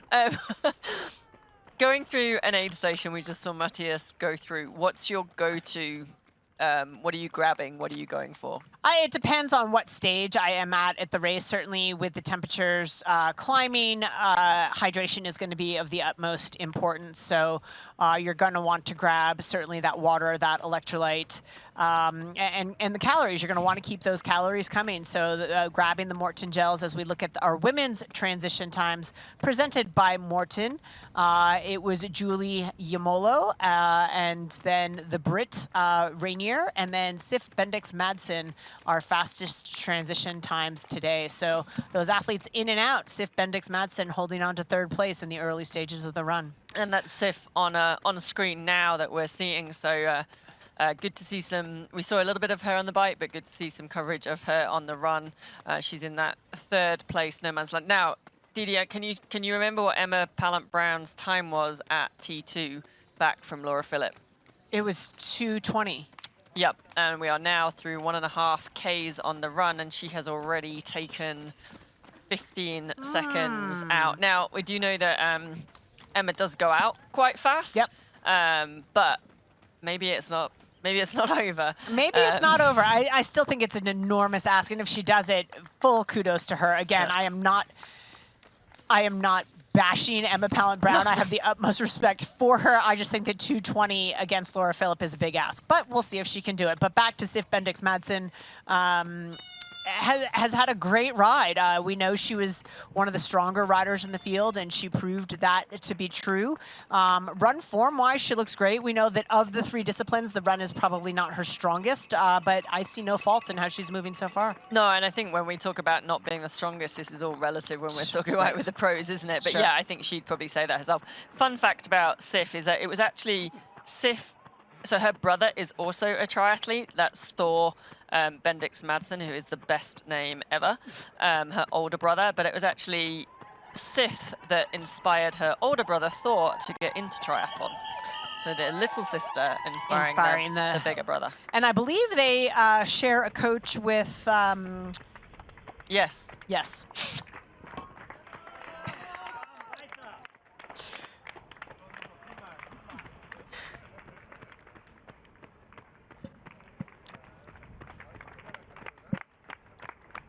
And back to Jan Stratman here, who looks fantastic. He's lost touch with Nicholas Mann a little bit, but still is running, charging hard, and again, he's just being beat by faster guys on the day. Yeah, I mean, they're all running so well, but if we... Actually, it's a kind of almost like a replay of... Well, Jan Stratman was 3rd, wasn't he, in Lahti last year, and Matthias was 4th, and we've got Nicholas Mann in the middle, but all exceptional athletes and runners. And he's still got eyes on Nicholas Mann ahead, so I think that'll be a huge boost to sort of keep him in sight and keep him going and seeing if he can reel him back in on the last 2 laps of the course. There's lots of opportunity on this run course to see your competitors, which they didn't have on the bike course. Sure, absolutely. Beyond looking very, very strong and steady and in control, and right now the only person moving up is Gregory Barnaby. Will that be enough? Bradley Weiss has also moved up a little bit. Place-wise, whether or not he's going to be able to erase that deficit, again, a big ask, but there's lots of running left to go. Yeah, there's kind of that big gap after the top 5, isn't there? So I think Brad is possibly going to move up into 6th place, but then it's a big leap then from that bunch of athletes that he's just sort of moved through to then get up to 5th place. But Bradley knows every moment matters, every second matters, and the more seconds he can erase between him and Mathis Margirier. So that is one of the interesting things, isn't it, with the Ironman Pro Series? It doesn't necessarily matter what position you are, it's about your time to the leader. And so it means that you are racing to the line to make sure that that deficit is as small as possible. Evolutionary goals within the race. Yeah. Bradley Weiss might have come in here with aspirations for a win, a podium, a better performance than maybe he's having on the day, but in the back of his mind is still the long game with the Pro Series, in that every second matters, and if he can erase some of that deficit, he's going to get more points on the board, which is going to be of benefit come the series conclusion. And we've got our VinFast performance analysis run with Nicholas Mann on screen at the moment. So estimated clock at the next split 3:14.18. So current pace is 3 minutes 12 minutes per kilometer, and that's at the 8.5 kilometers. So just over 1 lap done. Still a lot of running left, but that's our VinFast performance analysis for the run so far for Nicholas Mann. Nicholas Mann putting together quite a performance here. He wasn't one of the names we were talking about at the onset, but he is putting together one heck of a day here. Comes from Germany and has had some decent results. He won Marbella 70.3 back in 2023, but then really didn't have a great end of the year. He's 39th place at the Ironman 70.3 World Championship in Lahti. So I would say he's having a great day and was unexpected given the competitors that he faced out there today. Yeah, I think when I was looking down the start list, his name jumped out at me, and I think that's from that Marbella race result, because I think he was a pretty new into this, or new result, and getting that win there. But yeah, I don't think I'd have probably picked him specifically for this. Yeah. But he's had some good results. He's a less consistent performer than some of the guys he's up against. So the fact that he's putting together a good one today, I think is going to be a big confidence boost for him. Yeah, that's right. And there we go. We're getting Emma's getting the splits from people on the side of the course. Emma also looking absolutely fantastic, running, really charging. She's 2 minutes off the lead of Laura Philipp at that 1.5 kilometer mark. So Laura's through 4K on the run in a course time of 3:09.12. So we'll wait for to get the split of Emma. Of Emma through 4K to see if that 2 minutes has come down anymore. Gosh, she makes running, 3.5 minute Ks look so easy, which is slightly annoying. I mean, it's wonderful. Yeah. I'm joking. I am joking. Yeah. But it is, I mean, to look at, a brilliant runner of that stature is it's inspiring. It is. Yeah. It is. And we're going to take you from one Spanish race in Mallorca to mainland Spain and come and celebrate with us for the 10th anniversary of Ironman Calella Barcelona on the 6th of October 2024. The village of Calella on Spain's eastern coastline on the Mediterranean Sea hosts the most popular end-of-season race in Europe. A sea swim in the bay, a fast bike course and a flat run. This race is ready for your new personal best. There you go. Done. What do you think? I love Spain. Yeah. You're going to do Barcelona? Well, we've decided I'm going to start the year in Mallorca because of the wine and the food, and then I might as well finish near Barcelona. You're late for the start of Mallorca. Late for the start. I'm talking about next year. I know, actually, it doesn't matter. I'm just going for the wine tasting, the wine tour that we were advertising earlier. You've missed the start of Mallorca. I've missed the start of this race. But I think you can catch them. I think I could catch them. I think I could be there. I might catch the start of the Barcelona race of Calella. Can't pronounce it. There you go. Deficit down to 1:48. Oh. She gonna make me eat crow. She's gonna do it. I don't know if she's gonna do it, but she certainly is off to a great start. She's averaging about 12 seconds per K faster than Laura Philipp right now. So, you know, she's got to take the chance, right? I mean, she's got nothing to lose in going for it because she's not going to give up second place. The other thing, we go back to the Ironman Pro Series. Every second matters. Yes. So maybe Emma's just going for that. Like, I just need to get as close as I can to the leader.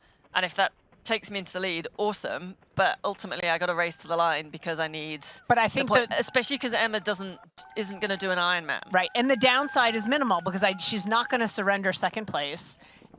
Even if she blows, she's going to be able to hold off whoever is coming from behind because the gap is that big and her ability as a runner is that extraordinary. So there is very little risk in absolutely going for it, but this is a blistering pace she's holding. Yeah, it is, and it is early days, so we'll see if she can hold it. But I think as well, like Emma's potentially realised that you know, we heard her speak earlier. She's racing a lot early on in the year, but she wants to make sure she's focused and she's ready and she's fit and she's firing for the VinFast Ironman 70.3 World Champs in Topor. But then if you look at it for the Ironman series, she's not going to do a full distance race, or I don't think she is. She maybe surprised me there on that one as well. I don't think she is.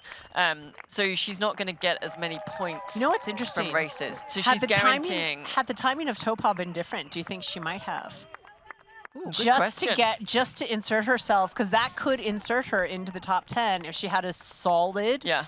Had Topor been in September and she had an opportunity to race a full in November and chuck some points up on the board. Yeah. Very, very maybe. Like the incentive for the Pro Series is interesting in terms of forcing decisions. Obviously, it's a ridiculous hypothetical because the date of Topor is the date of Topor, and that's not going to change just because I'm, you know, making a ridiculous point. So onwards. But Emma's got to, but she's got to get. She wants to get, you know, her 5 best 70.3 races on to give herself the best shot and race early so that then she can then, you know, it's double points or not double, but it's slightly more points in in Topor.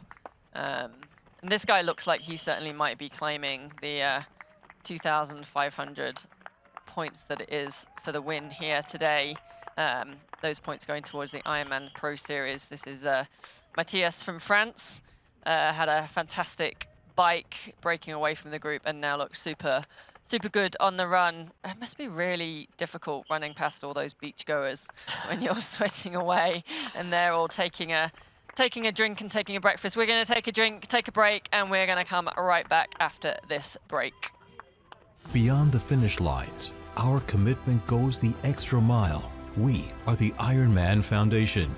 We've given back more than $55 million to support our mission of leaving a positive impact throughout race communities. Without our amazing athletes, volunteers, and givers, we wouldn't be where we are today. Together, let's continue this journey of impact. Join the Ironman Foundation and be a part of something extraordinary. Open up the sky, 'cause I'm coming up to you. So send down your wings and let them bring me to you. You know I'm standing at the station, ready to go. Oh, big old aeroplane, I'm just in your soul. Get on up, big bear. Your new vehicle, Mr. Lawrence, the VinFast VF8. All the latest tech? Precisely. Whoa. Cut. Great delivery, Joey. I've had a lot of practice saying that word. It's pretty cool, huh? The VinFast? Yeah. It's got action. 402 horsepower. All-wheel drive. Over-air updates and a 10-year unlimited miles battery warranty. Yes, but 15-inch infotainment screen. Cut. None of those lines are in the script, Joey. I just think people are really going to want to know those things. That's what the website's for, Joey.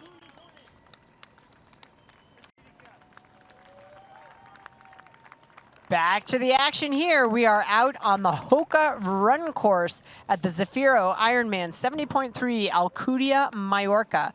It is Matthias Margirier, who leads our men's race with a 1.5-minute lead over Nicholas Mann and a 1:40 over Jan Stratman. Mattis took to the lead in the flatter sections after the descent on the bike and has never looked back, continuing to extend his lead. He is through 11 kilometers, approaching 13.5 kilometers with just 1 lap to go. So things looking good for the Frenchman. They are, and it's certainly then hotting up to see who's going to pick up those minor podium places in the second and third. Those guys are all sort of that 1:30 to 1:50 back, so still a lot to play for. And Jan Stratman holding on to Nicholas Mann, so that is not a foregone conclusion there. And Gregory Barnaby now only about 10 seconds behind Jan Stratman. So they're not shoulder to shoulder the way they were in the early stages of this Hoka half marathon, but it's an exciting race in the women. And I tell you, this woman, if she heard us in the booth saying that 220 was too much, she certainly is giving it a crack. Emma Pallant-Brown chasing down Laura Philipp.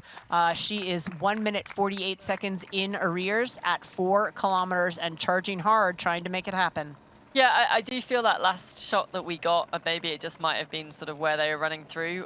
She had slowed a little bit, but that's being super critical and picking up something. I don't think she's really slowing down that much. She's putting in a gap, though, to third place, Sif Bendix Madsen. We've got the Mortal Hydration optimized results for the run. So Emma Pallant-Brown at 4 kilometers. She's running 3:34 minutes per K. That is insane. Estimated clock at the next split is 3:21. So yeah, she's certainly giving it her best effort to obviously close Laura Philipp down, take that first place, but also get as many points as she can. At minimum, give her a good scare, right? Can you... If you hear those splits coming down that quickly, it could be enough to sort of force Laura Philipp to try to do something silly. So strategically, like I said, little downside for Emma Pallant-Brown to be playing a little bit of,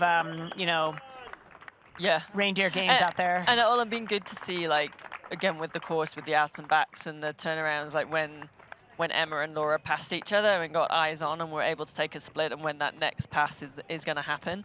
I think that's, especially on a lapped course where the first lap you kind of breathe a sigh and you're like, okay, I think I've got time, and then the next lap you go, oh no, they're suddenly a lot closer, or vice versa, Emma suddenly go, oh, I'm a lot closer to the mentally, even if you're not doing the math, like geographically, you know where you were. Hey, I was by the Viva cycling station the last time I passed them, and now I'm at a different location, so that is either A, good, or B, bad. Your brain, the deeper you get into a race like this, your ability to do math becomes less so. Our ability to do math here in the booth becomes less so. We never had the ability to do maths. I don't think that even started with us. I remember being in a race with somebody, and we counted garbage cans. I think that was our maths to get up a hill. I think that was right, Dee Dee? Was that something like that? We counted garbage cans. I believe this is Matt is starting the last lap, just going by transition there. So 3-lap run course. He is through, yep, I am again correct based on geography. So he is through 14K now, still holding 3:09 Ks. So that was a quick section there. I take those sometimes with a grain of salt based on timing mat locations, but start your clocks because it was about 1.5 minutes. Jan Stratman has gone past Nicholas Mann, so that is an exciting development through 13.5 kilometers. They are actually stride for stride, but Jan Stratman has closed down that 12-second gap that he had to Nicholas Mann and caught to Nicholas Mann. So we'll see through 14K if there's any separation, and back to Emma Pallant-Brown, who is charging hard to try to catch Laura Philipp. Yeah, and we have our Morton transition times again for the male pros on T2. Very close, Nicholas Mann, Christian Hogenhaugen, 2 minutes 12. As we go back to Emma Pallant-Brown, who's in second. Laura Philipp is through 6.5K, so we're clock watching now to see what the difference is to Emma as she runs right along the beachfront. cafes on one side, beachgoers on the other side, the sand and the surf, and through that Hoka run zone as well. So I'm sure she's going to be coming up to that next split soon, and we'll see if that gap's going to be any less than that. I'm a little 1 minute stressed. 48. I'm a little stressed. Shouldn't have said it. I'm more stressed at the cameraman behind on the little wheelie thing. Yeah. He looks skilled. He's going to get taken out. I believe by in him. Tourist. There's the timing mat. I think she just crossed, so we'll wait for that data to teleport up to our booth. There we go, 116. 116. 116. So she has taken 1 minute 15 out in a lap. In a lap. And there's 2 laps to go. Whew. Okay. She's going for it. I mean, She this is significant because I can tell you that Laura Philipp is not running slowly. No, that's it. Laura Philipp is still running at a 3:48 kilometer pace. Emma's on a 3:37 average, so that was through that 6.5. So yeah, Laura Philipp has now officially finished lap 1. And Emma's not going to be too far behind. I'm saying Emma Pallant-Brown looks like she's moving faster than our men's leader right now. On the visuals on the screen, she does. Yes. I think you're right. He looks to have hit. He's still running well, and I can guarantee he's still running fast. But this third lap looks a little bit more like hanging on than he looked on the first 2 laps. He's not charging as hard. There's a little bit less spring in the step, getting a little bit less distance per stride, a little bit more labored, but that's what you would expect. And he's got a decent cushion, 122 to Jan Stratman, although Jan Stratman is running very, very well. So he's running about 10 seconds per K faster. So let's do some jock math. That would be a 70-second differential. So he could close it down. It could be close. I mean, it's a 122 lead right now, and if they continue to hold pace and Jan outruns at a pace of 10 seconds per mile, he'll close it down to within 10 seconds. And I tell you, the nature of this course with some of the longer sections, you get a visual. You can see, particularly with the escort bikes, that's going to give eyes on. So Jan Stratman, I mean, this is not over. No. I think Matthias has a good shot at it, but he cannot let off the gas. Yeah, and he's just, and again, look, we're here to observe, we're here to stir the pot. Stir the pot. I have a lot of respect for him. He's just looking a little bit less comfortable. Yeah. And I know that because I know probably where I would be in that race if I'd been running and riding like he had. Well, I'd probably be on the floor. But it's just becoming a little bit more of an effort to maintain, and I can guarantee in his head he's probably just counting down the kilometers and going, get me to that finish line as soon as possible. Well, we can hear the breathing a little bit more. He's a little bit heavier on his feet. He's not getting off the ground quite as quickly. All things that you would expect, but if we go back to Jan Stratman, that hasn't happened to him yet. Yeah. Right? He is still moving. He's moving better. He's given up less in terms of form and fatigue than our men's leader. So it is still possible. And if nothing, Jan Stratman's putting points on the board every second he gets closer. Yeah, and in fact, all of those top 4 or 5 athletes are actually closing back in again now. So it may be that Matthias has slowed a little bit from his first 2 laps. I guess we will find out when we come back after this break. Introducing the Ironman Pro Series Virtual Edition on Full Gas. Join athletes from across the globe as they conquer bike courses from the Ironman Pro Series. Challenge yourself, travel the world, and earn your exclusive Finisher's Medal. Push your limits and make your mark. Exclusively on Full Gas. Unleash your inner champion. Register now at fullgas.com.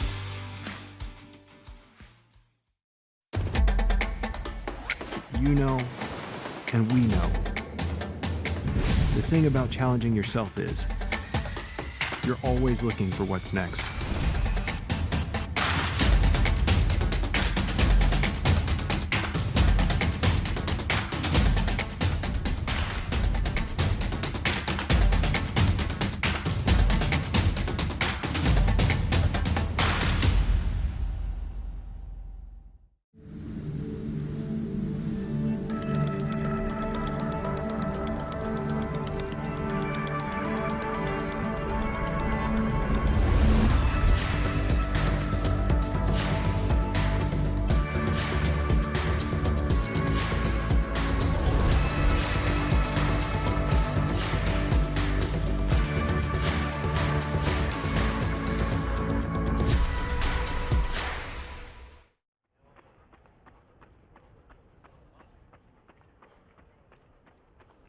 back with our men's leader, Mathis Magirier, but the guys behind him are making it interesting. Jan Stratman trying to close down the gap. It was 1:40, I think, on Jan Stratman about 5K ago, and now it's just a minute. Jan's been just slowly reeling him in, and part of it is just looking at the paces. Mathis is definitely slowing down, and Jan Stratman is actually sort of picking it up and might be motivated by the fact that he is now shoulder to shoulder with Nicholas Mann. So are you doing the maths to how long they have left and how fast they have to run, and if they're going to run out of road? It's about 20 seconds per K, isn't it? And that's about, it's less than what it's at. So I think like Mathis should be able to hold on, but like I said, he can't slow down anymore. I was going to say, and yeah, and he could be. I mean, they've pulled that gap back quite a lot in not that short amount of time. Yep.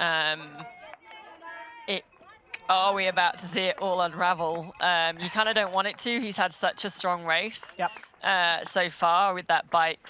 There is the lure of the finish line when you make that on a laps course like this. When you make that last turn back towards the finish line for home, you have to get to that last turn.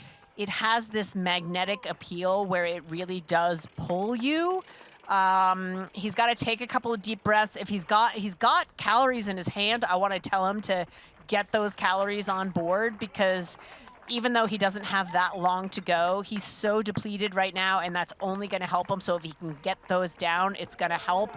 My concern, again, you can see so far in the distance, which means they can see him. And once they get eyes on him, it's a little bit like you become even more hunted. Especially there's those 2 or 3 of them together. Yep. So like a bit of chat between them of going, come on guys, let's work together to reel him in, and then it's every man for himself in the sprint finish. Either way, they are increasing their points load as they get ever closer, which again, playing the long game, every second matters. So we are getting to it, but I think once Mathis makes that final turn, and I think he's pretty close to making the turn back in towards the beach, he's going to be able to sort of get a whiff of that finish line, and that does tend to put a little pep in your step. It would just be tragic to see him lose it at this point. It's, I mean, again, our men's and women's races today have been extraordinary. While we have seen gaps build, it is not going to be over until they get to the finish line. I have a little story that was very using that analogy in terms of like it was in Ironman New Zealand, and I knew I had to just get to that last turn with 5K to go to the finish, and then I would be sort of, again, like you said, that pull to the finish line. I turned, and then the piano hit, and then went through like 2 or 3K. The magnet didn't pull. It didn't pull the way you kind of hoped. It pulled the wrong way, and then I regained a little bit. But talking about magnet and pulling, have you seen on the women's the next split? So we were at the end of lap 1, Emma Pallant-Brown was 1:12 behind Laura Philipp, having started at 2:20 we said. At 8.5K, it is now down to 55 seconds. And some insider knowledge that I am very grateful for back from the UK says that he thinks she can reel her in, but it will be the 12 to 16K that will be the telling point of whether Emma has gone out too fast to reel in Laura Philipp, who is still moving really well. If we look at the splits, these guys are going 3:30, 3:40 pace, 3:24 pace, 3:34 pace. Yeah. They're both moving. I was just gonna say, this is the first time I actually just asked our cameraman, can we get some shots of Laura, because we haven't seen much of her during this run split because so many other things have been going on, but I wanted to see if visually she didn't look like she was moving well, but she looks like she's moving great. Emma's just on a mission. But Laura knows exactly what's happening. Like again, the nature of the course, she's getting that information. She's getting the splits on the course. She's got to hope that maybe Emma went out too hard and sort of stick to her guns, and kind of hope that when she hits 1 lap to go, she has another gear, whereas Emma would have burnt her matches by that point. Yeah, so what is going through your head at this point? Like, you know what you can run and your pace, but you're getting these splits that Emma is running ridiculously fast and cutting down that time. But you've still got 2 laps to go. So do you kind of go, I'm just going to hold steady, hope she's gone out too hard, or I'm going to be able to pick it up when she catches me? Or it's kind of like, yeah, or do I go hard now, try and... I think if we look at our VinFast performance analysis ticker, we see that she is going fast. Laura Philipp at 3.5-minute Ks, estimated at the next time check at 3:35.57. She is running extraordinarily well. I think Emma Pallant-Brown is running out of her mind right now, and I think if you are Laura Philipp, you've got to know your capacity. Is she saving something perhaps for the last lap, like to have another gear? Like, don't go yet. Don't go into the red yet. Wait till the last lap, see what it is, and know that she has another gear, if she even does. We're hypothesizing. And you've got to hope that Emma has really gone out too much and doesn't have anything left to give. I would love to have another gear when I'm running 3:30 per K pace. I would love to be running. I can't run from here to the refrigerator at 3:30 K pace. Kind of if you slipped on a banana or something. But yeah, I think you're right. Like, it's that, okay, I'm just going to hold my pace, which is still very fast, until I'm a little bit closer to be able to then surge and hope that either Emma has gone... Because the last thing she wants to do is make a move now and then blow herself up. Yeah. Right? Yeah. So get yourself as close as you can to the finish line. Yeah. And then if you get into a battle, hope that you've got more matches left in your matchbook. But I tell you, Emma Pallant-Brown, man, that's some impressive stuff. As we come back to our men's leader, he is so close. It is about a minute back. Again, that was at 15.5 K. He is still on the outbound. So for me, what I notice now is his head is doing that. Oh, there we go. That's why. Yep. That is why. Wow, there we go. That is Nicholas Mann running past Mathis Margirier. And Jan Stratman And Jan Stratman, who is right there with him. And I'm going to tell you, Gregory Barnaby isn't far behind. So it would be extraordinary for Mathis Margirier to land off the podium less than... And that's the turn. That's the turn. Didn't quite get to the magnet turn. I was just saying he just... The magnet turn right now is going to work in favor of Nicholas Mann. Yeah. Nicholas Mann is going to use that magnet and run his heart out. I mean, he's still got Jan Stratman to contend with, and Stratman came back on him, but now it's Mann who had made the surge. Yeah. I feel... And I don't see Stratman right there, certainly. So Nicholas Mann making the move. Yeah, I was about to say, like, Matthias, he just started dropping his head. He just started looking at the ground, and then we saw I think Nicholas he heard the footsteps. Mann coming through. And I think he's surged. I think he's picked it up. I mean, relatively, he just looks... He's on a flyer at the moment. And, they have a few kilometers to the finish, and we will be able to watch the end of the race right when we're back after this break. Your new vehicle, Mr. Lawrence. The VinFast VF8. All the latest tech? Precisely. Whoa. Cut. Great delivery, Joey. I've had a lot of practice saying that word. It's pretty cool, huh? The VinFast? Yeah. It's got 402 horsepower. All-wheel drive. Over-air updates and a 10-year unlimited miles battery warranty. Yes? 15-inch infotainment screen. Cut! None of those lines are in the script, Joey. I just think people are really going to want to know those things. That's what the website's for, Joey. Open up the sky, 'cause I'm coming up to you. So send down your wings and let them bring me to you. You know I'm standing at the station, ready to go. Oh, big old aeroplane, I'm trusting your soul. Get on up, Big Bear. Here's Elizabeth in the middle of the perfect workout for her. To create it, we analyzed her biometrics and genetics, her recovery rate, injury risk, and aerobic potential, her recent training sessions, the temperature, humidity, and elevation, the demands of her next race, and billions of data points from athletes just like her. With TriDot, Elizabeth gets faster. And what does she have to do? I just opened TriDot and did my workout. TriDot. We do the technology, you do the training. We have a saying here at Ironman that anything is possible. It was Mathis Margirier who came into T2 with a 1:20 gap over the chasing competitors. He held it, even extended it, but in this last lap, it has happened so quickly. If you're just joining us with about 3 kilometers to go, this young man, Nicholas Mann, made the pass on Mathis Margirier alongside Jan Stratman and has now separated himself from Stratman. Not by a lot. He keeps looking over his shoulder. I think it's a handful of seconds, 6, 7, 8, maybe 10 seconds at the most. Mathis Margirier was falling apart. Gregory Barnaby is also coming, so it is possible that we see Mathis Margirier, who has led for so much of this race, falls off the podium. But full credit to this young man, Nicholas Mann, who is having an out-of-body experience running his way towards the finish line. We talk about the magnetic force of the finish line. He's making his way down towards the beach. He's got to run over a little bit of a bridge, and then he's going to be able to see the finish line. I'm not sure whether he's looking over his shoulder because obviously Jan Stratman's still there, or whether there's a little bit of disbelief as to what's happening, race, as to what's just happened, and like just that crossover from going sort of that second, third, fourth to suddenly.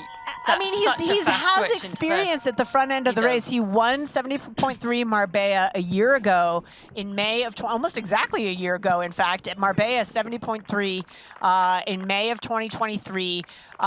He was third at Ironman Mallorca here in 2022, and he was second at Ironman Switzerland also in 2022, but he's super inconsistent. He followed up those 2 podiums in 2022 with a couple of DNFs later, and then started off the year well in 2023, but then sort of fell apart with a 25th place finish at 70.3 Tallinn, and then a 39th place finish at the Ironman 70.3 World Championship. But I tell you, coming into this Pro Series event and running away from the field that he is running away from is going to boost this guy's confidence. If that's a coach or a friend, out of his mind. I mean, he's getting some information. That guy's got to stop because you are not allowed any sort of information. He's got to be stationary when he gives him that information. So glad he stopped running. That is a rule. No outside assistance there, and so you can't run alongside your competitor. Mann was probably saying that, something to those effects. It's like, yeah, please stop, don't run. This yeah. is too close to the finish to lose it now. Exactly. Especially with all the cameras on me.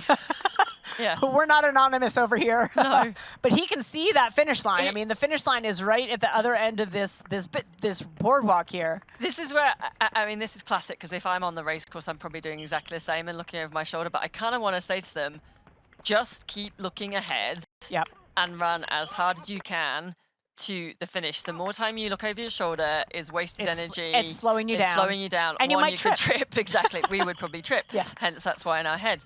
Like, you've made the pass.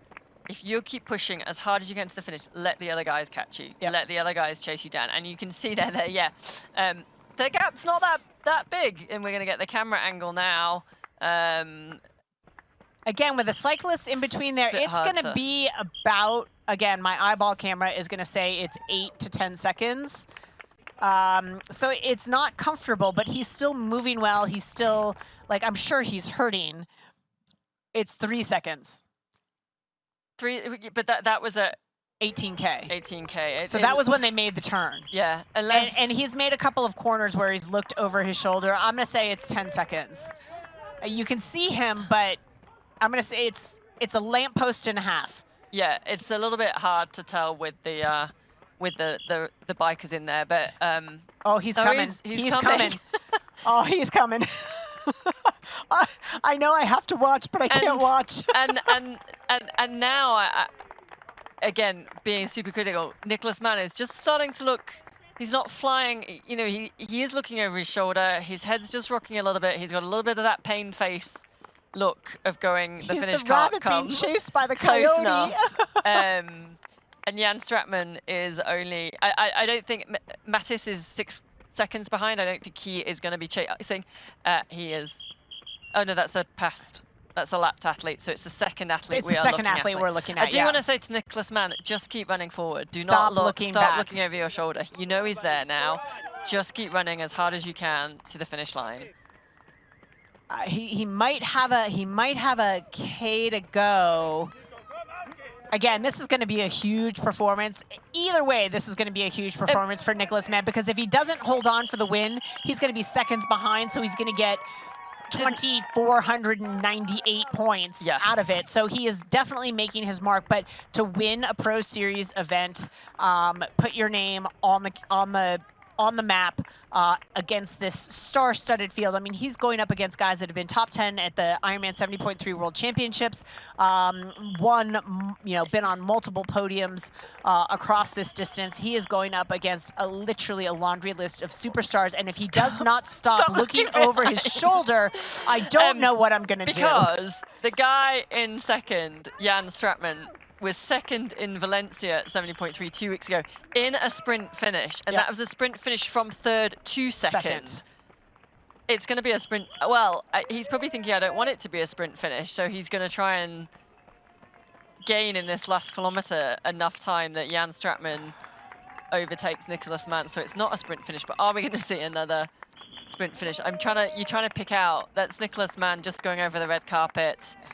He does look like he's slowed a bit, and that's Stratman it's about 6 seconds. Just coming over now. It's about 6 seconds, and hey, every second matters. But right now, what matters is getting yourself to the finish line. He is absolutely running scared. He doesn't have another gear, and admittedly probably doesn't want to get involved in a sprint finish. He has probably emptied the stop. If you are Nicholas Mann's coach and you are listening to this broadcast right now, tell your athlete to stop looking over his shoulder. Look forward. You can't do anything about what's behind you. Absolutely. I mean, maybe he wants to engage in a sprint before he's by him, but stop looking over your shoulder. You're slowing yourself down every time you do it. He's done it about 47 times. Here we come. Here we come. Here's the finish line. He can see it. I feel he's picked it up a little bit. He's got into that last kilometer, and I think he has found another gear, and he's accelerating away. I think that 6 second, that 3 seconds. He can hear the finish line. Has stretched out a little bit. I think he was running scared. There he is. Here he is. He's on the red carpet. It was a battle from start to finish, but your Ironman 70.3 Mallorca champion from Germany, Nicholas Mann. And that's how close it was. Second place, Jan Stratman is on the carpet as Nicholas takes the tape. What a fantastic race. You've got to give it to Jan Stratman. I mean, that was an extraordinary effort. The deficit 8 seconds, which is 8 points. Mathis Margirier was passed again by Gregory Barnaby. Barnaby coming across the line to round out your men's podium, 23 seconds back. So unofficially, Nicholas Mann will go home with your 2,500 points on the board for the series, and 8 seconds back, so 2,492 points to Jan Stratman. Gregory Barnaby, another 23 seconds back. What a race. Yeah, what a race out there today, and my heart breaks for Mathis Margirier. It does. He's going to come across that. He made that race such a fantastic bike ride and still held on for pretty much 2.5 laps, but those 3 boys were just then found another gear and were charging that last half. And Nicholas Mann, I think, was, like we said, he kept looking over his shoulder. He was running scared, but I think, and I actually thought Jan Stratman was gonna catch him in the last kilometer, but I think he just found that extra little bit of gear that could carry him to the finish, and it was 8 seconds in the end. But wow, 23 seconds between the podium. That's a pretty exciting race. So points-wise, 2,500 points will go to Nicholas Mann. 2,492 points will go to Jan Stratman, and 2,477 to Gregory Barnaby. So what an outstanding performance for our men as we take it. Oh, Mathis Margirier there. And here we see the points countdown. It's like the sand clock running out of time, but we get Mathis Margirier across the line. It's going to be about 2,372 points for him. He just looks empty. Your heart breaks for him a little bit. You imagine what could have been. He did all he could out there, but to fall not only out of the lead, but off the podium in the last 2.5 kilometers is just, that's racing. It's brutal.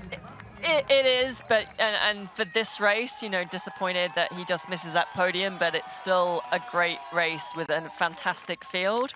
And also, you know, if he's in for the Pro Series, it's still really good points, not too far behind, and it's that consistency over the series. As we take it back to our women's race, we got a quick glimpse there of Laura Philipp, whose lead is down to 40 seconds through 11 kilometers. Gosh, the racing. I think this is the crunch point, this next lap, this 11 to 16, in terms of whether Emma is going to continue to pull that back or whether that's going to stabilize and or blow out the other way. But also really exciting in the women's race is that Sarah Svensk is within whiffing distance of the podium, chasing down Sif Bendix-Madsen. So Sif is 8:22 down through 11K, and Sarah is 8:46 back. So about a 30-second deficit there. Sarah Svensk has had some injuries, but clearly is running very well. So Sif Bendix-Madsen in jeopardy of losing her podium position as well. And through the next split, and it is 18.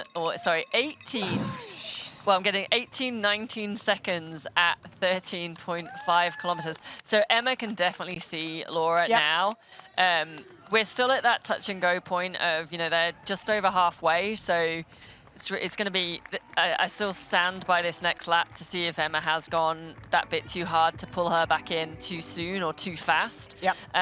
Whether Laura also has another gear to, you know, if Emma draws alongside her, and they can have a good run battle to the end. Exactly. Like you can see Laura topping up the calories there. She is now 1 lap to go. She's past the finish line. She's back to transition, gone through lap 2. What does she have left in the tank compared to Emma Pallant-Brown? However, between the two of them, they are doing a pretty good job at destroying the points opportunities for the rest of the women. Yes. So Sarah Svensk is, 8 minutes 23 back, or sorry, Sif is 8:23, Sarah is 8:46. I'm trying to think back to the Oceanside result, and Taylor Nibbs, she was, 10 minutes ahead of second place, which was Emma Pallant on the day. Sure. And these girls, I reckon by the end of it, are going to be about 9 minutes ahead of everyone else. So they're going to secure great points. It's going to drop off pretty quick. Pro Series, every second counts. It was only seconds. Yeah, and I couldn't go 1 second faster. Just talk us through your day. Just give us a synopsis of swim, bike, run. I mean, that run, you guys were shoulder to shoulder, but how did it all go for you? The swim was actually pretty good. I had a pretty good start, and then I struggled a bit on the way back, but I managed to just keep in touch with the first group, and then on the bike I just rode full gas from the beginning, and then I caught up to the front group after around 15 kilometers, and then I had to make a massive surge because I had to overtake everyone. And then I was on the front, and then I felt quite good, and then we rode quite fast on the uphill, and yeah, then I had a bit of a gap downhill, but I managed to close it with a bit of, some corners were a bit risky, but I hope my mother didn't saw it. And yeah, then we were basically 4 or 5 guys at the front, and then Mattis attacked, but I was just on my limit the whole last 30 minutes. And then I came on the run. At first I took the wrong back, then I had to change it and take my back. But then I felt quite good on the run, made sure that I got my nutrition in. And then I just went for it when I saw that Mattis faded a bit. And then I just, went full gas to the finish, and I'm so glad that I made it. And the best finish line of your life. Yeah. I thought, coming into the race, I thought maybe top 5 would be pretty awesome in that stacked field. I think it was maybe the best field I ever raced in, apart from, maybe the 70.3 world champs last year, but I got like 39th or something. So winning here means a lot to me. Vielen Dank. Thank you very much. Nicolas Mann, you're champion of the Zafiro IRONMAN 70.3 Alcúdia-Mallorca at a time of 3:49.19. We're going to bring Jan Stratman in. Danke, Nick. Jan, next bitte. Jan Stratman's going to join us. So Nicholas in 3:49.19 and Jan in 3:49.27. My goodness, that is seconds. Every second matters, Jan. A brilliant battle between you and Nicholas on that run. Did you think you would catch Mattis? Like the race 3 weeks ago, with I think I was 9th, 15K after 15K. So I think everything is possible, and I was confident that I can run through. The conditions got hotter and hotter because here on the promenade it got quite warm, and yeah, Nico was so strong today, really strong, and I struggled quite a few times to follow him. Then I had him, but he was tough as nails today. And yeah, and then with I think 1 or 2 Ks to go, he went, and I couldn't follow anymore. But Mattis, yeah, he rode pretty strong and got away, I think, with 70K to go. And like I had a battle with him at 70.3 Worlds, so I knew everything is possible until the finish. Congratulations, Jan. An awesome race. Second place today. Lots of points. And time for a bit of recovery and enjoy this beautiful island. I'm going to get Gregory Barnaby in now. Dankeschön. And a brilliant 3:49.42 for Gregory Barnaby. A 1:12.42 half marathon. Gregory, you know, that is an incredible race, an incredible display. What a result. Thank you, Paul. I feel so good. I'm so relieved. Yeah, I was back from an injury, and yeah, really wanted to do well in this race, so I'm so happy about the podium. It was such a great battle, such a great race against these guys, so congrats to Nico, and so happy for his win, and congrats to Jan. I suffered a bit on the first lap on the run, and then I was like, got close, I kept them like 10 seconds away, and I was hoping one of the two would crack, and instead it was Mattis who cracked. So I managed to catch him and get into third place. I tried into the end to catch one of the two in front, but yeah, I'm so happy with third. And it was such an amazing race, amazing course, and amazing spectators. It was amazing. Thank you. Grazie mille and congratulations, complimenti. Well done to Gregory Barnaby, Jan Stratman and Nicholas Mann. And back to the action with our women now, because every second matters. Zafiro IRONMAN 70.3 Alcúdia-Mallorca is brought to you by AG1. Better finishes start with AG1. And by VinFast, boundless together.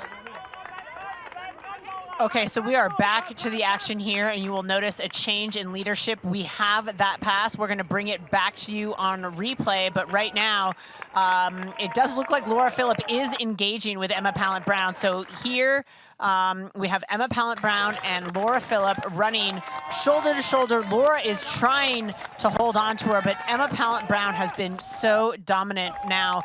Through 15.5 kilometers, Emma Pallant-Brown has erased a 2-minute and 20-second gap and looks like she's continuing to pull away. Yeah, I mean, that's just... Goodness gracious. Crazy fast running. They are both running ridiculous splits. And yeah, it's now whether Emma has closed her down too soon, whether she went too fast in those first 2 laps. She's certainly looking fantastic. And yeah, hard to see if then Laura's got something in the tank to go with her and stick with her. I mean, for the dynamics we saw in the men's race in the last 2.5K, I don't want to call it a done deal. Here is the pass that happened just moments ago when we were doing our men's interviews. It was Laura Philipp, who is running incredibly well, but literally Emma Pallant-Brown is just on another level today. I mean, what an extraordinary run. I think we're going to see all sorts of course best run times here from both of these women, perhaps. But Emma Pallant-Brown, that is a 2-minute and 20-second gap erased by 15 kilometers. Yeah, and it's interesting to watch that pass. I kind of was expecting Emma to kind of put in a surge as she went past, and maybe she did, and maybe Laura went with her. It sort of just looked like they sort of hovered together for a little bit. That elastic now looks to just start to be stretching. However, they still have, 6 kilometers to run. So almost, they're on their final lap, but they've still got almost a lap left. And we saw what happened in the men's race. Exactly.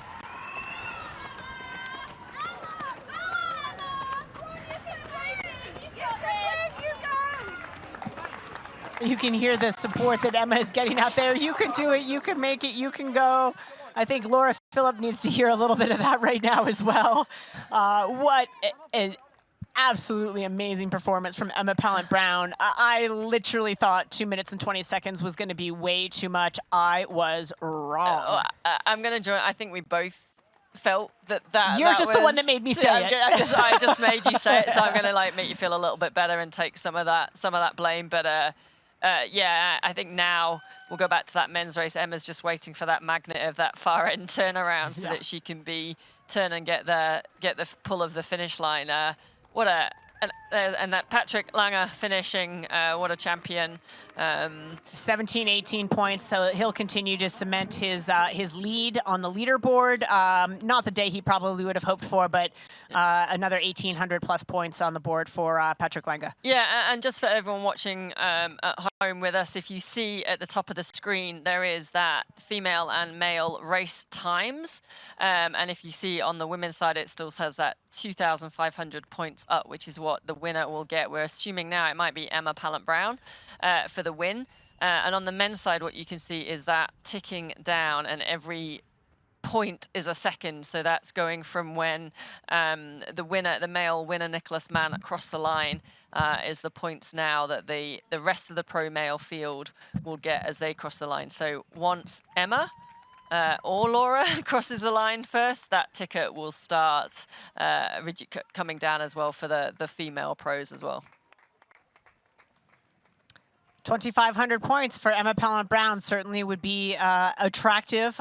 She has done well with the series. Her performance in Oceanside, getting her on the board, but the performance of Taylor Knibb on that day certainly muted the points that might have been otherwise. But so a win here would be great for Emma Pallant-Brown. She is going to turn around in pretty tight order.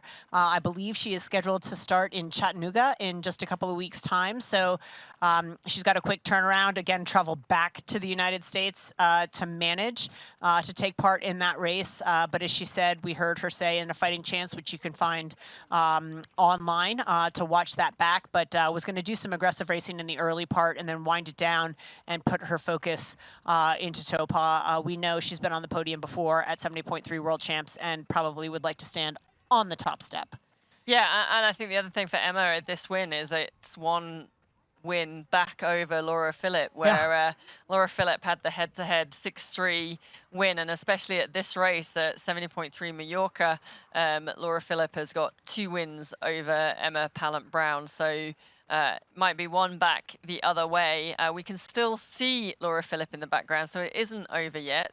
It's not over, but I feel like the gap is extending. Like Laura didn't engage the way I hoped for the point of an exciting finish would engage.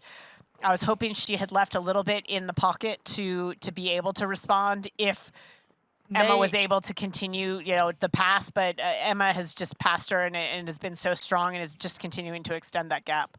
Unless Laura is waiting till that turn and then that bit back to the finish line and pick up the pace there.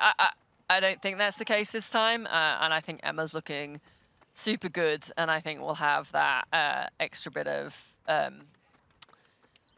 energy and pace to take her to the finish line. And yeah, I'm excited to see what the split will be at the end of the day, because both these women were running ridiculously fast. It's insanely fast. I mean, I think course bests for women here on this Hoka run course.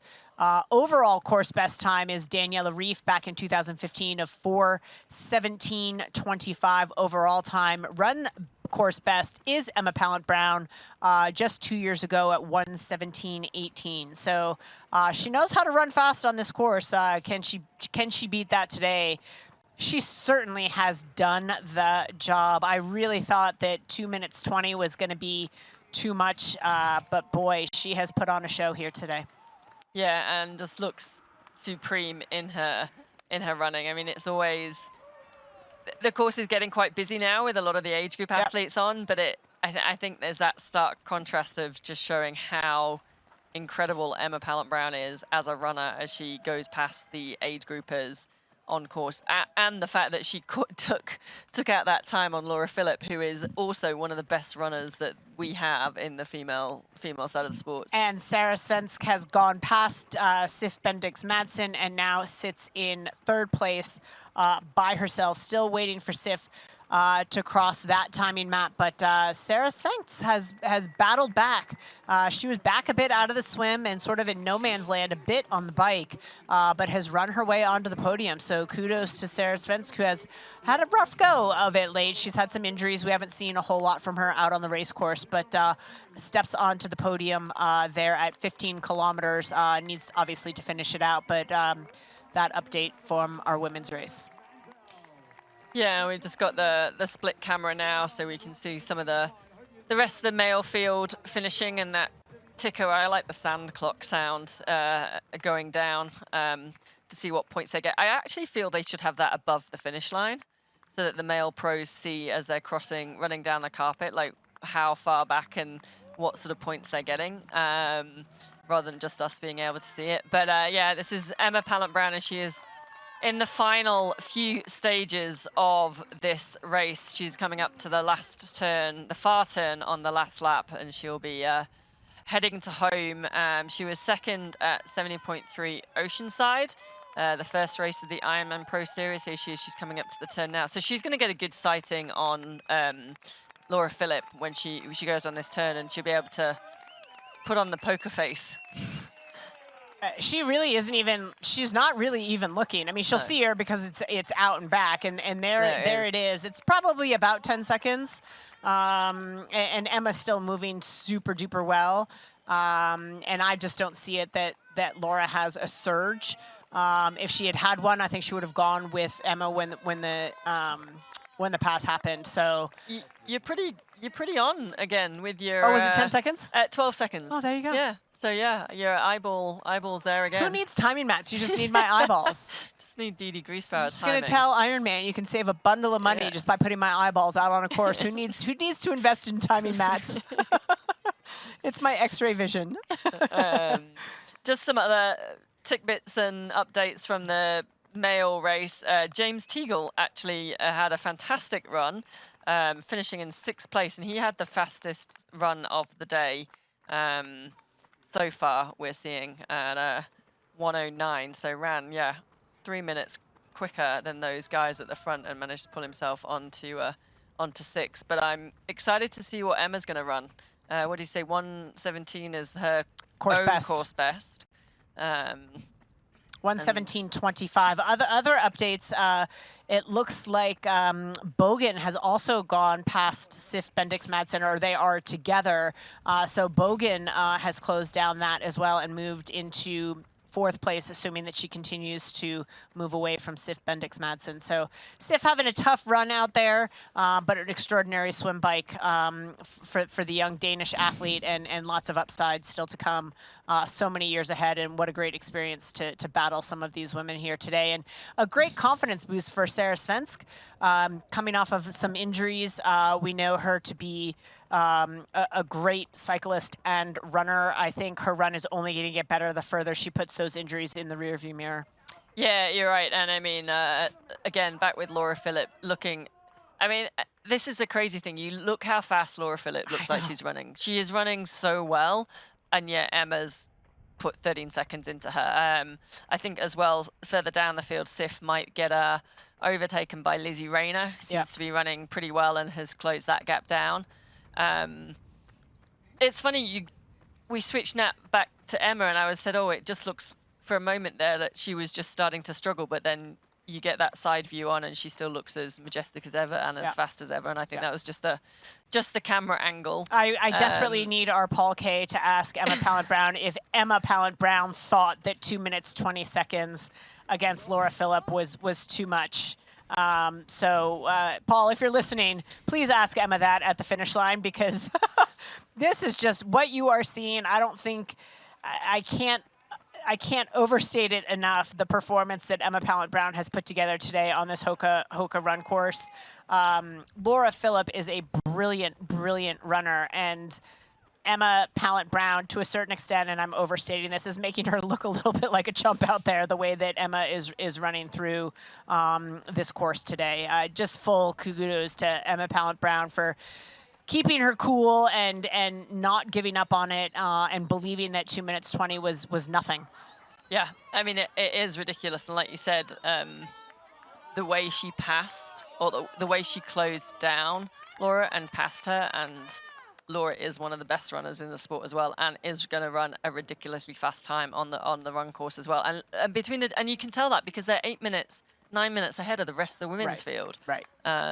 So yeah, it would be interesting to hear Emma's thoughts at the end of knowing if she knew that time gap and if she thought in herself that it was possible. So here she is on her way back towards the beach. She's going to go over that little bridge and have, I think, about 1.5 kilometers to go to the finish line. But just cruise control right now for Emma Pallant-Brown. She's got to feel great about that performance today. Oh, I think this is a huge confidence booster. It adds another. I mean, Emma's got so many wins. She is so.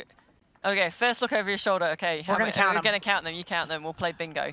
But she's hugely accomplished over this distance. I just think, you know, for the Ironman process, I don't think she needs to step up and do a full distance. I think she is such a talent over this 70.3 distance, this half distance, and she can race a lot, and she can earn. We'd seen her flirt with the Ironman a couple of times and pretty unsuccessfully. There's something about her physiology where, for as talented an athlete as she is, just really struggled over the Ironman and really had some significant health issues, collapses that were super frightening to watch when racing the Ironman. And I think she just had to sit down with herself and said, "What are you doing? You are phenomenal across this distance and could be world best one day. Stick with what you're good at for now." I mean, there's time, whether she goes up to the Ironman distance or not. But you're correct that the frequency with which she can race this distance, she races a lot. She has shown that durability, that she can tow a lot of start lines, make a lot of money, and have a really successful career, and never race an Ironman again. Yeah, and do you know what's been really exciting with everything she said about her plan for the year? Like, she is we're used to seeing her race a lot. She does race a lot, and then this year she says she's racing a lot early, but then she's going to take the time off to really focus on Topor and that VinFast 70.3 World Championships, and that's going to be super exciting to see if she's then that little bit of rest in between and back to a solid block of training. Explodes her to another level. Not only the rest of not racing as frequently, but also the rest from living in South Africa. It's a tough gig for a pro triathlete because there are some race opportunities there, but anytime you tow a line, you've got to get on a plane for a significant amount of time. It is tough on the body, and they're used to it because that's how they, quote, grew up in the sport. But it is a tough beat, and so for her to be able to, I don't know where they'll make their base in preparation for Topor, but to be able to stay in one location and not be flying around the world is such a benefit. It's just madness the way that they have to travel, you know, being based in South Africa, and the ability to quiet things down and really zero in and focus on that prep is significant, and I think it will pay dividends. It is, and we should say Emma is fortunately, or very fortunately, supported by her partner husband, Jared, who travels a lot with her. Yes. And I think obviously is a huge help in those logistics and those travels. It's hard enough doing it anyway, but just makes it a little bit easier when you've got a supportive network around you and someone else is. But that travel is still. Oh no, the travel is still brutal. I take it you're speaking from someone who's recently done a lot of travel and are still What suffering day is the it? What time is it? I'm not sure. Where am I? It's blue sky and it's sunny and we're in Mallorca. And we're going to go to a winery after this. And we're going to go to a winery afterwards. That makes me feel better. And then eat almonds and eat seafood, whatever it was. But yeah, I just think she's been so consistent over so many years, but I still think she's got those. She's still improving. I still think she's got a couple more of those amazing So if you are Tim performances. Don, Emma Pallant-Brown's coach, yes, where are you going to see those improvements? What dials are you going to turn? What is your advice to Tim Don on where to take Emma from here? Well, that's why I'm not a coach. But I don't know. I feel like I think she's doing everything right. I just still think there is more to squeeze out of her. I think she's got that performance in her, and whether that's in Taupo or in December, like I think she's a great runner, and she's always been a great runner. I think when we saw her first at 70.3 Worlds in Chattanooga run that extraordinary effort to put herself on the podium there, we thought, wow, what a great runner. Obviously comes from a super solid run background and has continued to improve her swim and bike, but what's scary is that her run is getting better as well. Exactly, yeah. So I think, you know, as a pro, you're always going to want to improve, and I think, you know, she still can improve the swim. That's probably a huge opportunity. The swim is so dependent on race dynamics, and part of it is just getting on the right feet, the right pack at the start of the day to take her to a good swim.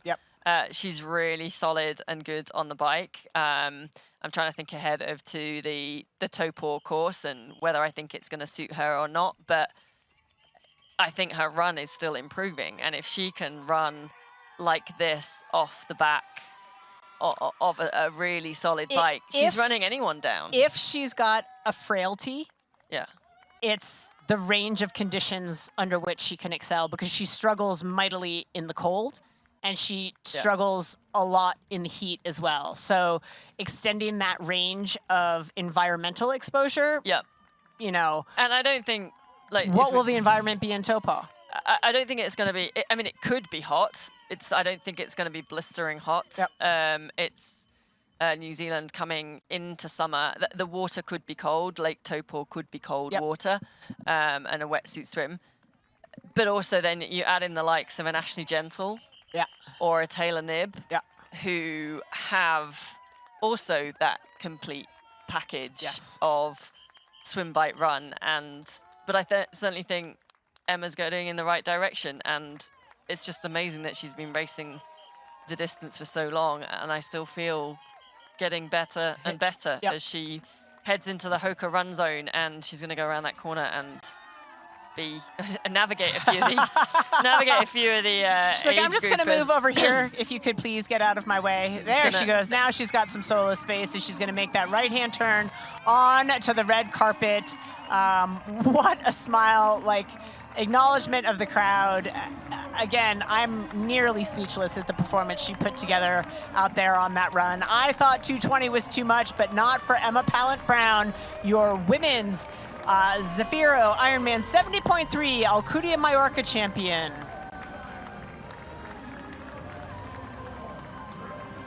And so close behind Laura Philipp. Still, I don't think we can take away from what a fantastic performance that was by Laura Philipp. She rode that bike course solo for a lot of it, put a lot of pressure down, and still had a fantastic run. I'm waiting to see eagerly what those splits are, but two incredible performances. It's going to be about 2,400 and I think 87 points I saw, as we see the Wahoo Element rival run split of 1:17 flat. I believe that is course best. We talked about that before, 1:17.18, so eked a few seconds off of that. Again, still getting better, Emma Pallant-Brown. Now, as we're waiting for third place, and we have a few minutes to wait before the podium is finished, do you want to ask me again that question? If I was Tim Don, what would I tell Emma? If you were Tim Don, has Tim Don texted you? I can't possibly say. Where do you go from here? What do you advise Tim Don do with Emma Pallant-Brown from here? We would say swim, improvements, fueling and pacing in bigger races, and less travel. There you go. There we go. Well, we talked about the travel. Yeah. So there we go. And if you were Tim Don, what would you say her training base will be in preparation for Taupo? I've heard for Taupo, I've heard a rumor she's going to be in Boulder for a few weeks coming up. I don't know, because there's something about being in your own environment and being at home, and I don't think South Africa gets particularly cold over winter, but I think there's and something... she's also no stranger to training in her garage. She does a lot of treadmill running. She does a lot of trainer riding. I think she finds a lot of comfort in that environment indoors. So almost, yeah. And her team is there, her dogs are there, her comforts are there. You know about the dogs, and so maybe it is that it's a home base after this first block of racing, and then I don't know. I think if that's her preference to be home for that period and have that time off away from the racing and concentrate on the training, then that home base might be the good option. And as we wait for our third place finisher to come across the line, we're assuming that's going to be Sarah Svensk. We're going to rewind back to our Athletic Brewing men's podium celebration.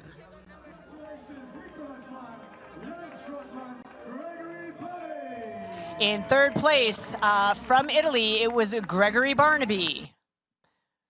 And in second place from Germany, it was Jan Stratmann. And your men's champion enjoying his athletic brewing bath from Germany, Nicholas Mann, your champion with a time of 3:49.19.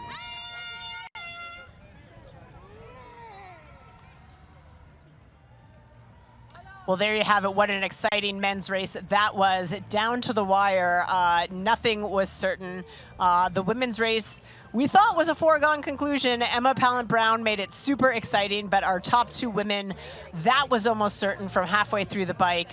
But extraordinary performances from both of these women. And kudos to Sarah Svensk, who has battled through injury and will, we assume, wind up third place on the podium. But now these two great female triathletes exchanging war stories from out on the course and how it all went down. That's right, and we're seeing that the sand clock ticking away as we wait for Sarah Svensk to come across the line and the rest of the women. We're looking at that. I think it's going to be around that 9.5, 10-minute deficit, which is probably similar to that gap that Taylor had. So it'll be interesting to see how far down those points get, and hopefully some of the women are still scoring points that will go towards the Ironman Pro Series at the end of the year. And there, Philip Sipe, who is both the husband and coach of Laura Philipp, getting a finish line smooch. And there, of course, we have Jared Brown, who is the husband of Emma Pallant-Brown. So all four of them now swapping stories from how it went down out on the day.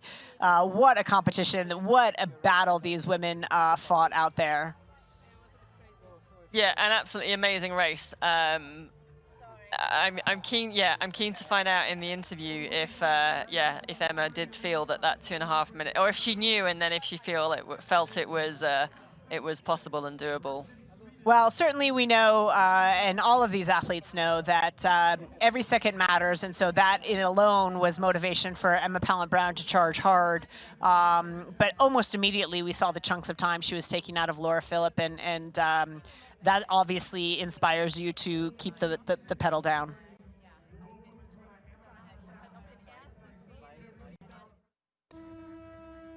And here we have a recap of our men's race. Starting in the beautiful bay of Alcúdia, it was that 1.9K swim, and it was a long stream of athletes that took it out the fastest.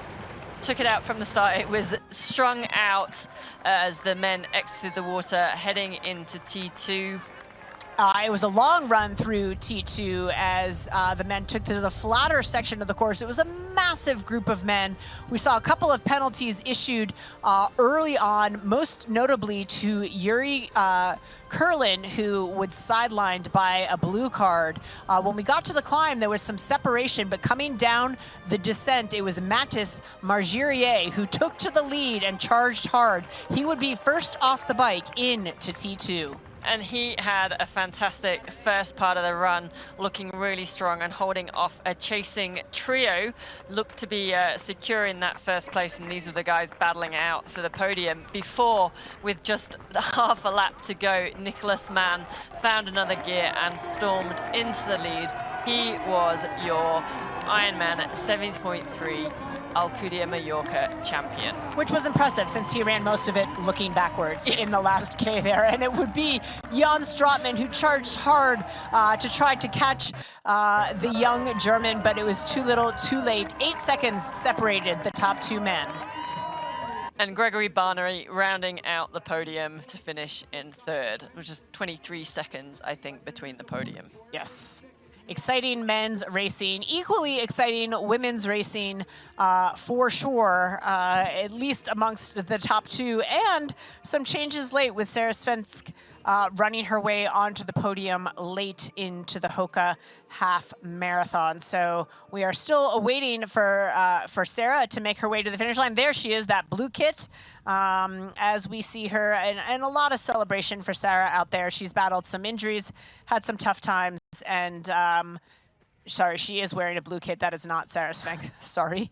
But she was wearing a very nearly identical kit to that. So our cameraman going through our age group field here in pursuit of Sarah as she makes her way towards the finish line. But she's had some tough times of recent years with some injuries and has been inconsistent, so it's nice to see her take a positive step forward and land on a podium. Yeah, and that was our cameraman just passing Lizzie Rayner in, what position is she now in? I think she's passed Sif Bendix and moved up, and that's Bogan as well that we're just passing. So he's working his way through some of the 3,800 age groupers to try and catch up with Sarah Svensk so that we can catch her across the finish line in that third position. Bianca Bogan is currently in fourth place, who we just passed, and she was just slightly ahead of Lizzie Rayner. I was going to say Rayner and Bogan and a little bit of a ding-dong out there. Yeah, Lizzie Rayner was fifth, but I think possibly about to catch Bianca, but we'll have to wait for the finish line as we're trying to get to the finish line to see Sarah Svensk finish, and like you said, a great return to racing for Sarah.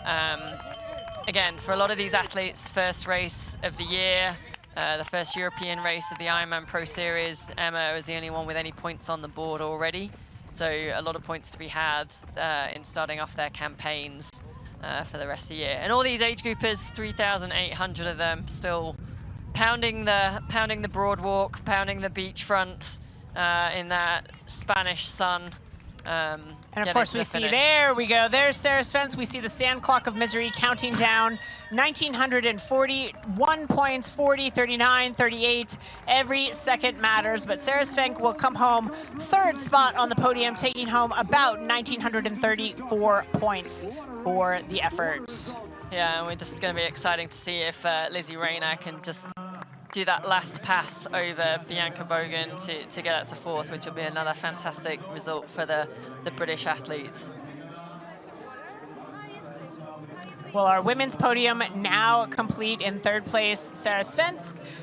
In second place, Laura Philipp, and your women's champion, Emma Pallant-Brown. We're going to take it down to Paul Kay for interviews momentarily to catch up with our women's podium. But Sid, what a day of racing. Oh, absolutely amazing. And just so impressed by Emma and Laura both on that run. I mean, even Sarah's run is not shabby at all, a 1:21, but that performance by Emma, which I think moves her up to 8th on the Ironman Pro Series. I think that's with the maximum points from the 70.3.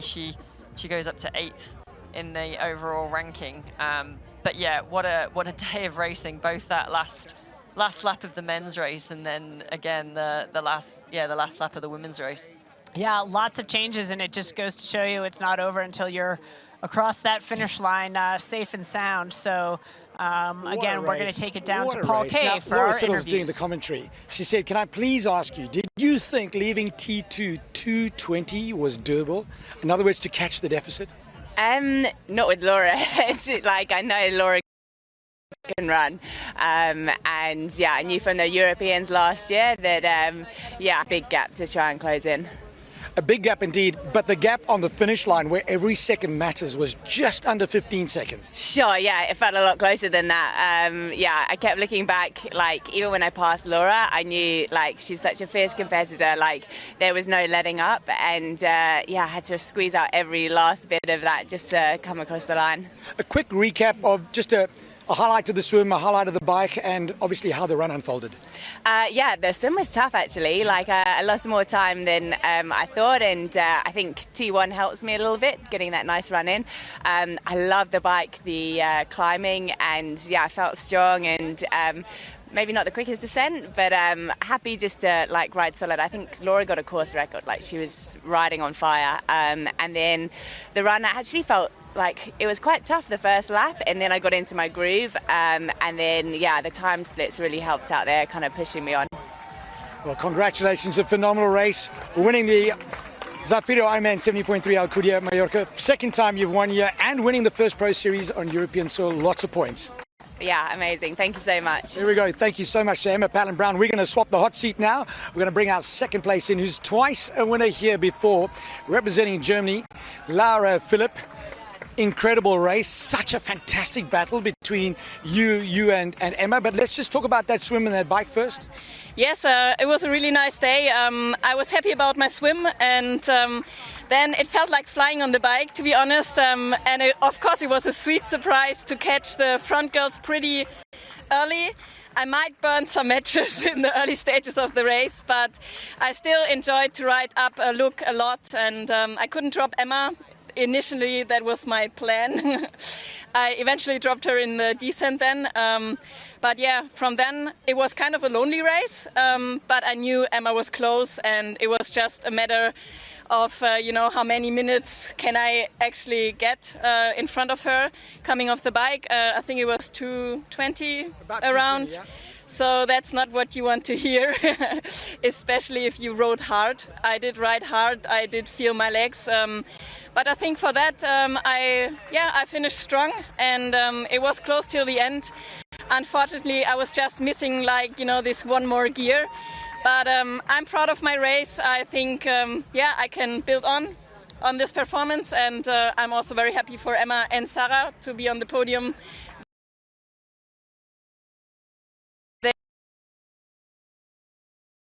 15 seconds. Congrats on your second. I'm going to chat quickly to Sarah. Sarah Svensk is our third place, representing into the hot seat. Welcome, Sarah. Congratulations. How was that? Oh, it was real tough today. Just give us a little summary. Oh, for the swim, I felt good, but then I realized, no, I'm not doing a good swim today. Yeah. So, you are a good swimmer, so you realize it's not a good swim, so a lot of work to do on the bike and run. Yeah, and I have big confidence in my bike because I usually have very good bike legs, but it was also today, they just didn't want to show up. Yeah. Well, considering that you weren't happy with the swim, your legs didn't arrive in T1 or T2, so to speak, a fantastic result, third place between Emma and Lara. Yeah, they did arrive on the run, so... They were waiting in T2. Exactly, they were standing there, yeah. Congratulations and a huge well done to Sarah. Emma Palin-Brown with a superb big victory. What a great debut for the Ironman Pro Series on European soil. Great interviews there from the Hyperice Recovery Zone with our very own Paul Kay, catching up with our top 3 women on the day. Extraordinary performances all around. We have so much more to come, our women's podium celebration, and a recap as well as the points standings for the Ironman Pro Series. So don't go away. We're going to come back after this quick break. You know, and we know. The thing about challenging yourself is, you're always looking for what's next.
Zafiro IRONMAN 70.3 Alcúdia-Mallorca is brought to you by VinFast, Boundless Together, and by Breitling.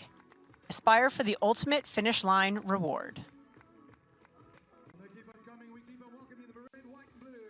And as we are on the finish line, watching the rest of the pro women come across the line, and also all of those age groupers, we're going to head down shortly to the female pro podium, the Athletic Brewing female pro podium. We're going to get coverage of that to see the podium presentations shortly. As we see our women lining up, our age groupers continue to stream across the line. You can watch our finish line cam and continue to track your age group athletes on the Ironman Tracker app. But right now, we will take it down to the finish line for our women's podium celebration. Beer will be spilled. I think we're just waiting on, I believe, Sarah Svensk. I don't see her down there yet. Our top two women ready and willing, but Sarah getting herself together to enjoy that podium celebration. That's right, as more of the age group athletes cross the line, I'm sure they'll be maybe dipping into, well, after they've been to the Hyper Ice Recovery Lounge, dipping into the ocean, but enjoying some of the beach and the sunshine that is in Mallorca. But here we go, down to our Athletic Brewing Women's Pro Podium. In third place, it was Sarah Svensk.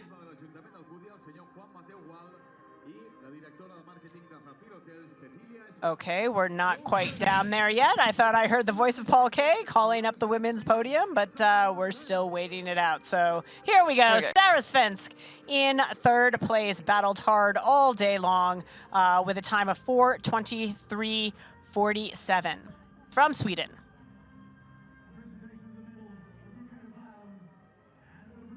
And in second place from Germany in a time of 4:14:36 was Laura Philipp.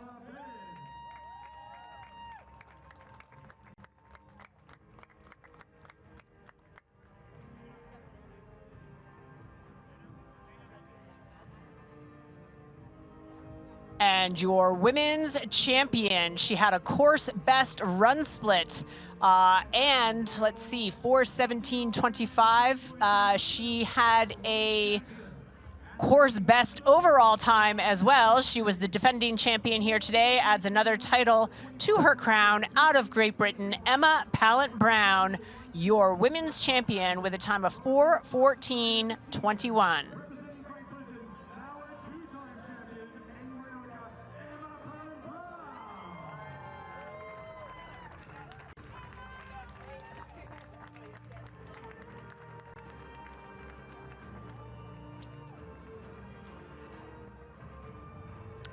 And get your athletic brews ready. Will the women drink or will the women shower? I hope they drink and shower. Let's see what the verdict is. I'm going to say Emma's going to drink. She's British. She's look at how polite she's being. She's asking. Do we want?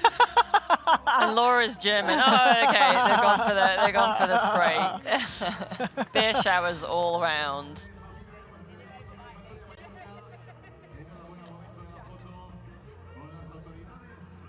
And some photos with some of our VIPs and dignitaries down at the finish line. What a race performance. The women have much to celebrate, including adding some points to their tallies in the women's pro series, as well as the men's pro series. We'll come back to recap all of today's activities. But first, we're going to take a quick commercial break so we can rest up to recap what has been an exciting day here at the Zafiro IRONMAN 70.3 Alcúdia-Mallorca. Your new vehicle, Mr. Lawrence, the VinFast VF8. All the latest tech? Precisely. Whoa! Cut. Great delivery, Joey. I've had a lot of practice saying that word. It's pretty cool, huh? The VinFast? Yeah. It's got action. 402 horsepower. All-wheel drive. Over-air updates and a 10-year unlimited miles battery warranty. Yes, but 15-inch infotainment screen. Cut! None of those lines are in the script, Joey. I just think people are really going to want to know those things. That's what the website's for, Joey. This is an epic, action-packed, adventure-filled story of Athletic Brewing's revolutionary non-alcoholic beer and the founders behind it. I'm Bill. And I'm John. You see, this is no ordinary non-alcoholic beer. These are great-tasting brews that are fit for all times. And they all started with a crazy idea. Why can't there just be an amazing non-alcoholic beer that wouldn't affect me the next day? And one that actually tasted great? Oh, wow. That's a great idea. And there you have it. Just two totally delusional people.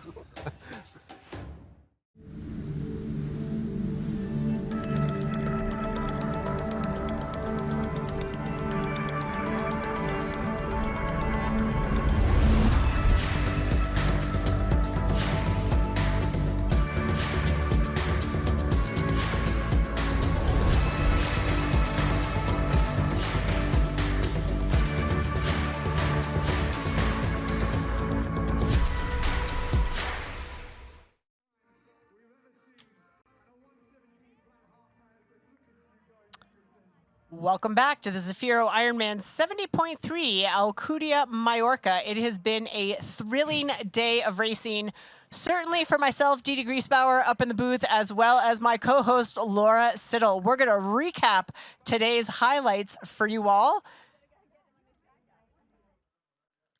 Oh, okay. Yeah. Okay. We're going to recap. No, we're not. Yes, we are. No, we're not. Yes, we are. What a day of racing, though. I know, absolutely amazing. I am exhausted watching it. We had two fantastic races on both the male pros and the female pros, coming down to that last lap, even last half a lap on the run to see who was going to win. And really, every second did matter as the pros are trying to gain points for that Ironman Pro Series. Absolutely. This is the fourth stop in our Ironman Pro Series, but our first stop on our European tour. And here's how it all shaped up for our women today out on course. They got underway 5 minutes after the men took to Alcúdia Bay as they got underway. Yeah, and we had a bit of a different race dynamic with a pack of 5 or 6 women in their skittle-coloured caps at the front of the race, leading the charge. Some of those ITU short course athletes really pushing the pace at the front, and seeing the front swimmers, Julia Lemolo and Lena Meissner leading out, and they led out onto the bike course and that first 35K into that climb. Yeah, it's flat and fast at the start of this bike course, and it didn't take long for Laura Philipp and Emma Pallant-Brown to close down the small deficit that they had out of the swim. And it was a fantastic event, a race that Laura then managed to get away from Emma. She came into T2 with a 2-minute, 20-second lead. Many of us asked or thought that might be enough, but Emma Pallant-Brown had different plans and set about reeling in Laura Philipp. And it took till that last lap where she stormed past Laura, who thought they might have been be able to go with her. But it was Emma Pallant-Brown, your Ironman 70.3 Alcúdia-Mallorca champion. Putting down not only a run course best of 117 flat, but an overall course best as well. Laura Philipp put up a great fight. The margin was small come the end, but it was Emma Pallant-Brown with Sarah Svensk moving up a couple of spots, inserting herself back onto a podium. So what a great performance. And here we have the full female pro results with their points as well in the series. So that time from Emma Pallant-Brown, 4:14.21, gets her those maximum 2,500 points. And you can see Laura Philipp not too far behind, 2,485 points. Sarah Svensk, 1934 points. And then Bianca Bogan finished in 4th, Lizzie Rayner in 5th, Elisabetta Corridora in 6th. Sith ended up in 7th, Luisa from Italy in 8th. Julie in 9th, and Steph Clutterbuck rounded out the top 10, and that's 1,273 points. So it just goes to show you, with those time gaps, every second matters, but some good points thrown up on the board. It's still early, only our 4th race in the series. There are 16 races to go. Our overall men's results here today. We had in first place, very exciting finish from the young German Nicholas Mann. He collects all 2,500 points. In second place, it would be Jan Stratman. Just a couple of seconds back, he takes home 2,492 points. Gregory Barnaby, with a late move, inserts himself onto the podium. So the Italian collecting 2,477 points. And then it was Mattis Margirier, who battled so hard but landed one step off of the podium in fourth, 2,373 points. Christian Hogenhaug in fifth, James Teagle in sixth, Bradley Weiss finishes up seventh on the day, Paul Schuster in eighth, Mattia Ciccarelli in ninth, and Matthias Peterson in 10th place, taking home 2,077 points. And so then we're going to look at how the points ramp up for the overall Ironman Pro Series. Number one, still Danielle Lewis at the top, 6,754 points. Fenella Langridge still sits in second, Kat Matthews in third. The biggest mover was Emma Pallant-Brown, obviously racing together. She moved up 17 spaces up to 8th place. She was the only athlete out of all of the women today that had got any points already, and hence why we're seeing her moving it back up into that top 10 after her second 70.3 Oceanside.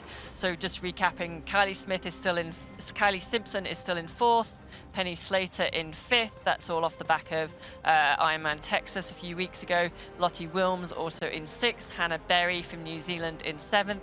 Emma Pallant-Brown, today's winner, moves up those 17 places to 8th place. Alice Alberts is in ninth. And Paula Findlay rounds out the top 10 after her win at 70.3 St. George last weekend.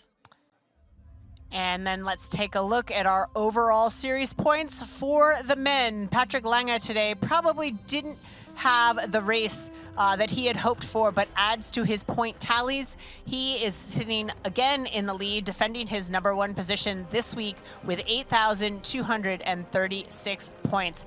Paul Schuster moves up 8 places and takes home 6,615 points overall. Matt Hansen, therefore, moves down a spot.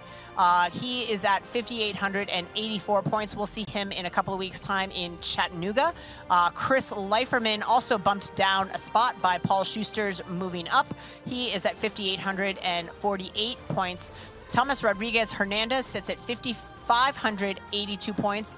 Andre Lopez at 5,245 points. Sam Long at 4,929 points.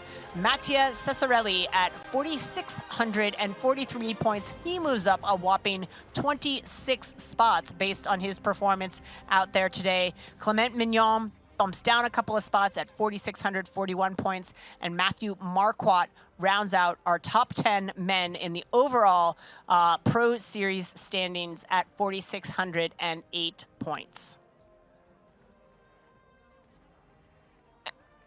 And obviously that was the fourth race in the series, but our first of the European races. But next weekend we move back to the USA for the Ironman, the Qatar Airways Ironman 70.3 Chattanooga. So it'll be back to well, it'll be interesting to see how many of the Europeans make the trip back to the States. I think you mentioned Emma Pallant-Brown is one of those athletes that is making that trip.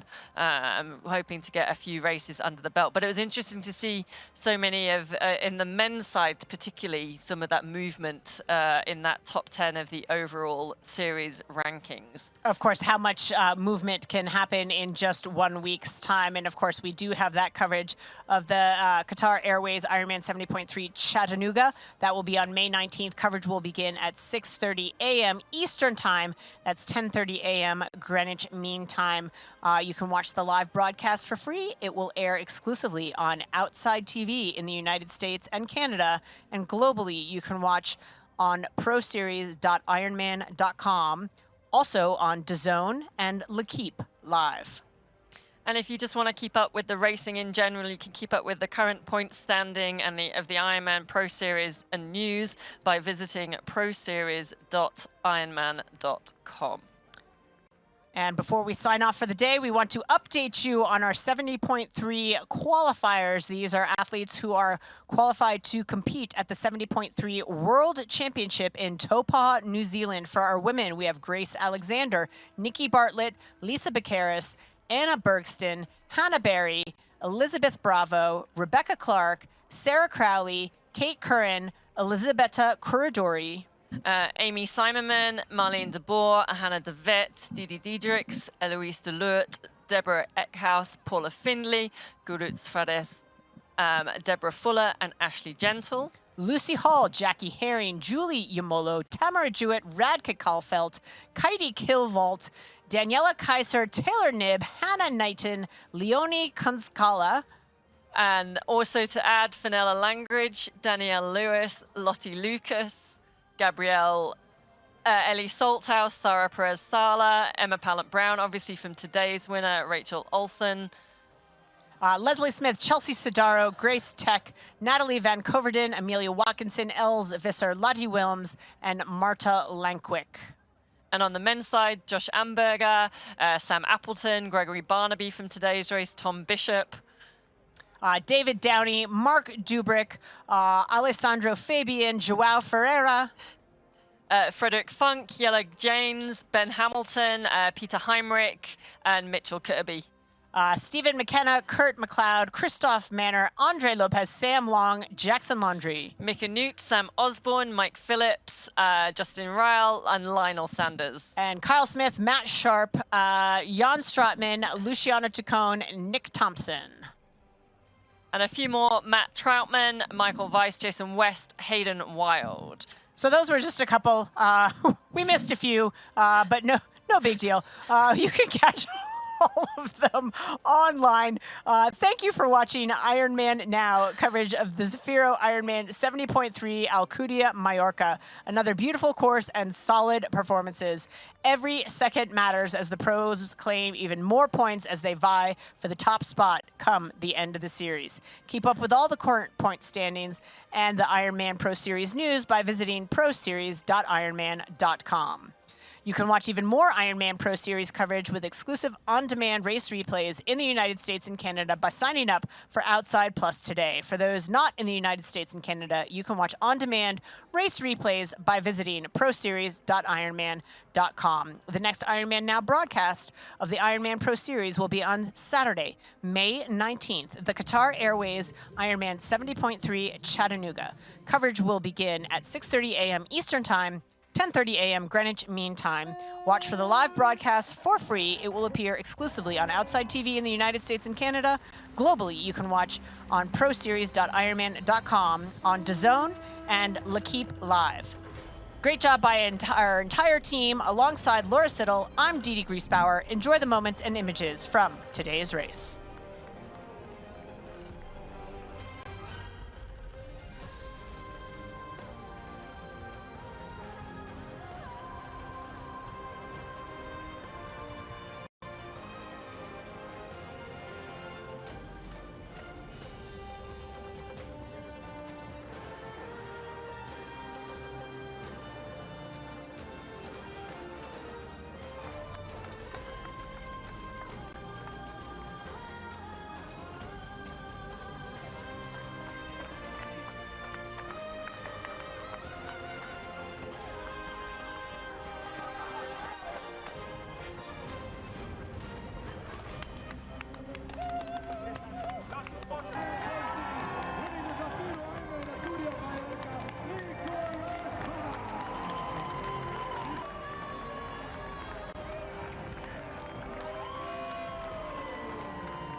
This copyrighted broadcast of World Triathlon Corporation may not be retransmitted, reproduced, rebroadcast, or otherwise distributed or used in any form without express written consent of World Triathlon Corporation.